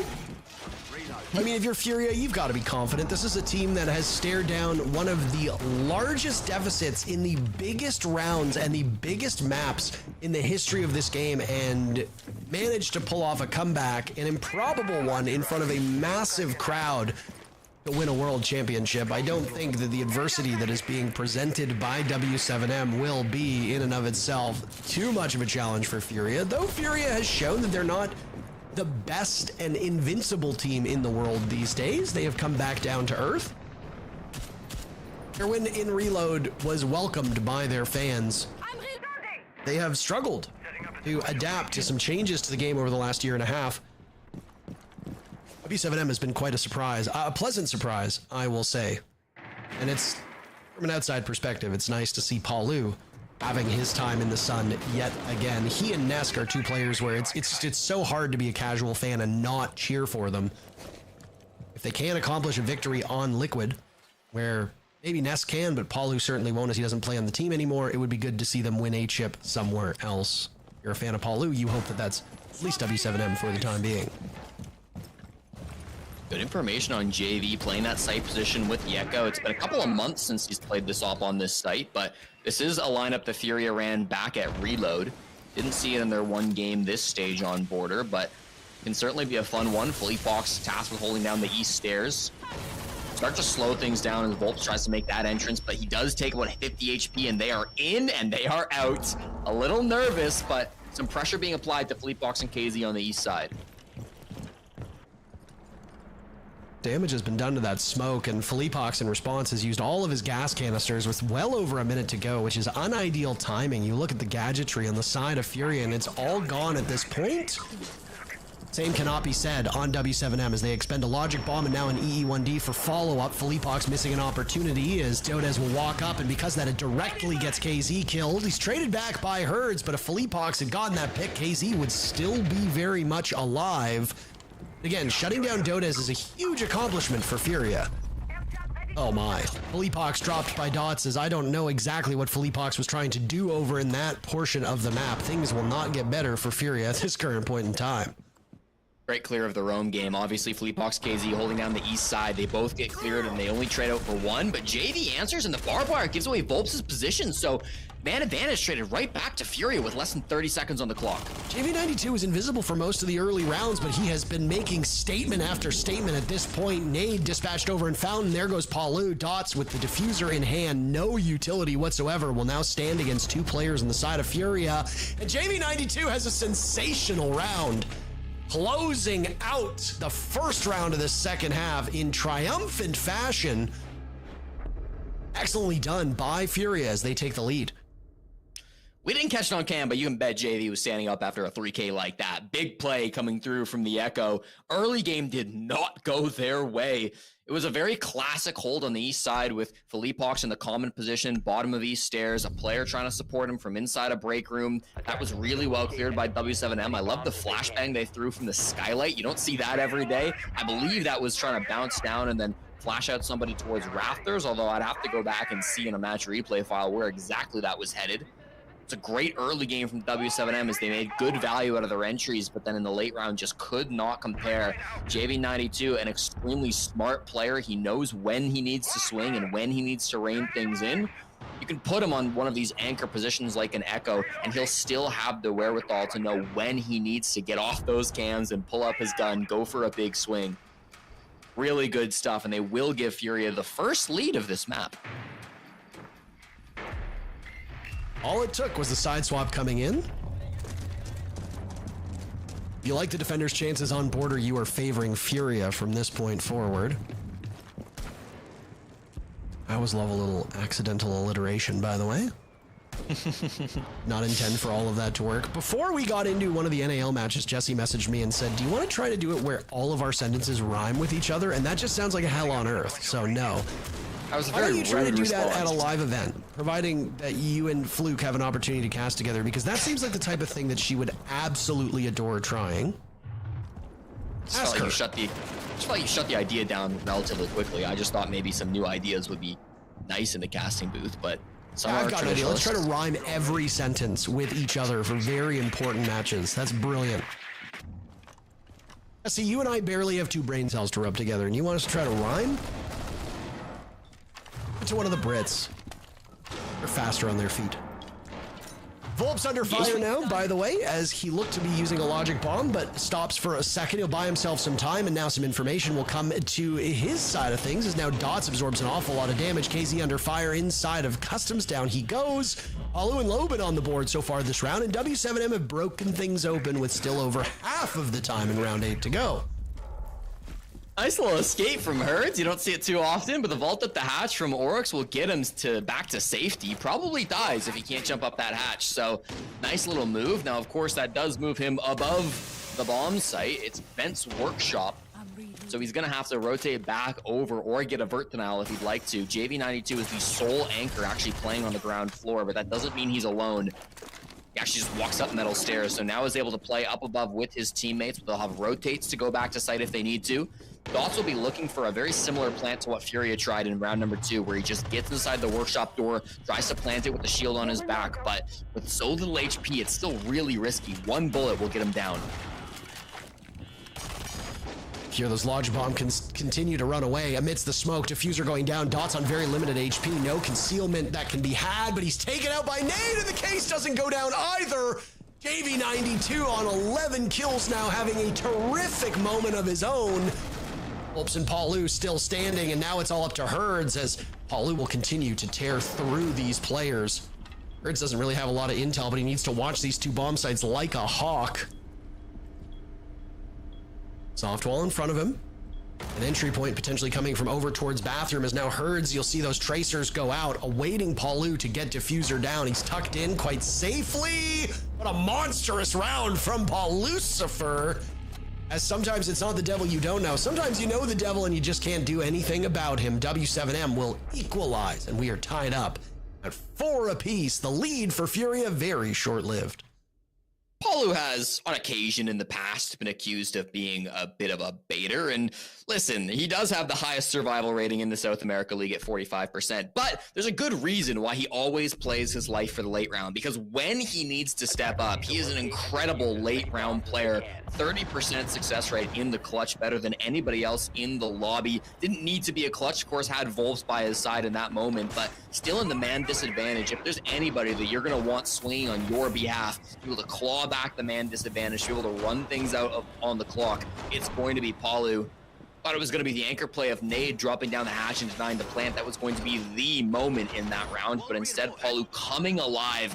Now up to 6-4, starting to have a bounce back in this game.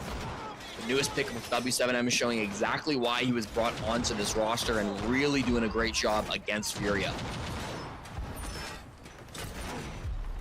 Had players dominate these rounds so far. I mean, JV92's had incredible rounds. Dodes has had great rounds. Palu's turn now. Dodes has fallen off, and that might be a bit of a concern for W7M, but thankfully there is depth here on this team. Dot's a terrific player playing on that shield. Might not be getting a lot of kills, but will be driving the offense forward as the rest of these players work alongside him. I'm more concerned with Volps and Lobin. They have 5 kills through 9 rounds. They were both without a kill at a point in time, if you recall. That was the round where things fell apart for Dodes, and he has not been able to recover in the offense department since. Dots will break in now through jail. Find himself inside of customs and will have to now confront yet another barricade. As shield on shield action could be in front of our very eyes. Philippox now navigating the clash to get ever closer to where that blitz is, but now Philippox is pretty safe inside the B-bomb site. Just going between waiting and tellers through that rotate that is large enough to accommodate a shield fully extended. Set up for W7M over towards customs, and they'll chip away at this defense of Furia.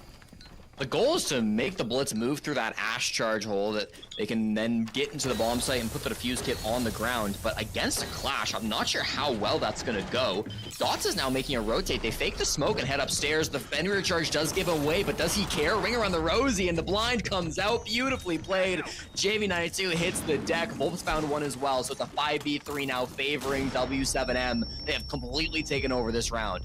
Best player on the side of W7M in the ground. Lobin will join before trading out with Nade beautifully. KZ gets Volps though, and to a 2v2 we go. Shields up on both sides. Blitz for Dots now, planting the diffuser. They're searching for something. Palu keeping them at bay as KZ eliminates Palu, and now it's Dots. The shield of Blitz is not very well equipped to take on a 1v2, especially when one of those operators is the clash. Downhill get by KZ and finished off as Furia will now have ample time to hop on the case and take the round. Furia will regain the lead. If they keep trading back and forth with W7M through the second half, that will get Furia to the 7-round mark faster, giving them a 2-0 victory and a matchup against FaZe in those upper bracket semifinals. Technically, it would be the upper bracket final, because then there's a grand final that occurs with one of the upper bracket teams. But my eyes kind of always glaze over at these terms because people don't always treat them as such. Last operator to be banned out. Jesse, any predictions? Quick, you have 1 second. Mira and Blitz. Wow, you are really on top of it. I can't believe how good you were there. You called them both perfectly. Thank you, Parker. It's a great skill of mine, and it's something that I know all casters aspire to be as strong with. Listen, it was a great round coming out from Furia on that bathroom defense. I love how in the 2v2, KZ and Philippox, they were both upstairs and they did not care one bit that the defuse kit was going down. They were aware of it. When that plant's happening bottom floor and you see both defenders completely ignoring it, you might think, they don't even know it's a sneaky plant down below. But they fully understood that if they could just hunt down and kill Palu, well, a 2v1 against a shield, even a 1v1 versus the Blitz, if you can play that right, certainly doable. And so Furia, I think, played that expertly. The two 23-year-olds, KZ and Philippox, standing up big in that late round. Just after I was praising Palu in the late round too, he ends up losing that one. But it was a tough spot with the attackers being so isolated from one another and the defenders being so grouped up. W7M, I mean, overtime is looking quite likely unless they can go a perfect attacking rotation through the final quarter. To do so, they banned out the Mira, which is an operator that was brought a little bit. In fact, was it? I don't know. Parker, I don't think we saw a Mira at all through the first half, or first quarter of this half from Furia. No, I'm wondering that as well. I don't have the numbers in front of me for the granular bans, but no, I am a little bit perplexed by it. You're equally confused by that Mozzie ban in the very first matchup of Nip versus FaZe, if you will recall. W7M will be very quick here. Look at this. Glaz, Finka, Monty, and an Amaru as Palu gets taken out first, and immediately Furia will battle through this. They lose JV92, which is quite poor. That was the Monty of Dot securing the final kill. Doda's still up as well. He's been a big win condition for W7M. Can he pull anything off here? Nomad is not a traditional fragging operator, though. She can be in a pinch. He's searching for something over towards security. Trades out onto Herds. That was a bit belated. It certainly seemed like Herds should have been okay in that instance. Volp's outside right now on vents, looking for a pick, holding the cross over towards Metal. He's got one player pinned down as now Dots will get Diffuser down, and Volps cannot cover this, then Dots will be in no man's land, picked apart, and damage is being done by Nade, who's managed to wrap around over towards this armory side. Mountain is now fully extended, and Volps will try to cover from that sandwich window. Still outside, still isolated. I'm not really sure what the idea was there for Dots, but Volps has put himself up into a 1v1 and looking for a quad kill knockout against Nade. Furia will get match point here if Nade wins the duel, and that's exactly what he will do. Nade and Handy have been terrific today. The brothers in sync through separate matches, and it's series point for Furia. Nade had to go around the world to win that round. At one point, he was jumping out the vents window, trying to take down the Finka on the AC window. I mean, some real big moments coming out from Nade. His movements in that round just so incredibly good. And I mean, you said it, Parker, hoping to join his twin brother in the top four, just qualifying on FaZe Clan. Handy did a few hours ago, and now getting extremely close in this match against W7M. Furia just one round away, so we will see the tack timeout come out. You can see the expression coming out. W7M, they know how important this is. That's Norris, the head coach of this team, as he has been for years at this point. Speaking directly to the IGL, directly to the captain of W7M, Volps. Former and current teammate of Palu, trying to get this round back in their head. It was a rare mistake by Dots, by the way. That play with the Monty, he was terrified of planting for so long in that round. And when he finally tried it, he'd waited long enough for Nade to make the rotation and get some feet shots at him, and then just panicking, I think, letting his head be exposed to Nade in the last moment there. That was uncharacteristic of one of the best shield players in Brazil. Small mistakes like that can have much greater impact on the rounds, and W7M have discovered that, if they didn't already know that. If you were watching, you're now discovering it too for the first time. AZ will be running a Solus at close range with a shotgun in hand, and will be interesting to watch the deployment of this operator. Solus's pick rate has fallen off of a cliff after a series of very hard nerfs. There was a period of time where Fenrir, Azami, and Solus were just so strong, there was very little reason to not bring them. Obviously, changes have made them more niche. Zami's still incredibly powerful. Fenrir somewhere in the middle, and Solus is downright useless in a lot of instances, especially outside of pro play. Yeah. Operators like Solus, like Castle, like Blitz don't really have a ton of value at certain ranks unless you're very well coordinated. Look at this. There's a drone right now on Nade's feet. They can get an angle on him, and this might be an opening pick for Dots. Nade back up. There we go. Oh my goodness, Nade. And I mean, I'm not really sure what the thinking was there, especially in an angle like that where you're so exposed you can get droned out very quickly. Saving grace, though, is that Nade will get picked up by JV92, so something lost by Furia will be HP, but they're still with 5 players now. They're barely out. That lion charge could have been the death of them. If they chose to stand still and not get pinged, they would have been both dead, sitting in that corner. There was no way to escape from it. But as soon as he got the pickup, it didn't matter if the lion was being roared. They just said, we need to get out of here. That's quick thinking by Furia. KZ will back away. He's trying to get some information from his gadget, but finds nothing. Over towards break room, watching that direction. 3 drones on the board for W7M right now, and they will find KZ, so the Solus, who's trying to tuck and cover, will not be able to accomplish that. Judis could have another one here over now towards the 90 portion of security. If there's a rotate behind Herds, he might be able to get to safety, but he is in a rough spot. Furia will sit on match point for the remainder of this half. W7M have 2 more opportunities after this to push us to overtime. What a great start they have, though, now, as Philippox is down for the count. Nade's still living on borrowed time after he'd been punished earlier. JV92 gunned down. Flawless round denied by Furia as Nade eliminates Dots. Herds and Nade are the last 2 standing. Outnumbered 2-1. It will get worse. Loban punishing Nade, and Herds tries to get away. It sure did seem like Furia had no damn idea where W7M was coming from at any point in time in that round. I frankly have seen very few rounds where a team has been so surprised by the positioning of their opponents as Furia just was by W7M. Do or die now for the former world champions, as a successful attack by W7M will propel us into OT here on map 2. There's potential for Nade to be a hero yet again. He had the defuse kit downed on radio window, but did get cleared out by Loban. It was a good trade to come through, so not the end of the world. W7M lived to fight 1 more round, trying to force this overtime up against Furia. Been getting scary in this game. We know how good both these teams are. Last time they played on Border was once again back at Reload. That was an 8-6 victory for Furia. We are looking like a very similar game now in the BR6 playoffs, the SAL playoffs, I suppose they're now called. Been some big moments coming out from a lot of the support players in this matchup. JV92, Nade, both having some big moments. Beside at W7M, we've seen some big plays from Palu as well. From Dots too. Final round will go down to Bathroom and Pellers. This is one of those sites that last time we saw it was a successful defense for Furia back in round 9. Bit of a different setup coming through now though. No longer will they be running the Clash as they previously did, switching most of their operators up to try to provide a new look for W7M.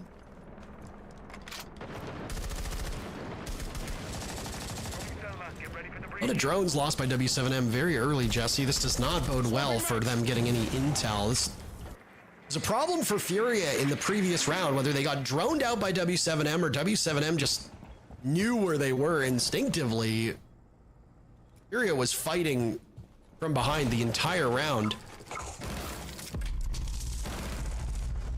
E1D is used now by Loban, scares KZ off of his position. Furia have had some struggles in this best of 3. They almost lost their grip on map number 1. They could yet still lose their grip here on map 2. Difference being, I don't think we expected Furia to be so competitive on map 1. It wasn't their choice. Here on Border, very favorable turf. Down goes Dots to KZ, and KZ could have yet another. He will!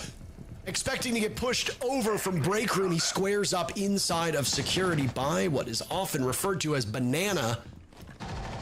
And on the gun of Herds as KZ is finished off by Palu, and now it's Herds expecting some presence inside of Archives. Out goes a Nitro Cell. Philippox dies. Loban dancing around this. He and Volps have been punished for it, but Loban will tear through JV92. Herds on low HP, but still alive as Nade retreats to the bomb site.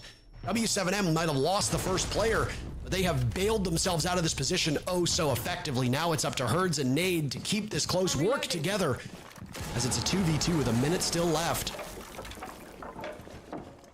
Slow this down a little bit, Parker. They've got top floor control. They don't need to go crazy with it. They've got hard breach being played by Volps with only 1 ace.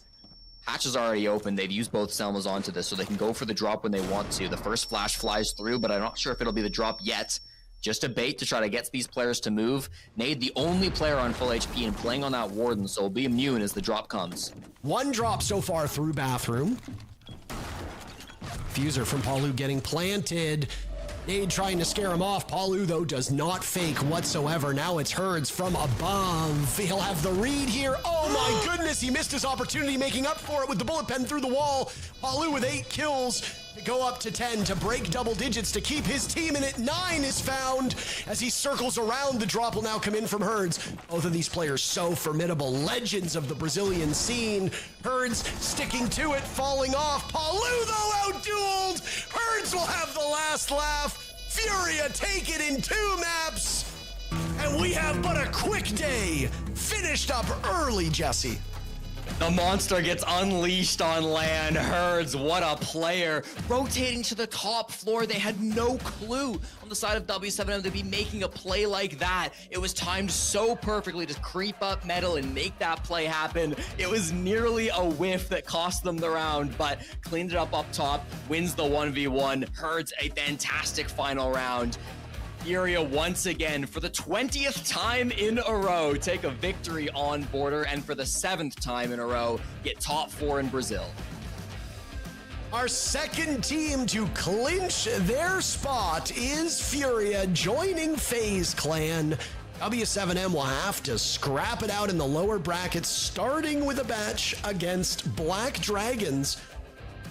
Nip and Team Liquid, the other team down there. So, all the way at the tippity top, Furia and FaZe Clan will await this fight through the lower bracket.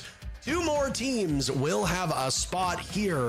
And we're joined by the desk. I thought we were gonna call you in, but I guess we're all together for one more time. We're back. We're just here. We felt like it. Herds had his first good game in like 8,000 years. I had to join it. Yeah, he needed a best of 3. Had to include something on it. 1,000 years. Every single time, by the way, that Furia and FaZe Clan have won, this has been, FaZe Clan. Every time Furia and W7M have played so far this stage, it's been Furia all the way, and they've been close games every single time. That 8-6 game that I think, Link, so you were hyping up as being one of the best games of the stage so far, that was the first time they encountered each other, and every single time, it's gone basically the same way. And every single time, we haven't had a single game in playoffs go to a 3rd map for some reason, because these guys can just close things out, but that one was very clearly the best series that we've had of playoffs so far. I don't know who's keyed up to talk here, by the way. I don't know if you were teeing up links or not, but Jesse and I have to say goodbye while you guys all talk. I didn't even know that we were in 5 box. We're just here now. Yeah, we'll make it work out. As much as we would love to stand in solidarity, Jesse and I must depart. You 3, take it the rest of the way. We kicked you out already. It's fine. No, you said goodbye to us. We're just going to keep going back and forth. Links is physically leaving. So now I think it is time, Jesse, if you'd like to say some final words before we leave and say goodbye to the desk. Hey, fun. A second day of playoffs, first day for you and I, Parker. Obviously, a couple of big qualifications coming through. Congratulations both to Furia and to FaZe Clan. We're seeing the best teams in Brazil go head-to-head. They have earned their spots at the top. Even more good games next week. I can't wait. Me neither. Take care. Goodbye. Knock 'em dead, boys. Thanks a lot for today. And I think for both semifinals, the first one was a little contentious, but the second one absolutely delivered. Again, no series needed a 3rd map to see it all the way through to the end. We didn't need to figure out who was going to upper bracket finals by having any of these series go the distance, but we also kind of didn't need it because for as close as both matches might have looked on paper for both maps in that second game for Furia W7M, Gabe, both of them were close, but Furia very clearly was excelled in both games right there. Yeah, absolutely. I'm definitely more impressed with how Furia was able to bounce back in terms of stopping their aggression, especially on that Skyscraper, because that is what hindered them the most. Again, back to that ENX game. They definitely got a clamp in understanding we just can play slower. Let's just play default siege. That's what got them through all of Skyscraper. Then it was a pivot into Border where we saw that aggression come alive, where I said I needed to see that aggression. I needed to see these gunfights being taken, and boy, did that deliver. Oh boy, I mean, honestly, just like what a comical game Border was in many points. I think all rounds except 3 or 4 had a multi-kill in them of at least a triple or a quad. We had 2 1vx's from Furia as well. Also, I know I was joking, but like seriously, like Herds having one of his best 2 maps probably this whole stage. Maybe not. Yeah, best of 3s, LAN, like Herds is in his environment when he was in his prime. That much we can say, but also got to acknowledge, I mean, talk about clutches and huge gunfights. JB92 in this particular round as Echo, a massive 4K coming off the heels of another 4K. Somehow, Furia we were hyping up W7M for having like each player having a crazy individual moment when they played against FaZe. And maybe it wasn't every player from Furia having an individual moment, but boy, did they go toe-to-toe for W7M when it came to flashiness. Just a preliminary check through stats while highlights continue to roll. The number of multi-kills across the board was, for Furia, it was 4. JV had that 3K, then that 4K from round 6 into round 7. KZ had the 3K. Herds closed out with a 3K up top stairs. It was Dodez at the very beginning that looked like he was warmed up and ready to go for the entire match. And then Lynx, was it that he slowed down or that he just wasn't able to get the same amount of impact when we swapped over to the second half? Because I felt like it could have continued, but it didn't. So I think that's an interesting question because the number one highlight for me from Dodez that map came on, I want to say it was their Armory Archives defense round 4. It was whichever one he was playing as a Rooney and was in CCTV. When they didn't drone him. Yes, exactly. When they didn't drone him. It was when, it actually might have been round 2. I think that was a double. But anyway, Handy's playing as Blitz, hops in CC window, and Dodez is there. Now, if you watch W7M play this map, that's Dodez's spot, and specifically plays that operator. Furia somehow, despite this being their map pick, have let that piece of info completely slip by, and he's in the perfect position where everyone from Furia is running around, scattered, no information, and he's able to get a big play off that. So I think Dodez, while he was shooting quite well, I think a lot of those situations were kind of a perfect storm of Dodez being in the right place at the right time with Furia being completely unaware of what he was capable of. Yeah, and it still shows Furia, I mean, as good as they were today, there's still flaws. And especially in a moment like that, regardless of prep, knowing that Dodez can be there, it is also border that does play some sort of favor there. But cutting corners still, not droning common spots where players are, those are things that they are going to have to tighten up, especially now being able to get invited to EWC, where internationally, a lot of those things are going to get punished. It's not going to be a Dodez player that's, you know, you have the prep on, that you're going to knowledge. You need to be on top of where you are going, where you're droning, understanding what can happen, what can happen, because that could have easily been their round, and this could have been ended a lot sooner. But again, overall, Furia looked far better than what we see throughout their entire stage. We've interrogated Philippox a ton over the course of this stage, but we wanted to put Igor in the chair and give him a chance to talk about the way that Furia have been playing so far on LAN. Congratulations, brother. You've had a fantastic weekend. You haven't dropped a single map, so well done to you guys. When you were looking at what you wanted to play against W7M, especially the border pick, I think all of us were a little bit surprised that was something that got through the pool all the way. But then also talk about Skyscraper. Why did those two first maps get all the way through, and were you confident when you saw how that went down? So, hi everyone, I'm not Philippox, and about this match, Sky, we know they will pick Skyscraper because we lost in our last game against NX, and they play very good. So we know how they play. They split a lot. They like to play with shields and stuff. So we have a lot of traps in the map, and it work for us. In the border, they know how we play. We know how they play, but it's border. Border is the map of Furia. We are, I think, 20-0 in this map. So that's it. We are in AWC. Well, Igor, it's always good seeing you, brother. Congratulations. And obviously, also being the invited team to EWC, I'm sure that's obviously feeling great for you guys. I do want to go back to Skyscraper because as you just touched up on, you did understand how W7M played it. But versus ENX to then W7M, what we noticed with ENX, you guys on your defenses were playing offense essentially, and you guys were losing a lot of the map control early on, not falling back. I even talked to Philippox afterwards, like, you know, what's going on? He was talking about your guys' aggression is a double-edged sword. On days your aggression is good, it's good. When it's bad, it's bad. And then seeing you guys pivot to then W7M, what I noticed immediately from the first round is you guys starting to play a default game of Siege on Skyscraper, playing that map control, giving it up when you needed to, but not relying on solo play, but more relying on a team and being able to trade one another, being able to double up in situations. And I kind of just want to know, like, did you guys do that purposely, already having that talk from ENX? Or again, was it more just the prep with W7M that aligned better? So we play very bad against NX, and we talk about this. In defense, we don't play like a team, we play individual, like you say, and we correct that. to play against W7M. So to play when we play here against W7M, we need to play with a good communication. So we talk a lot about this, and today our communication are very, very good. So we could play way better than we play against NX. Absolutely, you guys did it beautifully. Well, congrats, Igor, and also congrats on the qualification. I also had a question about Skyscraper. So typically, Nade is the main player who plays Clash for you guys. It's his most played defensive op inside of the SAL so far.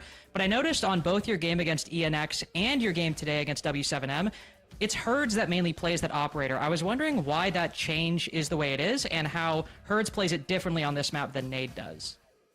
It's because the position. So we think for us the Clash. I don't know the call in English, but for us the position where Herds play, it's better for Clash. So Nade play with smoke in live, it's our call, and Herds play with Clash. It's only because this, not because Herds needs to play with a shielding on Sky or something like that. It's only because position. Makes sense. Thank you. You've been doing a lot of work against this W7M team already. Every map that you've played them in this stage, you've won. So job seems to be done on that front, but you've still got some games left to go on the bracket, and it's FaZe Clan up next week. Any thoughts now that you're going to have a break before you get to play them on LAN again next week? So FaZe, I think, is the better team with us in this stage. W7M are playing very good, but they need to prove in this new lineup in the big match, because they won Falcons but lost for us and now lost again. So I think they need to switch, play better in the big match, and I think FaZe is gonna be a difficult game, but we have the week to prepare, and that's it. We need to improve to beat them. Yep, you've got plenty of time to prepare, and we're going to be looking forward to that one when it comes up, dude. Congratulations. Fantastic weekend from you guys. So we'll see you next weekend. Take care, man. Thank you, guys. Sorry for my English. I am improving and study a lot, but that's it. And hey, you're doing great. You're doing more than I can do, Igor, and I can't wait to see you soon. Bye, guys. He did a great job. So did Furia overall. To clean house against W7M the way they did. Skyscraper, probably the bare minimum, the expected result based on how that went. Border, scrappy as hell, down the wire. Herds finally woke up. Let's go back to Skyscraper. I don't want to say that was expected. Hold on. That performance against Lynx mentioned at least it was playing into defaults. I'm just trying to make sure we have our story right here. Okay. Making sure. Listen, my name is Paul. This is between y'all. Y'all can sort this out about Skyscraper. What do you want from me, man? I'm just trying to do a callback. I'm just glad it was a better Skyscraper, to say the least. I was very concerned, obviously, their game against ENX. I can't stop talking about that game because they lost it for themselves when they were on the winning side. So the fact that they could right their wrongs and play a much more strategic and more hunkered down team, that shows me that they want to improve and be better from game to game. Honestly, I mean, I'm gonna keep real. I don't even care about that. I'm just glad we got maps that actually went all 12 rounds in the SAL. That's the big thing I'm excited about. No 7-0s today. Worst score was a 7-2, 7-5s on both maps. Sure, one of them was Skyscraper, so we can just kind of ignore that. But at least we had a closer game, even if it's all been 2-0 so far. I think, given the fact that Herds woke up, does he pull MVP honors? Does he get it? Did production give it to him? He has to. I mean, this is Herds in a best of 3 environment. I can't fault him for necessarily in best of. Yeah, I mean, it's so much deserving, and it was definitely needed for this roster. I mean, everyone across the board, when you looked at that stat line, everyone was pretty neck and neck, and that's where Furia can thrive, because we all know how good they are individually. There's no question in that. But when they're actually able to play together and everyone is firing on all cylinders, this is a result, and this is the team that everyone knows and loves and wants to get behind. And again, I think the biggest thing for them is their own aggression. It really is their own Achilles heel, where if they can really just maintain that aggression and start playing as a team, start being in a unit and rely on that individual play when it's needed, let's say a 1vx, 1v2 situation, whatever, that's where I want to see it thrive. But I want to see that team environment be far more cohesive than we've seen it before, because I think that's where they really have lost it over these past couple seasons.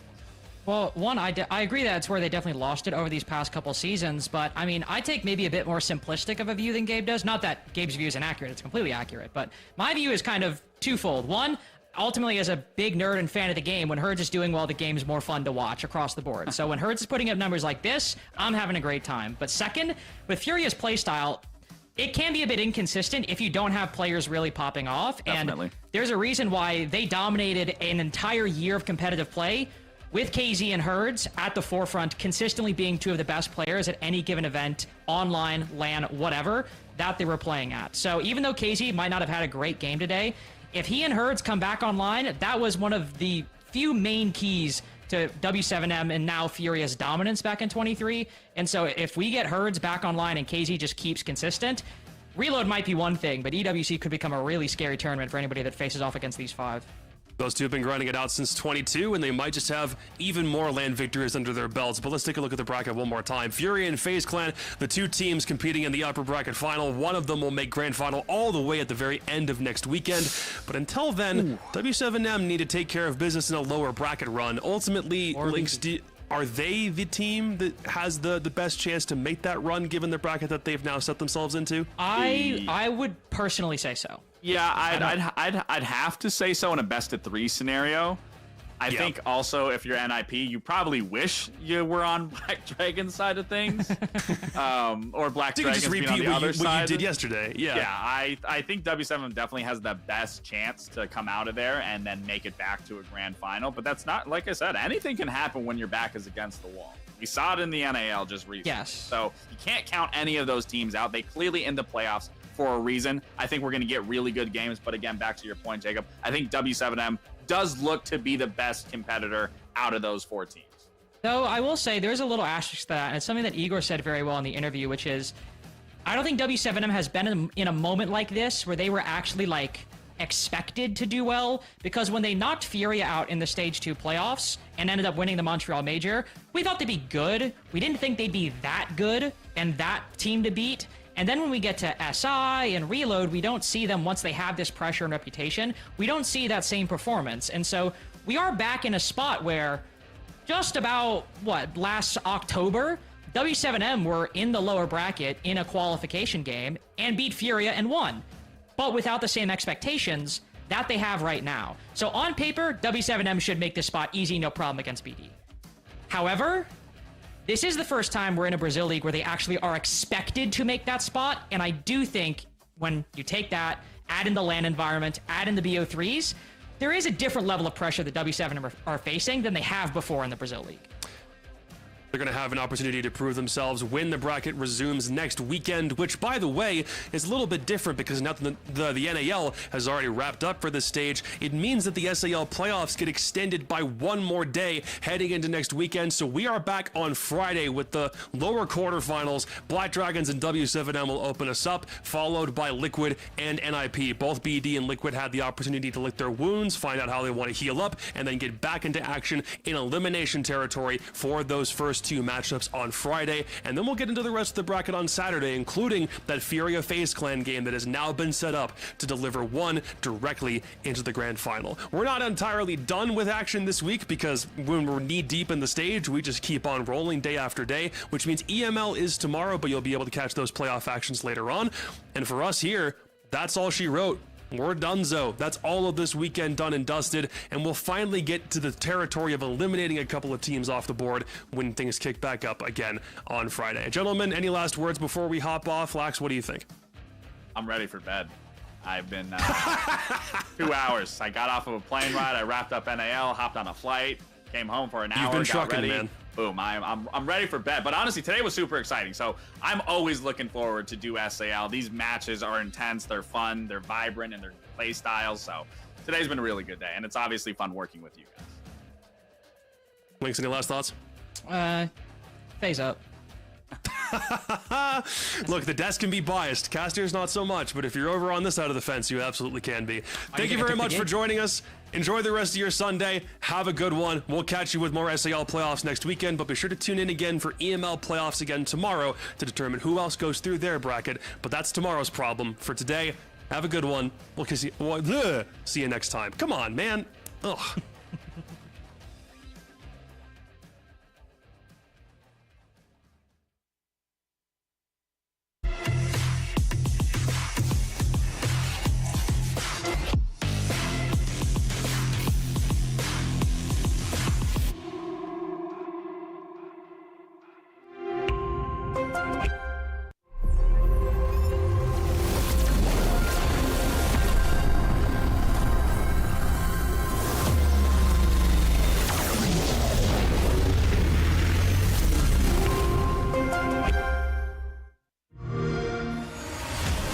You know how they say it's not the destination, it's the journey?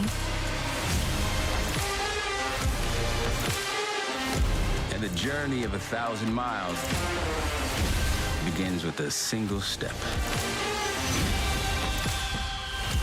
And you know what? They're right.